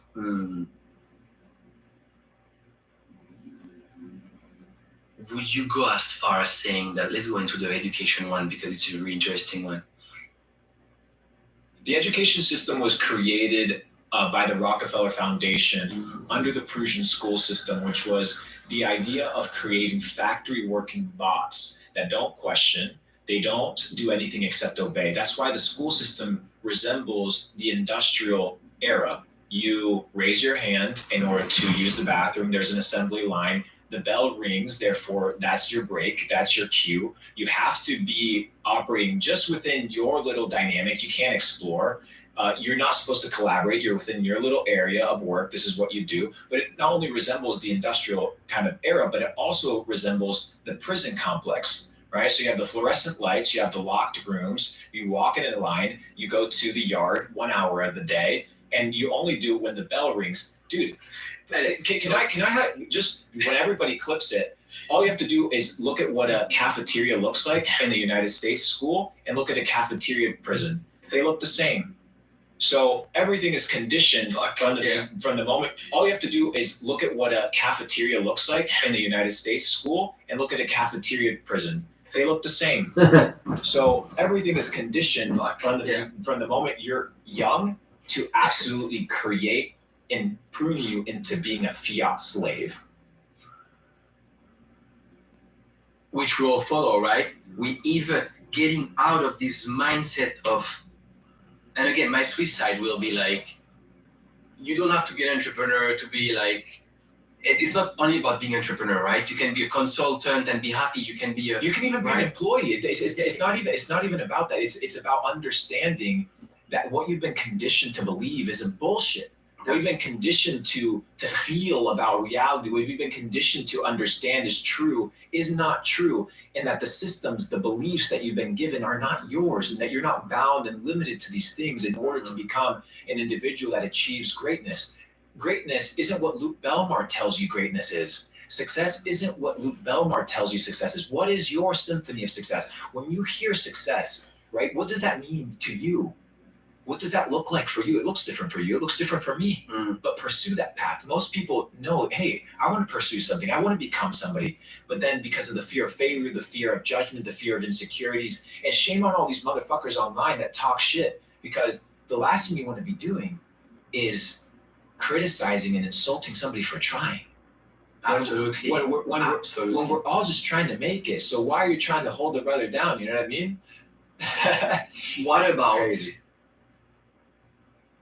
What about your parents?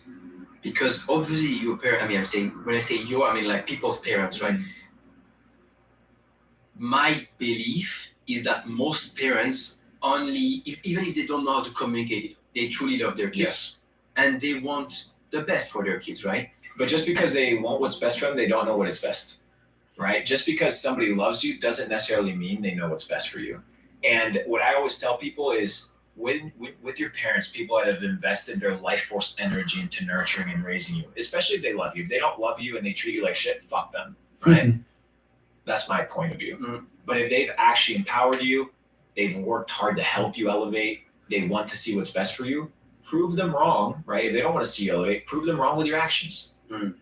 Your parents aren't going to be upset if they see you waking up early, if they see you pursuing your dreams, if they see you being productive. If you're not doing anything, you're just playing Fortnite all day, being a lazy piece of shit. It's not, and you have to sell them on it. It goes back to what we talked about. You have to sell them, just like you have to sell your girl on staying with you, just like you have to sell your customers on hanging around. You have to sell sometimes your parents on them allowing you and blessing you to pursue different areas of life.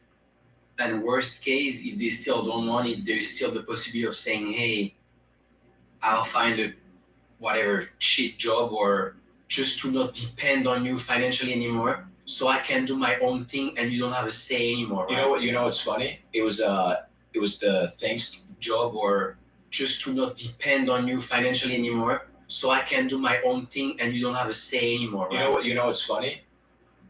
I'll find a On them allowing you and blessing you to pursue different areas of life. and worst case, if they still don't want it, there's still the possibility of saying, hey, I'll find a whatever shit job or just to not depend on you financially anymore, so I can do my own thing and you don't have a say anymore. You Right? know what? You know what's funny? It was the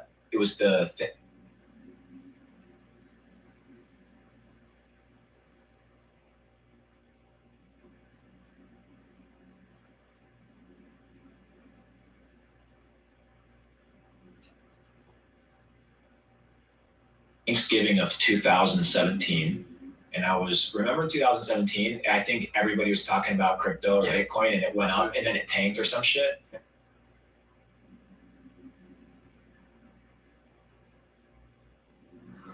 절대 너희처럼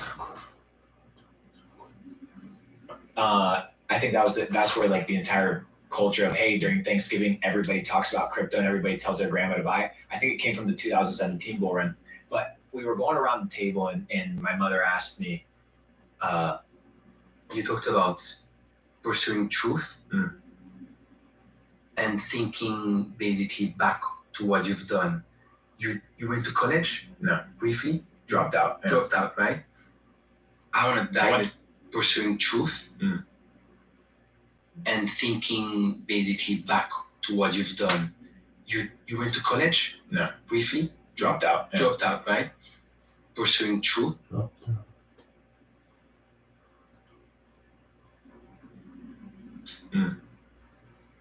and thinking basically back to what you've done. You went to college? No. Briefly? Dropped out. Yeah. Dropped out, right? I want to I dive went to multiple universities, tested different things, one quarter here, one quarter there, but it never suited me because the teachers were kind of losers, and I sensed that from the get go. I'll tell you, bro. I had two teachers. Two teachers convinced me that school was shit.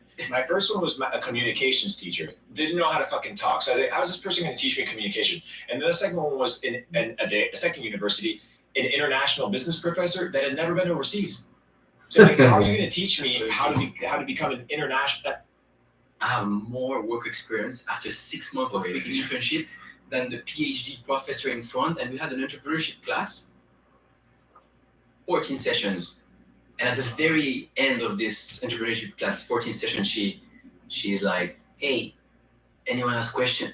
And I'm like, she had done a PhD in entrepreneurship, never built a business, and she was an entrepreneurship professor. And I'm like, do you really believe we can teach entrepreneurship?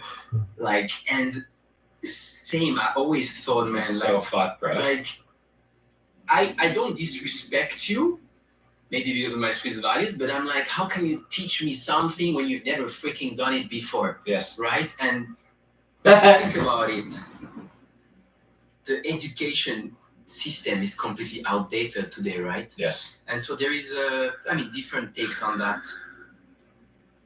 Do you think university is a scam? Absolutely. Because it's a business, right? The university is a business. So in certain countries, you have public university, but somebody's paying for it. Maybe it's the government, but somebody's paying for it. In the US, university is expensive as fuck.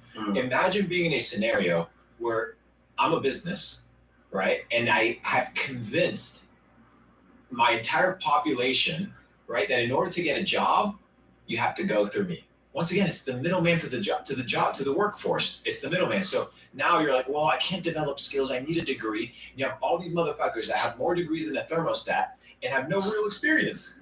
So then they go and you hire all these super intelligent dudes, quote unquote, but that have no values. They have no self-esteem because they haven't actually accomplished anything. Not only that, they're super inexperienced and they're not even worth having around. They're entitled. They're arrogant. True. They think that because you took a couple of tests in That's school, true. that you can, bro, the marketplace will fuck you up, dude. Actually, because you're being told at university, you are the leaders of tomorrow. You are the leaders of tomorrow. And then you end up with so many people with papers, right? With university papers, that we have this thing called academic inflation, where you've gone through all these studies, you might have taken a loan, and then it's hard to find a job. And if you find a job, the job is going to pay you like shit. No one will give a fuck about you, right?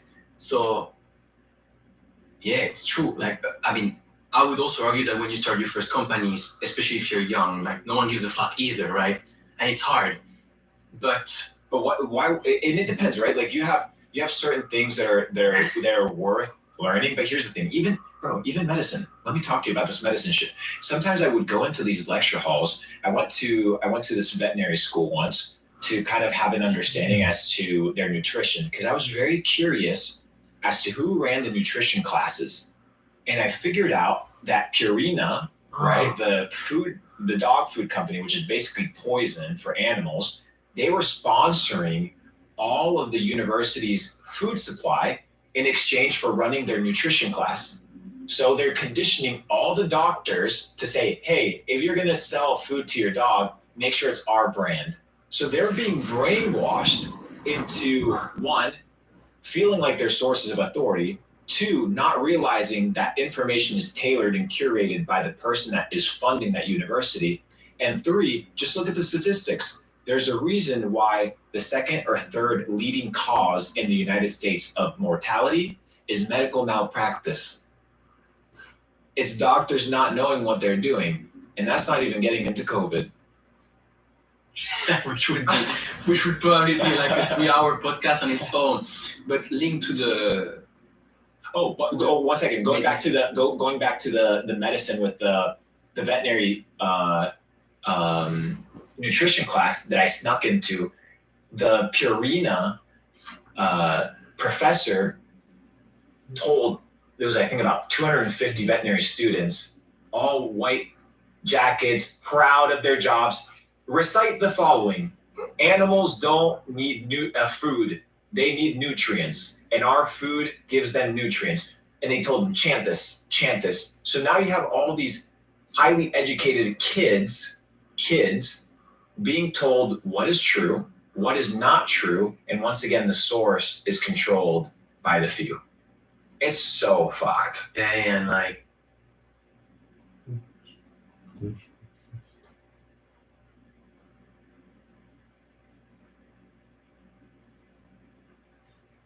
I'm Swiss.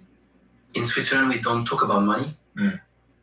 We don't even know or dare to ask our parents how much they make. Really? You don't do that, no? Wow. That's how much taboo the topic of money is in Switzerland.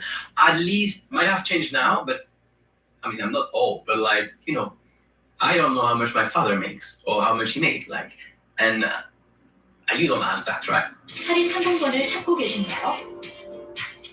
아고다 항공권 특가를 이용하세요.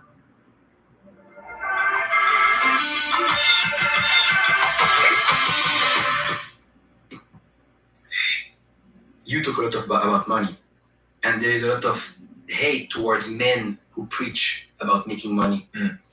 Why do you think openly talking about money and about making money is so important? Because money is just a tool. So I talk about money just like I talk about health, just like I talk about self-development and picking up a book and learning topics that you enjoy. Money's just a tool. Money's just a weapon that you utilize to accomplish your goals, but it's essential. And most people have no literacy when it comes to money. I was doing some research as to how the Bible was translated into English. When John Wycliffe, began translating the Bible, he was persecuted. He was persecuted by the clergymen that had the Bible in Latin, and he was persecuted by the Pope, and he was persecuted by the religious political powers. Why? Because Why is there so much spam?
공무원이니까 연금 나오지.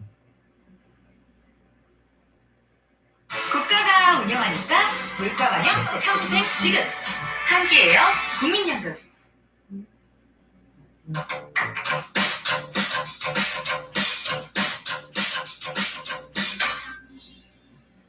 안녕하세요. 연금박사 이영주입니다. 오늘은 제가 여러분께 돈 공부하라는 내용 방송해드리도록 하겠습니다. 특히 이 방송 들으실 분들은 부모님도 들어야 되시고요. 이 부모님들 입장에서 듣고 자녀에게도 반드시 돈 공부. 그러면 이 세상에서 살기 위해서 우리가 돈 가진 사람이 주인이 되는 세상이고 반드시 돈 공부하라고 알려주셔야 됩니다. 우리가 사는 시대는 자본주의 시대. 제가 정말 입이 닳도록 말씀드렸어요. 제가 우리가 사는 시대는 자본주의 시대.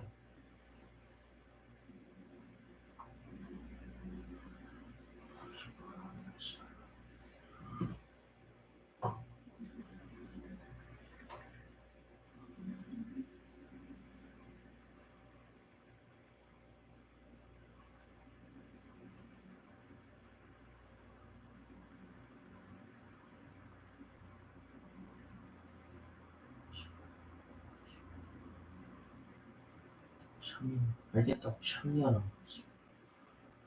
알겠다고 싶어요.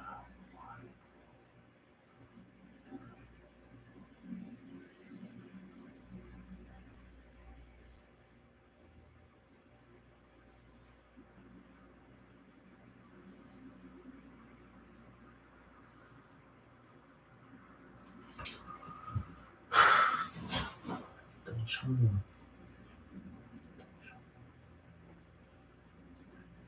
자본주의 시대다. 자본주의 시대가 뭐라고요? 돈이 주인인 세상이라고 자본주의에 나와 있어요. 그렇죠? 돈 가진 사람이 주인이 되는 세상이고 돈으로 무엇이든 할 수 있는 세상입니다. 여러분 다 알고 계시죠?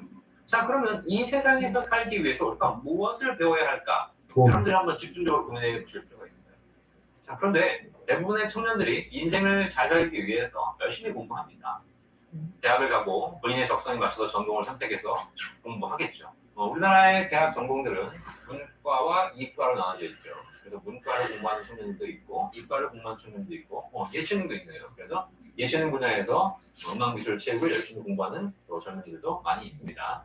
이렇게 우리는 적성에 맞는 전공을 선택하고 거기에 맞춰서 공부해왔죠. 물론 이런 전공 다 중요하지만 대부분 다 의대 법대를 가고 싶어 하죠. 그래서 성적만 되면 정말 역시 의대 법대를 가기도 하죠.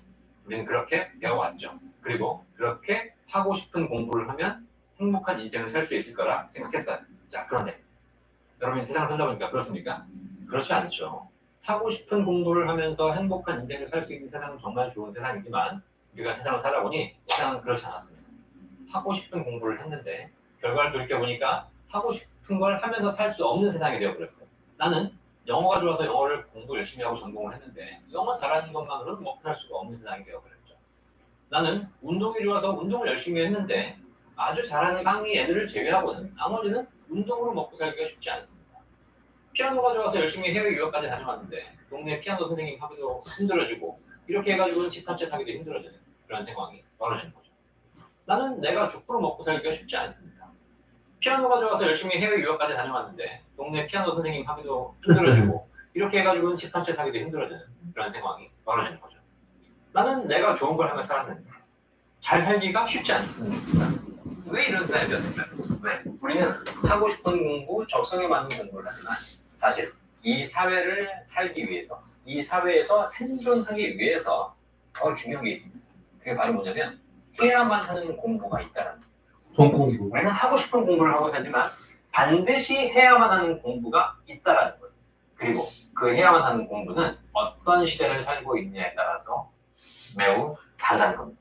역사를 돌이켜보면 태평성대 시절이 있었습니다. 자, 이런 시절, 사회적으로 큰 문제가 없었던 시절에는요, 문학과 예술이 발달했죠. 이때 사회에서 주축이 된 사람들은 문과 공부를 잘하는 사람들이었고요. 책 읽기 좋아하고 인문학이나 철학 이런 이야기를 하기 좋아하는 사람들, 보통 얘기하는 선비들이죠. 이런 분들이 시대를 이끌어갔습니다. 이 시대에서 성공하기 위해서, 사회에서 대우받기 위해서는 사실 문학적인 능력이 세상 사는 데 훨씬 더 쓸모있는 능력이었죠. 그래서 오히려 문학적인 능력 이외의 능력들은 이렇게 천시되는 경우가 많았죠. 그래서 그 시대를 살았다면 여러분들은 반드시 문학적인 지식과 문학적인 공부를 해야 하는 상황이었다는 겁니다. 전쟁이 난무하던 시절도 있었습니다. 예를 들면 뭐 광개토 대왕이 북벌 정책을 했던 그런 시절이 있지 않습니까? 만주 정복해가는 시절. 이런 시절에는 계속 정복하기 위해서 전쟁을 많이 했을 거고 싸움이 많이 필요했겠죠. 또 뭐 고구려 백제 신라가 서로 영토 전쟁을 해서 삼국 전쟁을 하고 이런 시절이 있었고요. 그다음에 우리나라도 임진왜란을 겪고 6.25도 있었고 여러 가지 전쟁들이 있었습니다. 이런 시대를 살았던 사람들은 문학, 공부하는 능력보다 싸움을 잘하는 능력이 더 중요했죠. 그래야 세상에서 싸움을 잘해야 인정받고 군인으로서 승승장구를 할 수 있었고 적어도 내가 적의 침입으로부터 나와 내 가족을 지킬 수 있는 그런 상황이 됐을 테니까요. 저는 사실 운동을 잘하는 사람이 아니고 딱 봐도 아시겠지만 건강한 건 아닙니다. 그러다 보니까 제가 지금 세상에 살고 있으니까 제가 이 정도 먹고 살고 있는 거지. 제가 만약에 전쟁이 난무했던 시대에 살았더라면 아마 조만간 죽었거나 맨날 도망다니다가 어디 가서 산속에서 숨어 있었거나 이랬을 수밖에 없었을 거라는 거죠. 자, 이런 전쟁이 난무하던 시대에 살았던 사람들은 뭐 공부를 잘하고 다 음악을 잘하고 다 중요하지만 결국 그때 필요한 공부는 싸우는 공부, 체력적인 피지컬의 그런 몸을 단련할 수 있는 능력, 실력이 훨씬 중요했다는 거예요. 그래서 그들은 칼 쓰는 방법 무조건 배워야 되고 무술, 태권도 이런 것들을 할 수 있어야 전쟁에서 살아남을 수 있었다는 거예요. 자, 그렇다면 지금 우리가 사는 시대는 어떠한 공부를 해야 될까요? 잘 한번 생각해보세요. 여러분들이 이게 단지 우리가 지금 역사의 한 페이지를 살고 있는 거거든요. 그러다 보니까 단지 지금 상황만 보지 마시고 역사를 쭉 보면요, 이 시대를 내가 어떻게 살아야 될지가 보입니다. 최근 추세를 보면 과학기술이 발전합니다. 그래서 IT, 통신, 반도체 같은 과학기술 분야의 직업을 우대하고 있고 그쪽 기술을 가지고 계신 분들이 취업이 잘 되고 또한 연봉도 많이 받고 있어요. 과학기술 쪽의 공부가 중요한 시대가 되고 있는 거죠. 하지만 과학기술도 중요하지만 이 시대를 아우르는 근본적인 틀은 바로 자본주의 시대라는 겁니다. 자본주의 시대. 무슨 뜻이죠? 돈이 주인인 세상이라고 제가 말씀드렸잖아요. 사실 이 자본주의 시대에서 필요한 능력은 돈을 잘 이해하고 돈을 잘 활용하는 돈에 대한 지식이 필요한 시대가 되었습니다. 바야흐로 돈 공부를 잘 해야 하는 세상이 된 거라는 겁니다. 어떤 사람들은 자본주의가 조만간 쇠퇴하고 뭐 사회주의가 오는 거 아니냐, 그러면 굳이 뭐 돈이 필요 없다라고 얘기하시는 분도 계실 수 있어요. 하지만 제가 보는 관점으로 보면 자본주의는 이제 시작일 뿐입니다. 이제 초입이에요. 앞으로 최소한 1,200년은 우리는 자본주의 세상에서 살아야 돼요. 지금 세상을 살고 계시는 부모님들, 어머님, 아버님들 뿐만 아니라 우리 자녀들은 태어나는 순간부터 자본주의였고 그들의 평생이 자본주의 세상에서 살아야 된다는 겁니다. 돈이 중심인 사회에서 살아야 된다는 거예요. 근데 이 돈이 중심인 세상에서 살기 위해서 뭐가 필요하다? 돈에 대해 알고 있어야 된다는 겁니다. 그래서 여러분도 마찬가지고요. 여러분 자녀들에게 반드시 돈에 대해서 교육시켜줘야 된다는 겁니다. 돈이 좋아서 공부하는 것이 아니라 이 돈이 중심인 세상에서 생존하기 위해서, 살아남기 위해서 반드시 알아야 된다는 거예요. 우리 부모님들은 대부분 자녀가 공부 열심히 해서 의대, 법대 가고 또 좋은 대학 가서 뭐 삼성전자, 네이버, 카카오 이런 좋은 직장에 취직하시길 바라시겠지만 그거 중요합니다. 하지만 그렇게 열심히 공부해서 의사 되고 변호사 되고 대기업 취직해서 돈 벌었는데 돈에 대해 모르면 결국 그 돈 다 날리게 된다는 겁니다. 전문직 종사자분들 만나보면요, 직업에 대한 전문성은 굉장히 뛰어나신데 세상 돌아가는 걸 모르세요. 정말 순진한 분들이 많으세요. 그러다 보니까 세상에는 그들의 눈먼 돈을 노리는 그런 사람들이 굉장히 많다라는 겁니다. 여러분들이 자본주의 사회에 대해서 제대로 한번 이해해 보실 필요가 있어요. 자본주의 사회는 돈을 버는 사회입니다. 자본 소득이 더 중요한 사회예요. 노동력만으로 돈을 버는 사회가 아니라는 겁니다. 과거에 우리 부모님 하셨던 것처럼 열심히 공부해서 열심히 일하면 나중에 부자가 될 것이다? 이게 아니라는 겁니다. 이 시대에서는 열심히 공부만 하면 결국 바보가 되는 시대라는 겁니다. 이 사회에서는 노동력, 기술도 중요하지만 그렇게 번 돈을 잘 불리고 잘 지키고 잘 쓰는 돈에 대한 공부를 반드시 해야 된다는 겁니다. 그런 얘기 들어보셨죠? 돈 버는 놈 따로 있고 돈 쓰는 놈 따로 있다. 돈 버는 사람들은 돈을 버는 법만 배웠을 뿐이지 그 돈으로 뭘 해야 하는지 배운 적이 없습니다. 부모가 돈 열심히 벌어라라고만 가르쳤지 그 돈을 어떻게 불리고 어떻게 써야 하는지 한 번도 가르쳐주지 않았어요. 이게 의대 법대 나오는 애들의 공통점이에요. 아무것도 몰라요 돈에 대해서. 과거에 우리 부모님 시절에는요 돈이 없어서 못 살았기 때문에 고생했기 때문에 그때는 돈을 불리고 관리하고 이런 것보다 열심히 일해서 돈을 버는 게 제일 중요한 시대였어요. 그래서 돈을 열심히 모으는 것이 중요한 시대가 있었죠. 하지만 지금은 세상이 바뀌었어요. 열심히 일해서 돈 버는 것보다 돈을 잘 불려서 잘 불리는 것, 잘 쓰는 것이 더 중요한 시대가 되어가고 있다는 거 여러분 명심하세요. 자본주의 시대를 현명하게 살려면 열심히 일해서 돈 버는 것도 중요하지만 돈에 대해서 제대로 공부하셔야 됩니다.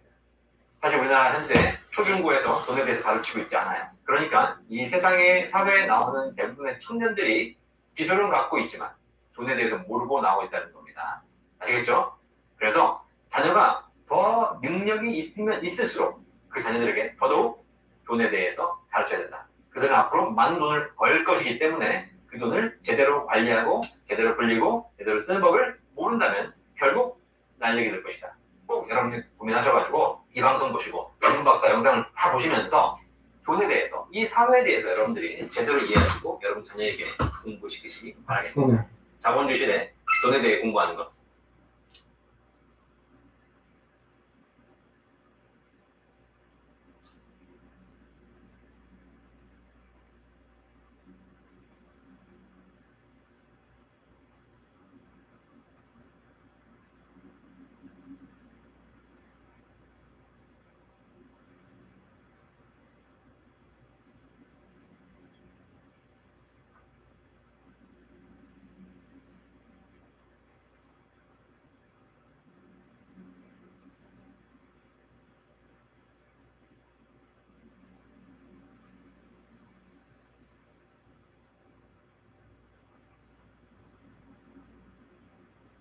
안녕하세요. 연금 박사 이영주입니다. 지난 강의에서 자본주의 사회에서 왜 우량자산, 삼성전자에 집중해야 되는지 그 얘기 해드렸습니다. 많은 분들이 공감해 주셨는데요. 결국 우리 사회가 점점 자본주의 사회가 극단으로 가면서 돈이 지배하는 사회로 간다. 그래서 우량자산에 집중해야 된다는 이야기를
좀비같이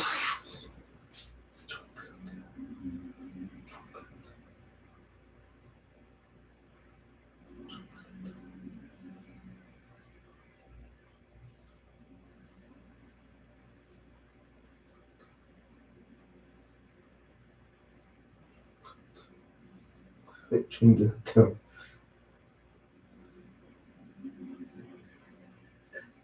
드렸습니다. 못 보신 분들은 꼭 한번 영상 보시기 바라겠습니다. 알겠다.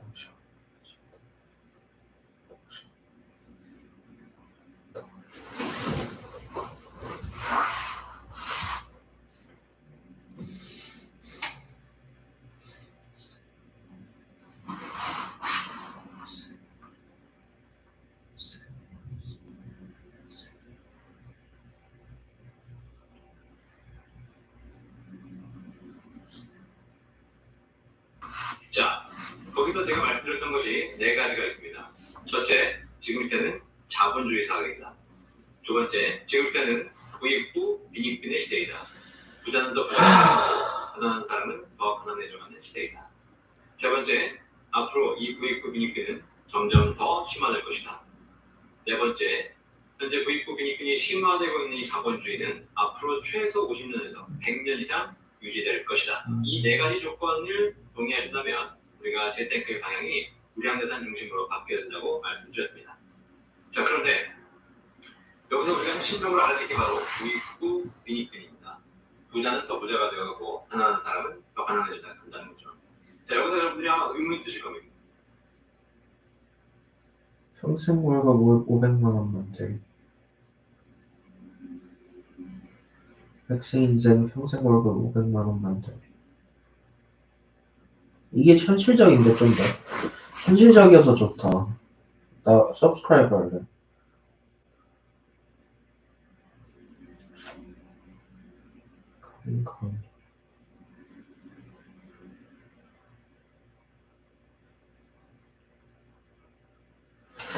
평생 월급 500을 만들어야 되는데.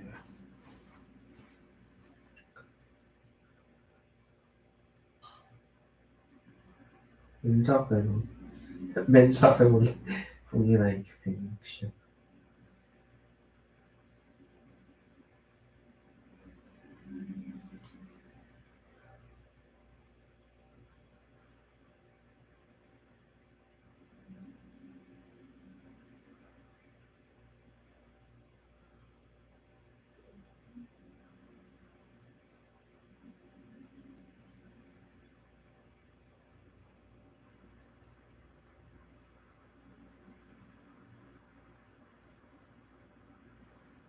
CFP.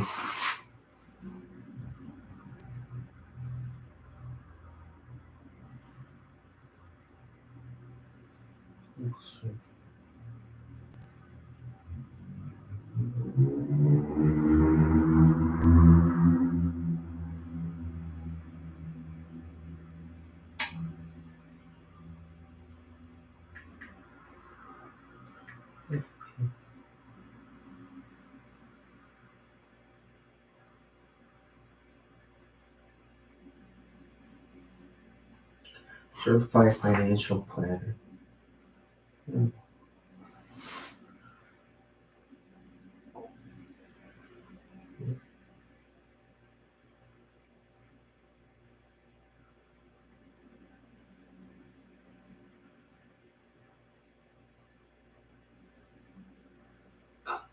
그리고 부자들이 더 부자가 되어가는 것 같은데 가난한 사람은 왜 더 가난해져가는가? 왜 나는 가만히 있음에도 불구하고 더 가난해져가는가? 이 이야기를 해드리도록 하겠습니다. 자, 자본주의 사회에서 가난한 사람이 더 가난해져가는 이유는 물론 여러 가지 이유가 있습니다. 물가가 오르는 만큼 내 급여가 오르지 않는 거죠.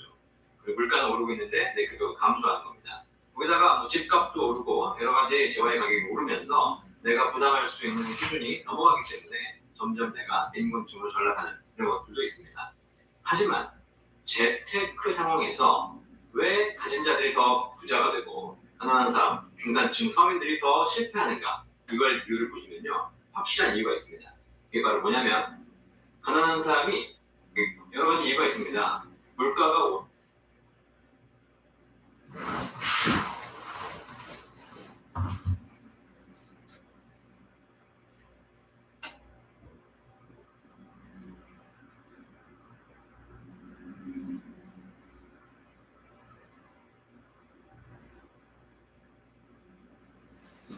오르는 만큼 내 급여가 오르지 않는 거죠. 그리고 물가는 오르고 있는데 내 급여가 감소하는 겁니다.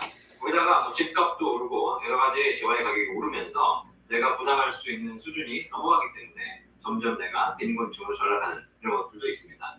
하지만 재테크 상황에서 왜 가진 자들이 더 부자가 되고 가난한 사람, 중산층, 서민들이 더 실패하는가? 이걸 이유를 보시면요. 확실한 이유가 있습니다. 그게 바로 뭐냐면 가난한 사람이 여러 가지 이유가 있습니다. 물가가 오르는 만큼 내 급여가 오르지 않는 거죠. 그리고 물가는 오르고 있는데 내 급여가 감소하는 겁니다.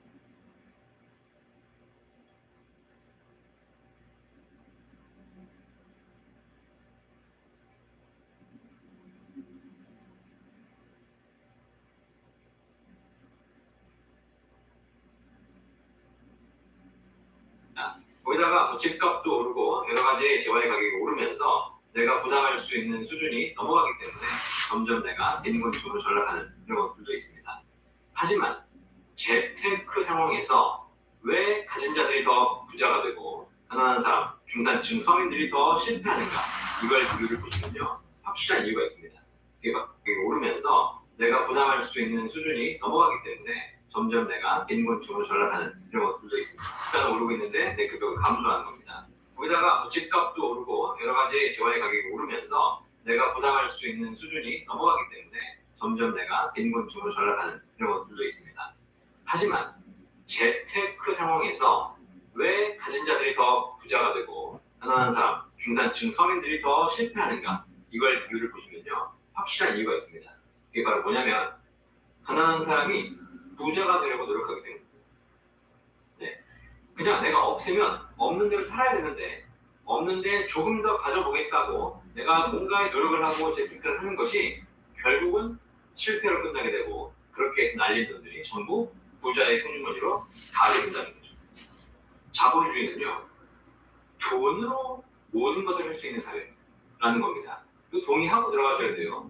물론 예외적인 경우도 일부는 존재하겠지만 앞으로 점점 더 심해져 간다는 겁니다. 결국은 돈이 가진 자가 돈을 벌게 되기 때문에 내가 가진 돈이 많다면 나는 성공할 가능성이 높아집니다. 하지만 내가 가지고 있는 돈이 없다면, 적다면, 큰 돈이라면 결국 이거 가지고 성공할 가능성이 점점점 줄어든다는 거죠. 옛말에 이런 말이 있습니다. 개천에서 용 난다. 자, 개천에서 용 납니까? 네, 예전에는 개천에서 열심히 노력하면 용이 됐습니다. 그래서 사법고시 패스하고 열심히 공부하면 인생이 바뀌게 됐습니다. 하지만 지금 세상은요, 점점 더 개천에서 용이 나기 어려워지는 세상으로 가고 있고요. 앞으로 더 심해질 거라는 거죠. 무슨 얘기냐? 노력해서 절대 용이 되기 쉽지 않다는 거예요. 용은 어떻게 되는 겁니까? 돈으로 되는 겁니다. 돈으로. 네. 근데 내가 돈이 없는데 어떻게 노력해서 실력 쌓아서 용이 되려고 해? 거의 대부분은 실패한다는 거예요. 그렇게 해서 날린 돈들은 전부 부자의 소중원으로 간다는 거죠. 부익부 빈익빈이 벌어지는 단적인 시장이 바로 사교육 시장입니다. 사교육. 우리나라가 지금 사교육이 굉장히 심하죠. 저는 자녀가 있습니다. 저희 애가 중3인데 중3이면 열심히 공부해서 고등학교 준비해야 되고 대학 준비해야 되기 때문에 열심히 사교육을 시켜야 되지 않겠습니까?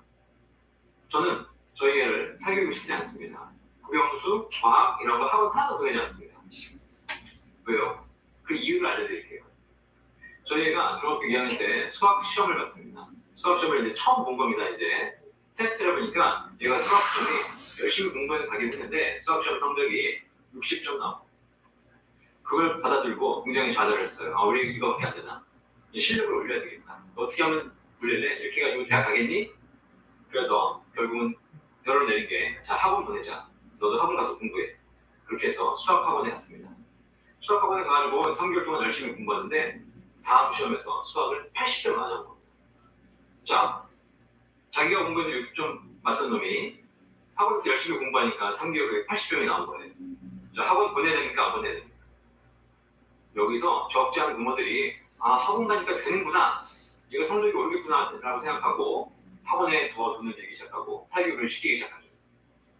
저는 근데 애가 60점 맞은 애가 80점 맞은 걸 보면서 얘기했어요. 너 앞으로 학원 가지 마. 네가 알아서 해. 왜 그랬을까요? 생각해보세요. 지가 공부하면 60점, 학원 가서 열심히 하면 80점. 자, 60점 맞은 거, 80점 맞은 거하고 걔 인생이 변합니까? 안 변해. 잘 생각해보세요. 옛날에는요, 조금씩 더 성적이 나아지고 올라가면 등급이 달라지고 조금씩 더 열심히 하면 더 좋은 대학을 가고 조금 더 모자란 대학을 가도 인생을 사는데 문제가 없었어요. 지금 그렇습니까? 아니죠. 젊은 층들이 하는 얘기가 있어요. 스카이 갈 거 아니면 어떤 대학을 가나 차이가 없다는 거죠. 결국은 무슨 얘기냐면 60점 만이나 80점 만이나 얘는 스카이 못 갑니다. 스카이를 못 가면 어떻게 돼요? 우리 사회에서 공부로 돈 벌기는 쉽지 않은 거라는 거예요. 얘가 무슨 다른 기술이 있어가지고 요리를 잘하거나 뭐 기술이 좋거나 그러면 모르겠지만 공부로 돈 벌기 쉽지 않아요. 어차피 그 대학이 그 대학이에요. 그리고 그 대학 일반적인 대학을 나오고 나면 하는 일은 전공과 관계없이 살게 되는 겁니다. 그런데 내가 그 아이가 60점 맞은 거를 80점 올리겠다고 지금부터 사교육을 열심히 해야 돼? 해봐야 거기서 거긴데 만약에 얘가 지가 스스로 했더니 90점, 사교육과 열심히 했더니 95점, 조금 더 하면 99점, 수능 만점 나올 수 있으면 하겠어요. 근데 수능에서 하나 틀리면 서울대 못 가고 두 개 틀리면 연대 못 가고 이런데 거기서 왜 내가 돈을 들여야 돼? 어차피 그게 안 되는데. 제가 저희 아이에게 얘기했습니다. 너 학원 다니지만 네가 학원 다니면 어떤 일이 벌어지냐? 아빠 엄마는 학원비 때문에 가난해지고 네 인생은 거기서 거기고 차이가 없고 대신 학원 선생은 부자가 되더라. 그래서 결론 내린 게 있습니다. 학원 가지 마. 대신에 너한테 줄 학원비, 네가 지금 다녀야 될 학원에서 발생한 학원비 그거 절약해서 지금부터 한 달에 50만 원씩 저축해줄게. 그래서 네가 10년 후에 네가 사회에 나갈 때 아빠가 사업 자금으로 모아서 줄게. 그게 네 인생에 더 큰 도움이 될 것 같다. 얘가 능력이 있다면 모르겠어요. 진짜 실력이 되는 애라면 지 스스로 공부할 수 있는 애라면 얘를 조금 더 시켜서 그 사회 안으로 들어가도록 해보겠습니다. 하지만 60점, 70점, 80점은요 차이가 없어요. 차이가 없는데 거기서 뭘 더 해보겠다고 내가 거기서 돈을 써? 그럴 이유가 없는 거죠. 차라리 그 돈 모아서 나중에 사업자금을 주거나 인생에 여러 가지 집을 사주거나 이거 하는 것이 훨씬 더 나은 거죠. 이 방송 보시는 수많은 분들이 아마 느끼셨을 겁니다. 사교육에 그렇게 많은 돈을 들였는데 내 인생이 변했습니까? 결국 그렇게 해서 대학병원들이 공무원 시험 보고 있다고 난리잖아요. 그럼 지금까지 사교육 수없이 들인 사교육은 뭐죠? 전부 학원 선생님만 부자가 된 거예요. 자, 최근에 DLF 사태로 굉장히 많은 분들이 쌈짓돈, 정말 아까운 돈들을 이 서민들이 날리셨습니다. DLF로 날린 그 쌈짓돈 어디 갔을까요? 지금까지 확정된 손실 금액만 3천억이 넘는다고 하는데 그 수많은 금액 어디 갔겠습니까? 날라갔으면 저희 억울하죠. 나도 못 먹고 너도 못 먹는 거니까. 근데 그거 어디 갔어요? 다 부자들, 호주머니로 가 있습니다. 결국 서민들이 가만히 있으면 되는데 뭘 조금 더 해보겠다고 조금 더 이렇게 하면서 했던 분들이 결국 서민들의 호주머니에서 싹 날아가게 되고 그것이 부자의 호주머니로 가고 있다는 거죠. 결론 내려드리겠습니다. 자, 실력 물론 중요합니다. 언제 중요해요? 돈이 있을 때 실력이 중요한 겁니다. 그죠? 실력으로 뭔가 열심히 해서 성공하겠다? 옛날에는 가능했지만 지금은 점점 더 어려워지고 있고 앞으로는 더 어려워져요. 그게 개인적인 능력이든 재테크 실력이든 뭐 사업 능력이든 관계없이. 압구정에서 유명한 상류층 결혼 정보회사 fuck you. 아 진짜 더럽다. 어떻게 사람은 돈을 저렇게 나누냐. 만약에 내가 돈이 없다 그러시면 그냥 결론 내드릴게요. 있는 거 잘 지키고 잘 나눠서 쓰고 가세요. 그게 한 푼이라도 덜 잃는 방법입니다. 그리고 정말 내가 생각해봤더니 돈이 모자르다 이거 가지고 내 인생을 살기가 부족하다라고 하시는 분 어떻게 하셔야 돼요? 일하세요. 일하세요. 조선시대 고려시대 할머니 할아버지들요 돌아가시기 3년 전까지 농사지었어요. 평생 일하시면서 거기에 수학의 기쁨을 얻으면서 살다가 하셨다는 거죠. 그런데 일하기 싫고 가진 건 적고 이거라도 어떻게 좀 돌려가야 되겠다는 생각으로 그냥 평생 경험한 적도 없는 이 투자시장 재테크 시장 나와가지고 뭘 좀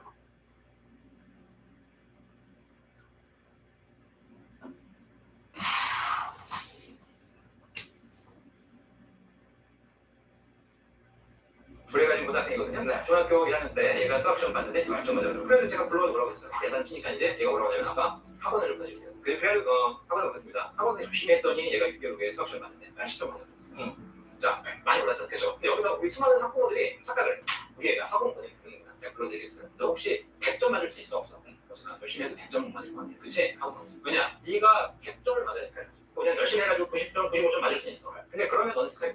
네가 지금부터 학원을 가게 되면 어떤 일이 벌어질지 알려줄게. 아빠가. 네가 학원을 가게 되면 네 인생은 거기서 거기. 60점 맞으나 80점 맞으나 90점 맞으나 너는 어차피 스카이니까. 그냥 그런 대학을 가서 그냥 그런 전공을 하고 그냥 그런 인생을 살게 될 거야. 그런데 네가 학원 다니는 거에 학원비를 떼느라 아빠는 그지가 돼. 그런데 누가 부자가 돼? 학원 선생님이 부자가 돼. 내가 이걸 왜 해야 되니? 대신에 지금부터 너한테 들어갈 학원비 100만 원 그걸 가지고 삼성전자 주식을 사줄게. 그래서 네가 대학 졸업할 때 사업자금을 줄게. 그걸 사업을 하든 집을 사든 이렇게 해. 그게 아빠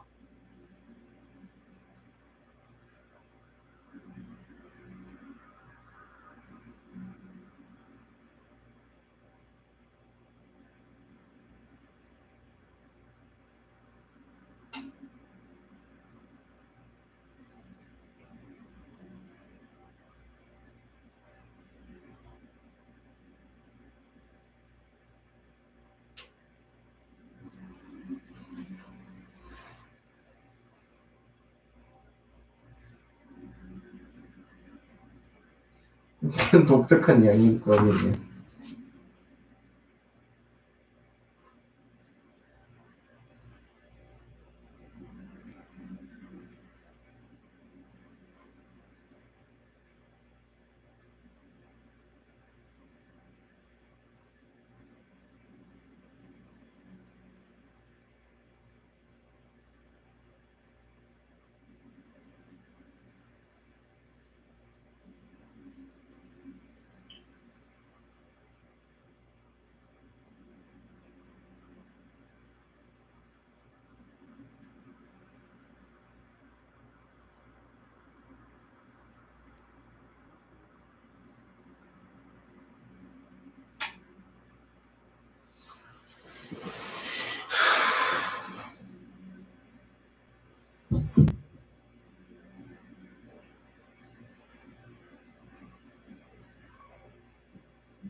자, 부부가 가입하셔가지고 주택연금 받으셨어요.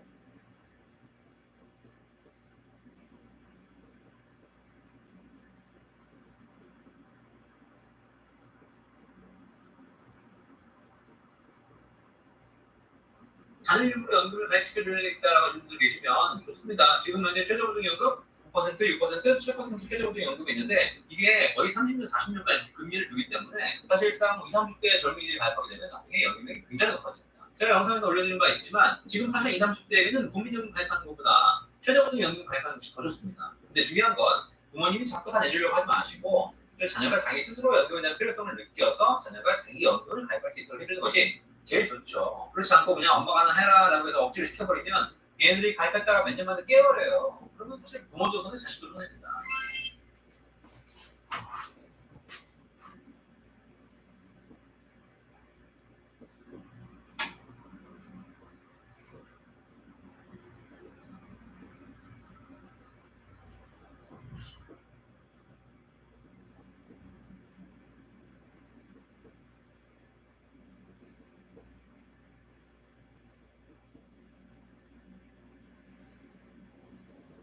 국민연금을 일찍 수령하시는 분들은 돈이 필요하신 분들 서면들이지 않습니까? 돈이 없으니까 빨리 받고 싶은 거죠. 그런 사람들에게는 후려치고서 엄청나게 감액을 하고 있고 돈이 많.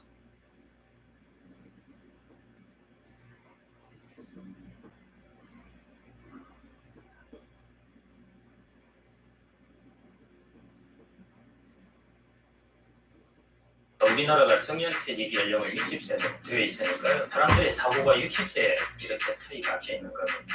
그래서 60세 넘어서 69살, 3살 일하면 야, 저 도둑놈이다. 뭐 이런 이야기도 하기도 하고. 그런데 이 기준을 글로벌하게 보자는 것이죠. 미국은 65세, 미국은 일본은 70세. 그렇게 본다면 뭐 다 비슷하게 지금 그런 사회에 접어드는 것이고 우리나라에 진짜는 몇 살까지 일하느냐 질문해서 제일 말씀드리고 싶은데 60세라는 이 틀에 얽매이지 말고 최소한 70세. 근데 샹이야 알겠다고 샹이야 집에 샹이야 야 씨발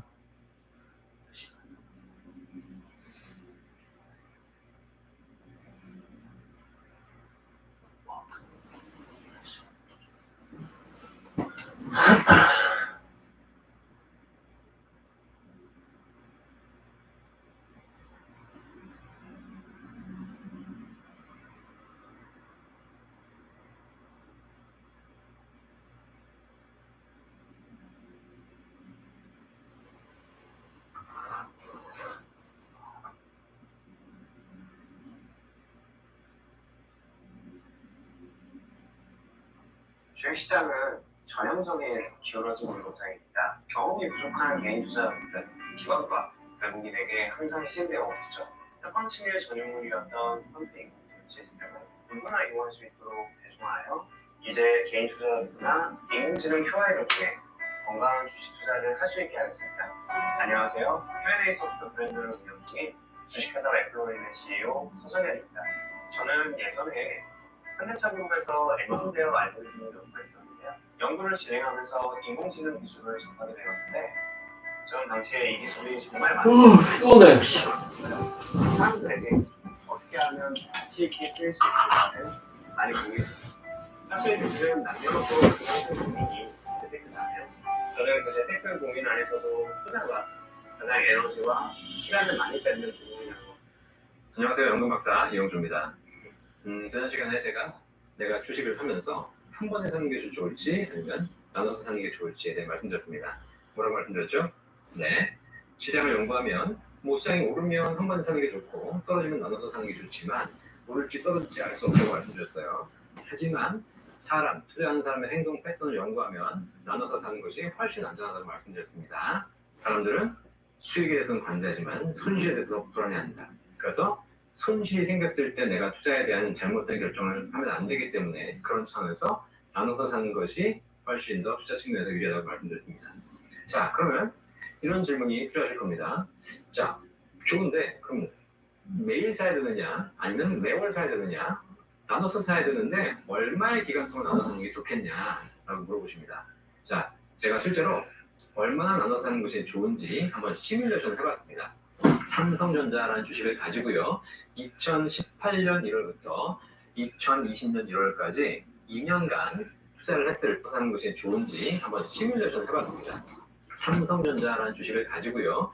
2018년 1월부터 2020년 1월까지 2년간 투자를 했을 때 매일 산 사람과 매월 산 사람과 분기별로 3개월에 한 번씩 나눠 산 사람들 수익이 어땠는지 한번 시뮬레이션 해봤습니다. 한번 그 데이터를 보시죠. 자, 표를 보면 아시겠지만 매일 산 사람과 매월 산 사람과 3개월 단위로 산 사람의 표를 나눠보았습니다. 매수 금액은요. 주가가 변동하기 때문에 금액이 동일하지 않습니다. 전반적으로는 세 조건 다 2,300에서 400만 원어치의 매수를 하게 되었습니다. 2020년 1월 기준 종가로 보니까 매일 산 사람이 수익 금액이 470만 원 났고요. 매월 산 사람은 477만 원 정도, 3개월 단위로 산 사람은 490만 원 정도. 수익률을 따지면 매일 산 사람은 19.5% 수익이 났고요. 매월 산 사람은 19.9%, 3개월 단위로 산 사람들은 20.7%의 수익이 났습니다. 자, 뭐가 되었죠? 네, 분기별로 산 사람들이 수익이 조금 더 좋았던 겁니다. 하지만 이 수익률의 차이는 1% 미만이기 때문에 이것은 큰 의미가 없습니다. 결국은 뭐냐면 매일 사나 매월 사나 분기별로 사나 큰 차이는 없다는 겁니다. 수익률에 있어서. 하지만 삼성전자 주식을 매일 한 주씩 산다면 어떤 일이 벌어질까요? 네, 여러분이 상상하지 못했던 일.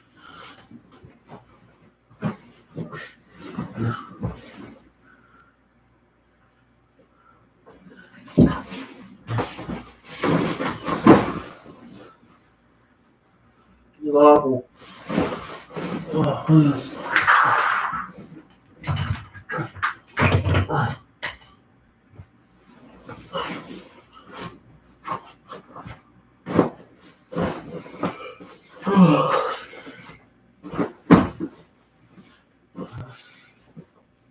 자, 수익률에 있어서. 하지만 삼성전자 주식을 매일 한 주씩 산다면 어떤 일이 벌어질까요? 네, 여러분이 상상하지 못했던 일이 벌어집니다.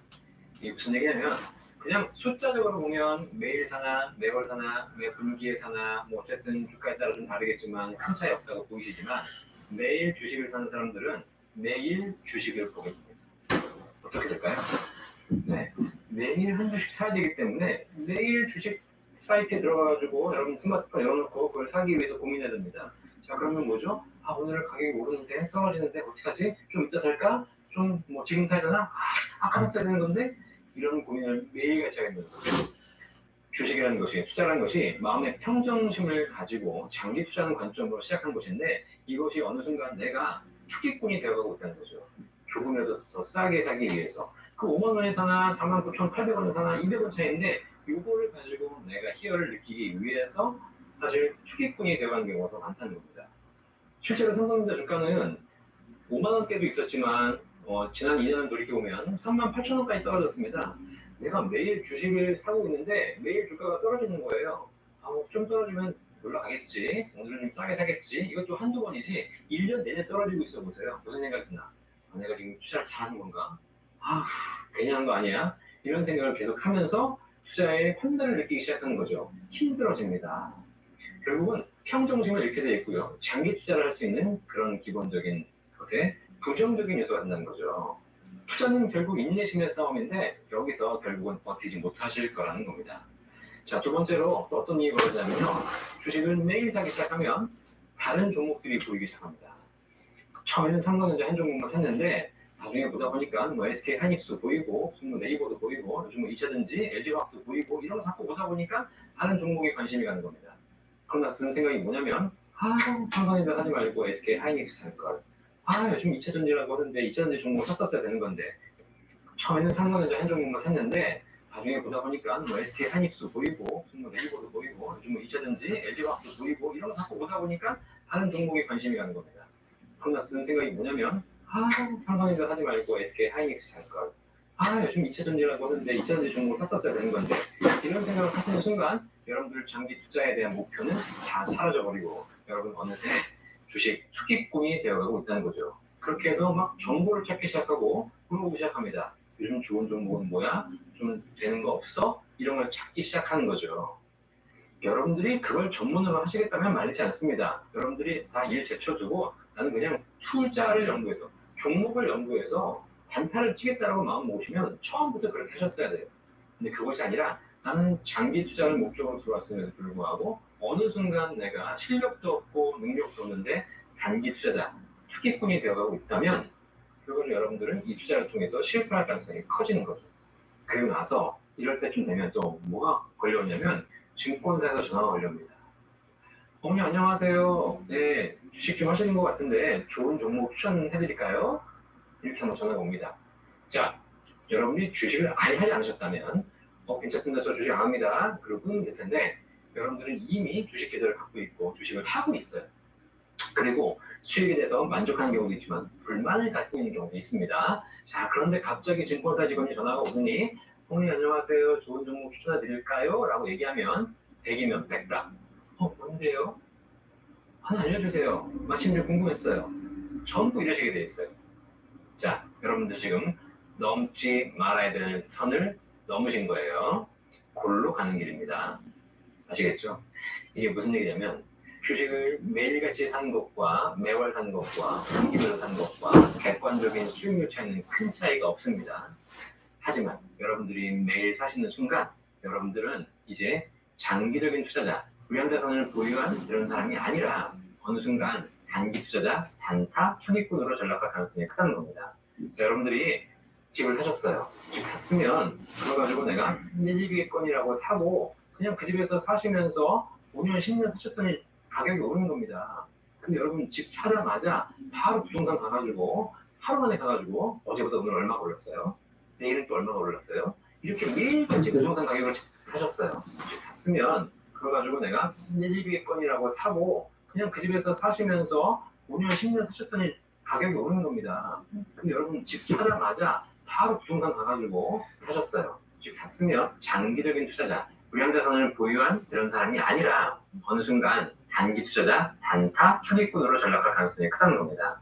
자, 여러분들이 집을 사셨어요. 집 샀으면 그걸 가지고 내가 내 집이겠거니라고 사고 그냥 그 집에서 사시면서 5년, 10년 사셨더니 가격이 오르는 겁니다. 그럼 여러분 집 사자마자 바로 부동산 가가지고 하루 만에 가가지고 어제부터 오늘 얼마 걸렸어요? 내일은 또 얼마 걸렸어요? 이렇게 매일같이 부동산 가격을 체크한다고 생각해 보십시오. 그렇게 하시면 투자가 진짜 힘들게 되고요.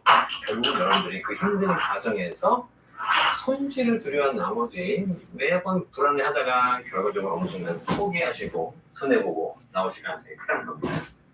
자, 삼성전자를 매일 사면 벌어지는 일들 아시겠죠? 내가 얼마나 나눠서 사는지 잘 모르겠다. 답을 알려드릴게요. 분기별로 사세요. 너무 자주 사시는 거 좋지 않습니다.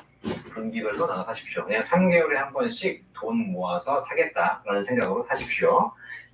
그리고 3개월에 한 번씩 사다가 만약에 진짜 시장에 불안이 생겨서 갑자기 급락하는 날이 있다. 그리고 이 정도 가격이면 내가 충분히 살만하다라고 하시게 되면 그때 모아놓은 돈을 가지고 추가로 매수하시면 되겠습니다.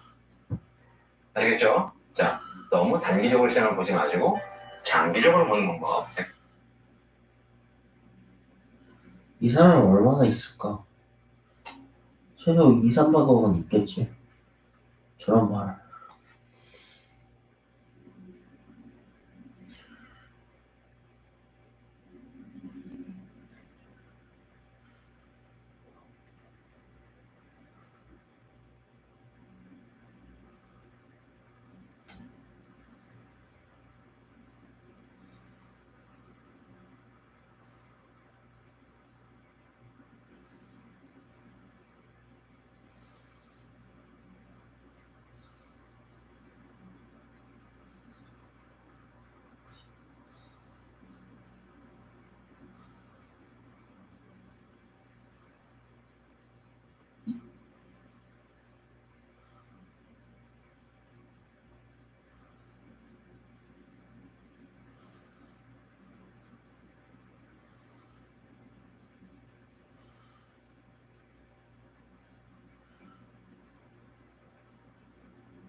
기부개를 했습니다. 올해 실로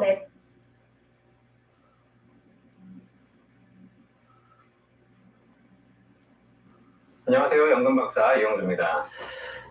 삼성전자 보통 조합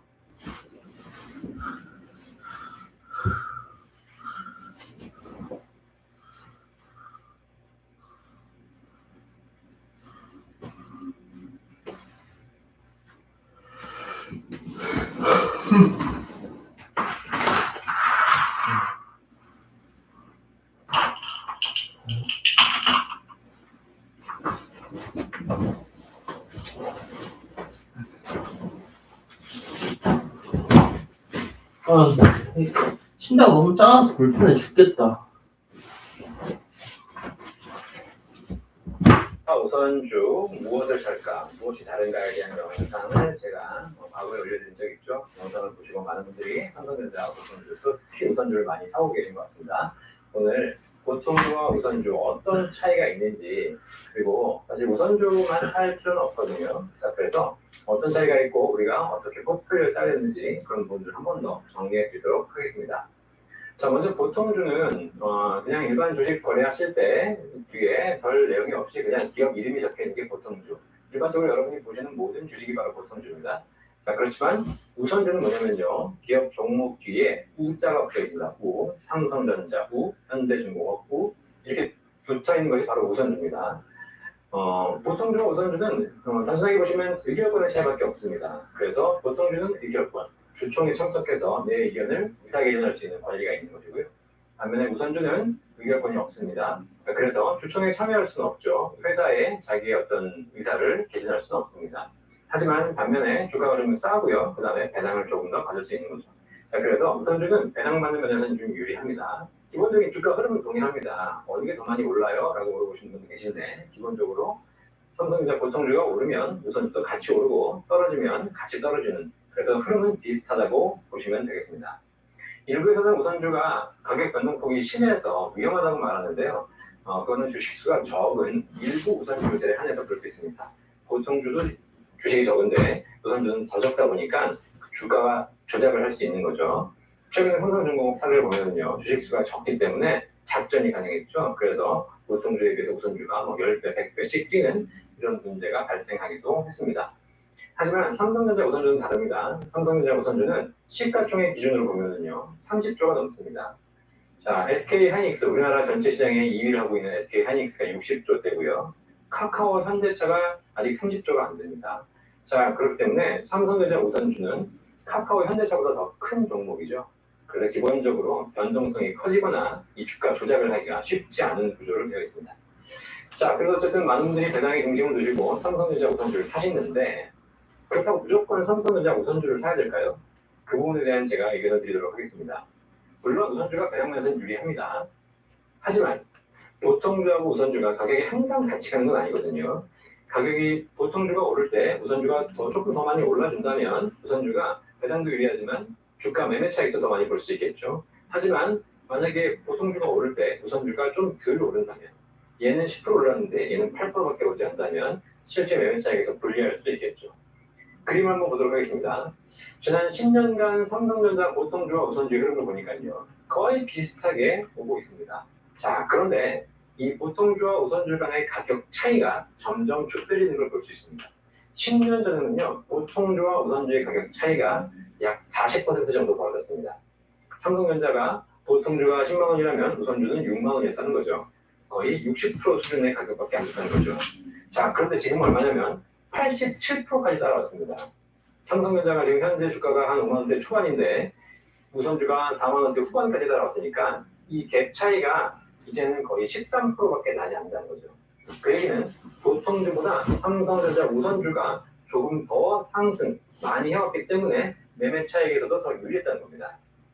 결국 지금까지는 우선주를 투자하는 것이 배당 면에서도 유리했고 매매 차익 면에서도 유리했습니다. 자, 그런데 그 이유가 있습니다. 이유가, 자, 우선주가 더 많이 오르는 이유는 크게 두 가지가 있습니다. 첫 번째가 배당률이고요. 두 번째가 금리입니다. 무슨 얘기냐면 회사가 잘 성장해서 배당을 많이 하기 시작하면 우선주가 배당에서 조금 더 유리하기 때문에 우선주의 가치가 조금 더 상승하게 되는 거죠. 자, 그럼 보통주와 우선주가 이 정도의 갭이 있었는데 점점 배당을 많이 하니까 우선주를 사람들이 선호하게 되고, 그럼 우선주가 점점 보통주를 따라오기 시작하는 겁니다. 또 하나, 금리를 보시면 됩니다. 금리. 투자하시는 분들이 배당 때문에 투자하기도 하지만 대부분이 사실상 이걸 은행에 주는 것이 좋을까, 투자해서 배당을 받는 것이 좋을까 고민하세요. 자, 그런데 금리가 상승해서 은행 금리도 충분히 매력적이면 굳이 배당 투자를 할 필요가 없겠죠. 자, 그래서 배당을 주는 우선주의 가치가 그렇게 높지 않습니다. 하지만 금리가 계속 떨어지게 되면 사람들은 은행에 주는 것보다 조금 더 높은 배당을 받자라는 생각이 강하기 때문에 배당 주는 우선주의 투자를 더 많이 하게 되겠죠. 자, 그래서 실제 기업이 성장하는 경우에도 우선주의 가치가 상승하고요. 금리가 하락하는 경우에도 우선주의 가치가 상승합니다. 지난 10년간은 이 두 가지 원인이 동시에 작용했습니다. 삼성전자도 많이 성장해 왔고요. 또 금리도 계속 하락하면서 결론적으로 자금들이 자꾸 우선주 중심으로 투자가 된 거죠. 자, 그래서 우선주 가격이 보통주에 비해서 더 많이 상승한 겁니다. 하지만 앞으로도 그럴까요? 경기가 많이 안 좋고 이러다 보니까 삼성전자 실적도 예전만큼 막 잘한다는 보장은 없습니다. 자, 그렇기 때문에 내년도의 배당은 지금보다 좀 더 줄어들 수 있습니다. 금리도 역사상 최저금리를 가고 있습니다. 더 떨어질 가능성도 있겠지만 당분간 이 선을 유지하다가 다시 올라갈 가능성도 있겠죠. 자, 그렇다면 이런 상황이 벌어지면 우선주에 대한 매력이 떨어질 수밖에 없습니다. 배당 받으시면서 삼성전자가 매년 3%의 배당을 주겠지라고 확신하시는 분들이 계신데 그렇지는 않거든요. 배당을 주는 건 회사의 결정사항입니다. 배당을 할 수도 있고 배당을 안 할 수도 있는 거죠. 자, 배당을 하는 것이 배당받은 사람들 입장에서는 유리합니다. 하지만 여러분이 회사 사장님이라면 배당을 주는 게 좋으시겠어요? 안 주는 게 좋으시겠어요? 자, 회사의 사장님이 주주에게 배당을 하는 순간 회사에 있는 돈이 주주에게로 빠져나가는 거죠. 그만큼 회사의 가치는 하락하는 겁니다. 자, 그러면 사장님 입장에서 고민될 겁니다. 내가 이 돈을 배당을 할 것인가? 아니면 이 돈을 우리 회사의 성장을 위해서 기술개발 연구에 더 많이 투자할 것인가? 이 두 가지를 고민하게 되는 거죠.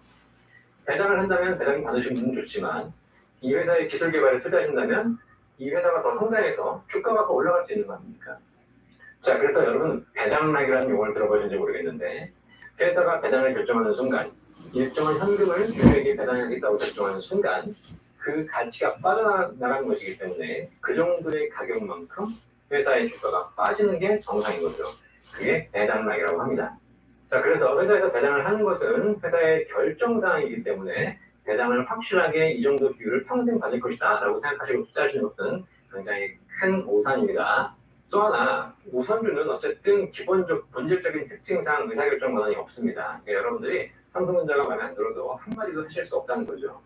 물론 내가 뭐 몇 주 갖고 있지도 않은데 내가 삼성전자에 뭐라고 얘기해봐야 무슨 의미가 있겠냐라고 하시겠지만 결론적으로 이렇게 삼성전자 주주들이 따로 모이면 나중에 언제라도 초보라도 삼성전자의 단체적인 의사를 표시해야 될 상황이 됐을 때 우선주를 갖고 있는 것보다 보통주를 갖고 있는 것이 내가 한 표라도 더 행사할 수 있는 방법이 되겠죠. 자, 보통주를 살 것인가, 우선주를 살 것인가 여러 가지 측면에서 여러분이 고민해 보셔야 됩니다. 뭐 잘 모르시겠으면 그냥 뭐 양념 반, 프라이드 반 하시면 되는 거죠. 그래서 반반 투자하시는 방법이고요. 여러분의 현명한 판단을 기원합니다. 양념 프라이드 반이래.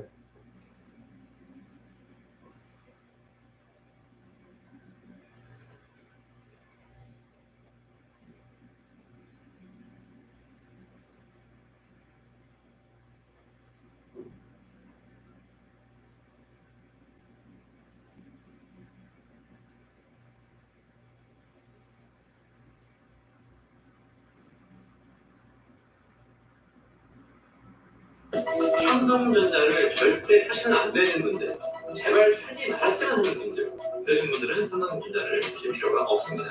이런 분들도 삼성전자를 투자하시면 안 되겠습니다. 이용주 씨 많이 들으니까 삼성전자가 좋을 것 같다. 이거 굉장히 위험합니다. 그걸 깨달으셔야 삼성전자 투자에 대한 기본적인 마인드를 잡으실 수 있어요. 자, 안녕하십니까. 연금 박사 이용주입니다. 삼성전자를 사라. 영상에 대해서 굉장히 많은 관심 보여주셔서 감사합니다. 지난번 영상에서 부익부 빈익빈 시대를 말씀드렸고요. 우리 사회가 부자는 더 부자가 되고 가난한 사람은 더 가난해지는 시대를 살고 있고 더 심화되기 때문에 이런 상황에서 우리가 우량자산에 투자해야 된다라고 말씀드렸습니다. 꼭 삼성전자가 아니라 하더라도 최대한 우량자산에 집중하라라는 말씀 영상을 드렸습니다. 자, 그런데 이 삼성전자를 사라라고 말씀드렸더니 또 많은 견해들이 주셨습니다. 견해주신 분들 감사드리고요. 이런 견해가 많습니다. 이건희 시대보다 이재용 시대에 삼성이 과연 과거처럼 잘 나가겠냐? 지금 경쟁이 치열해진다. 중국, 미국 회사들과 경쟁하고 있는데 위험하지 않겠느냐? 또 액면 분할한 이후에 주식수가 많아져가지고 개인들이 많이 들어왔기 때문에 주가가 오르기 힘들 것이다. 또 이런 많은 견해들을 주셨는데요. 맞습니다. 다 맞으신 내용이고요. 그렇기 때문에 삼성전자는 지금 주가는 약간 횡보하고 있습니다. 하지만 10년 전에 주가가 20만 원이었을 때도요. 이런 뉴스들은 다 있었습니다. 너무 비싼 거 아니야? 삼성전자가 어떻게 100만 원 가겠니? 그런데 삼성전자는 그걸 뚫고 100만 원 주가를 찍었고요. 삼성전자가 만 원짜리가 100만 원 가는데 30년 가까이 걸렸는데 100만 원이 200만 원 간 데는 불과 1년도 걸리지 않았다는 겁니다. 오늘 제가 말씀드린 내용은요. 상품과 시장을 연구해서 말씀드리는 것이 아니라 역사를 연구하고 시대를 연구하면 결국은 결론이 정해져 있다는 것. 그걸 제가 말씀드리려고 하는 것이니까 꼭 이해해 보시기 바라겠습니다. 단타를 치려면 종목 분석하시고요. 시장 분석하십시오. 하지만 장기적, 역사적인 안목을 보시면 반드시 우량자산 중심으로 투자하셔야 됩니다. 오늘 영상을 준비한 이유는 뭐냐면요. 이렇게 삼성전자를 사십시오. 하지만 장기적, 역사적인 안목을 보시면 반드시 우량자산 중심으로 투자하셔야 됩니다. 오늘 영상을 준비한 이유는 뭐냐면요.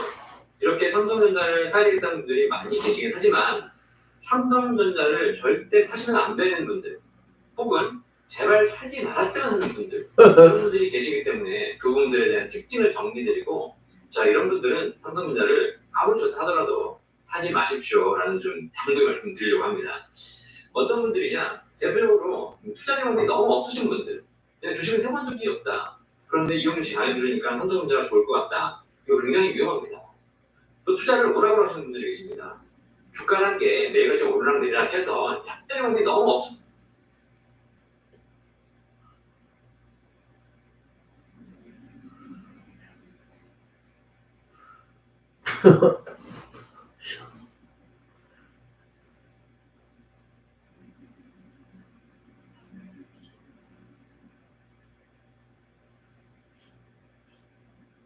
분들 제가 주식을 해본 적이 없다. 그런데 이용 주식 많이 들으니까 삼성전자가 좋을 것 같다. 이거 굉장히 위험합니다.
Wait.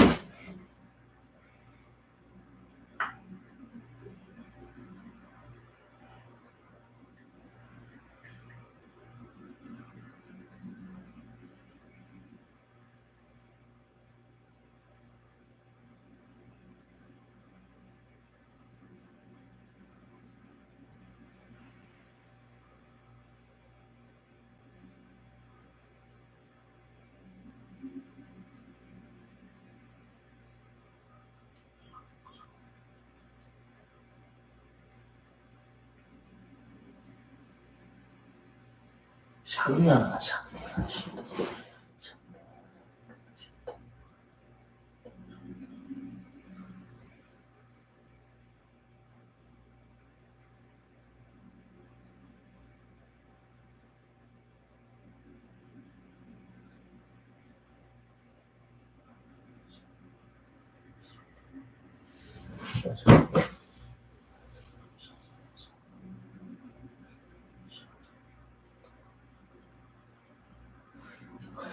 네.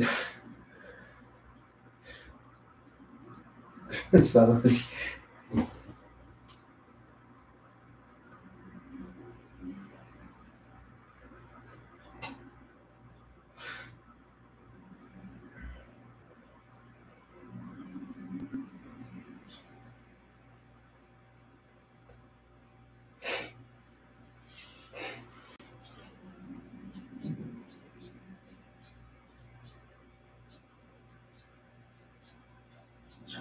장난.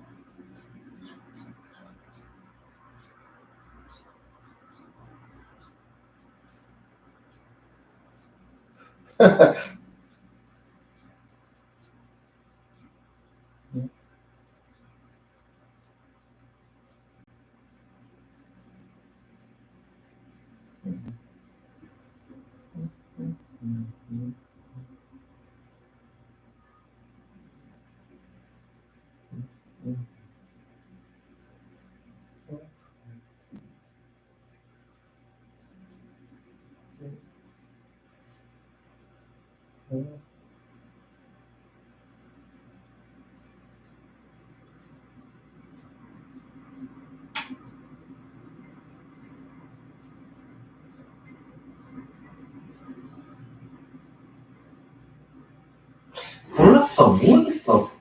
뭐가 왔는지 모르겠어. YouTube. I do know that was great.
너무 불편하다.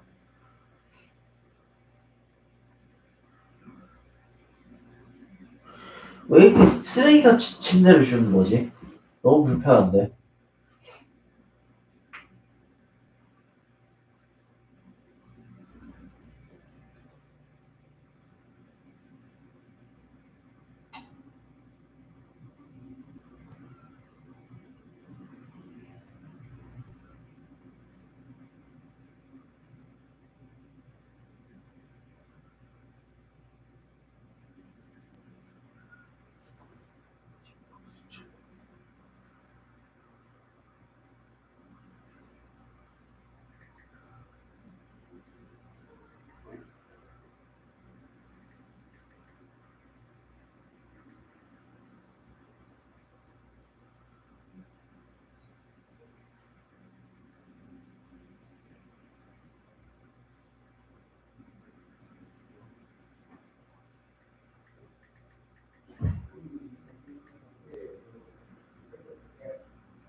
나는 큰 침대 있었으면 좋겠다.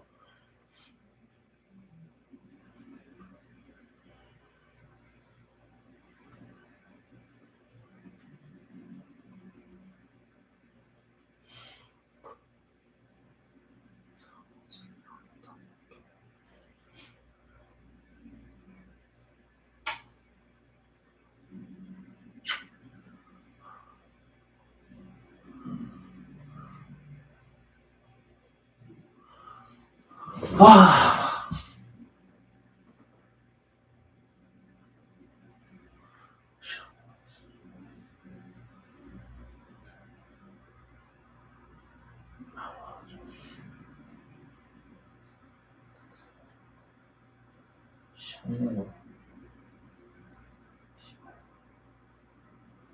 엄청난 시스템. 씨발 같은 시스템.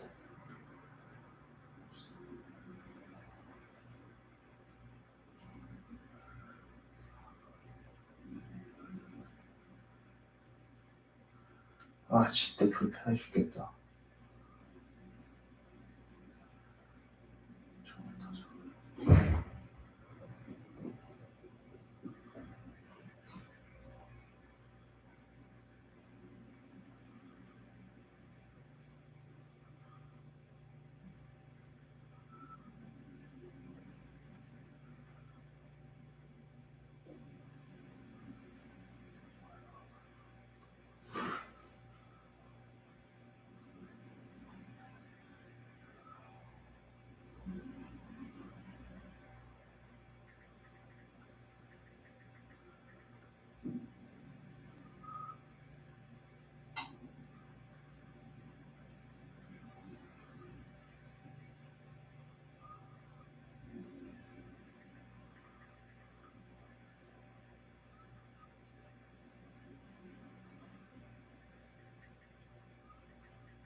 너무 좋아.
워든 시발 같은 시스템.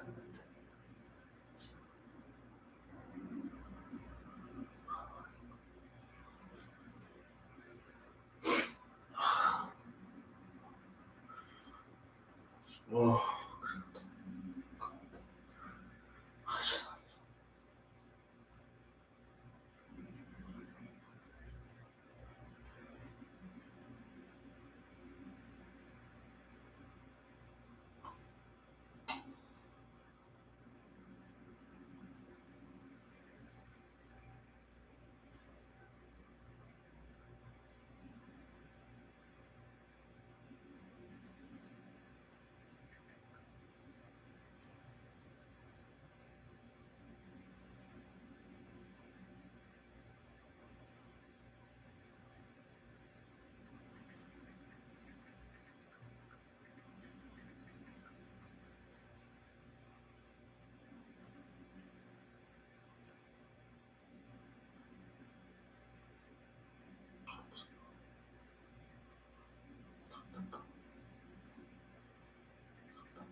시키지 마.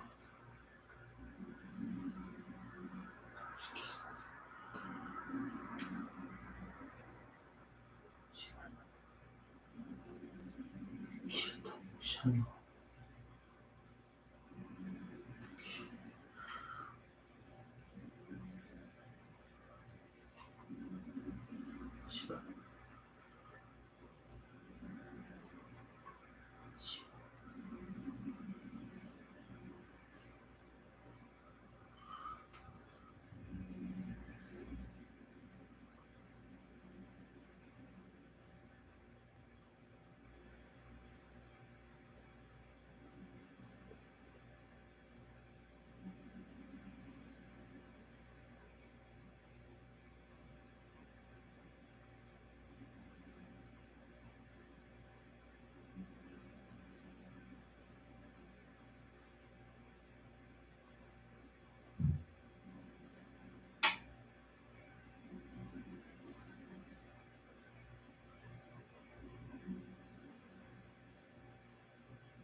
참. 졸라 싫어.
플레이리스트 시켜.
정의로운에서 코스프레하는 거 아시지?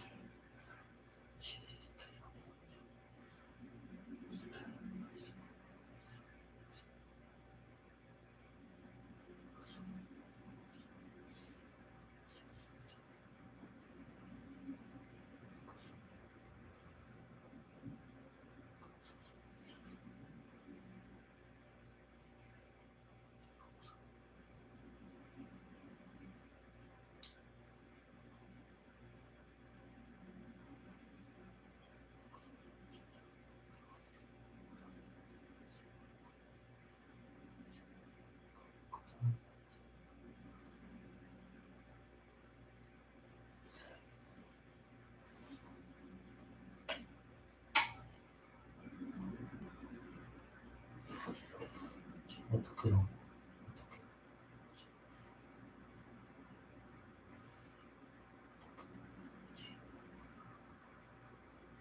이해가 안 돼.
사람 죽여.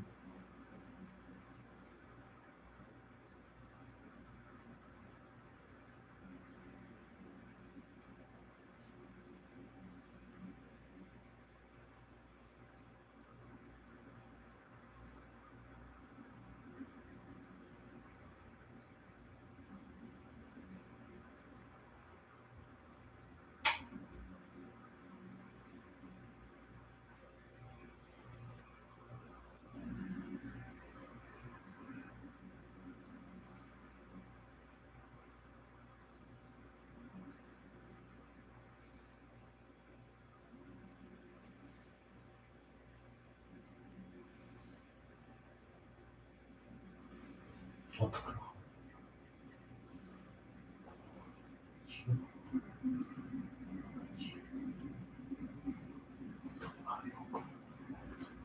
사람 죽여 어떻게 봐?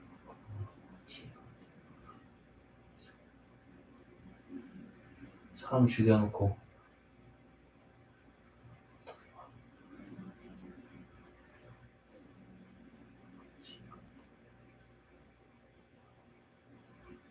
너무는 그렇지.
Psychopath.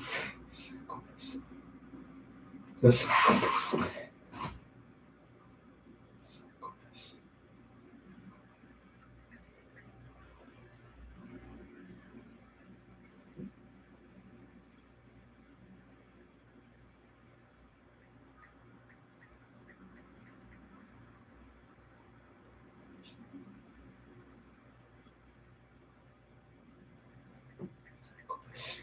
사이코패스들도 문제.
지는 쓰레기 문제.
좋다. 좋다.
사기. 판을 치네. 사기 판을 치는 말. 사기. 사기.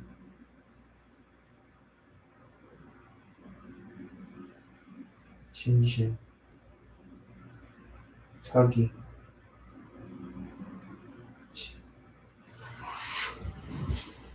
진실. 자.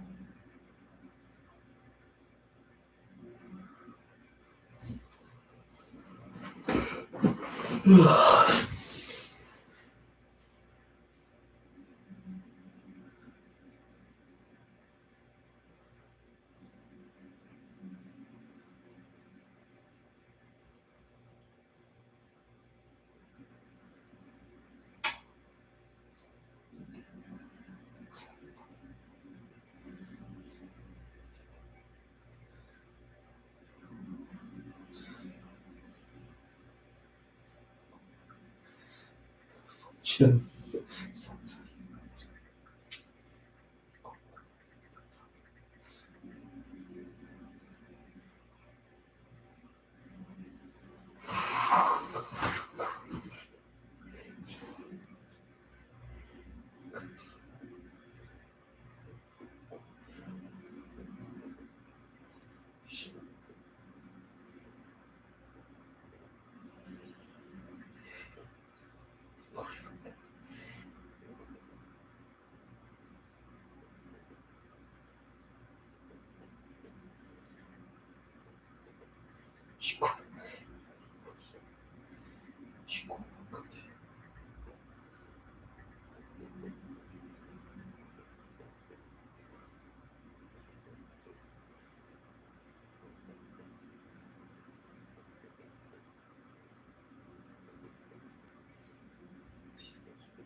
다시부터.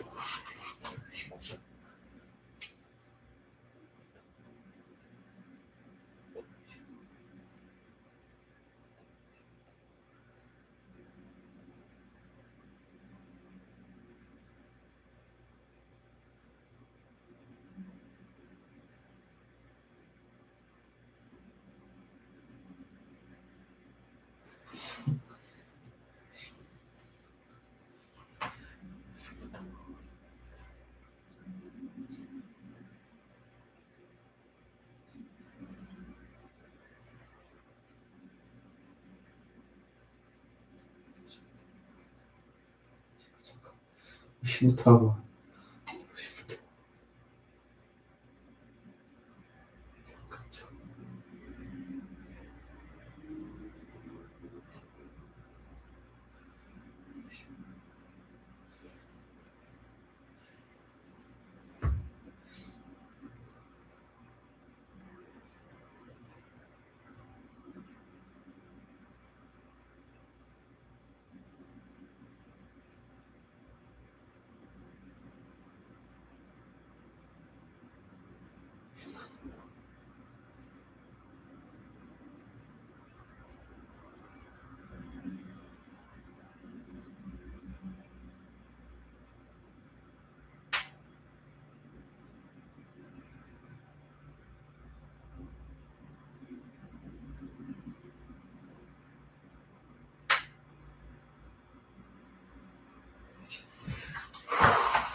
배불러.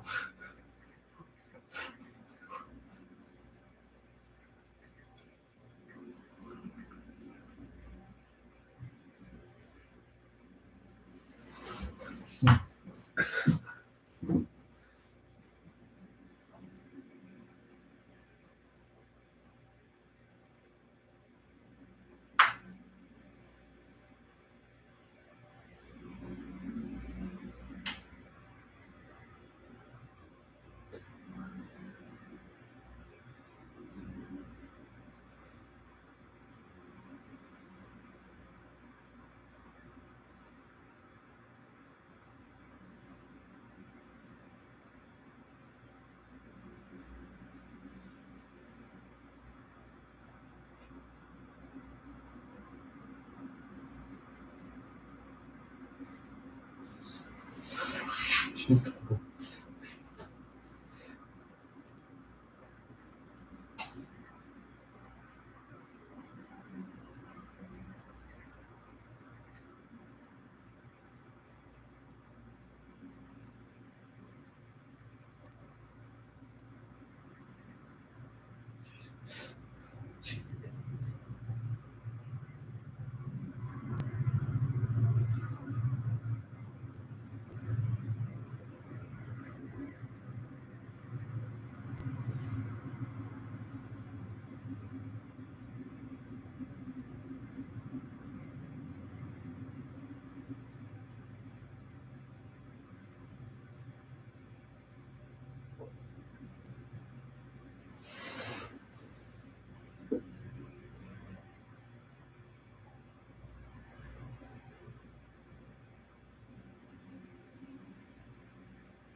그건 알지.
됐다.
당신보다.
How long did I stream for?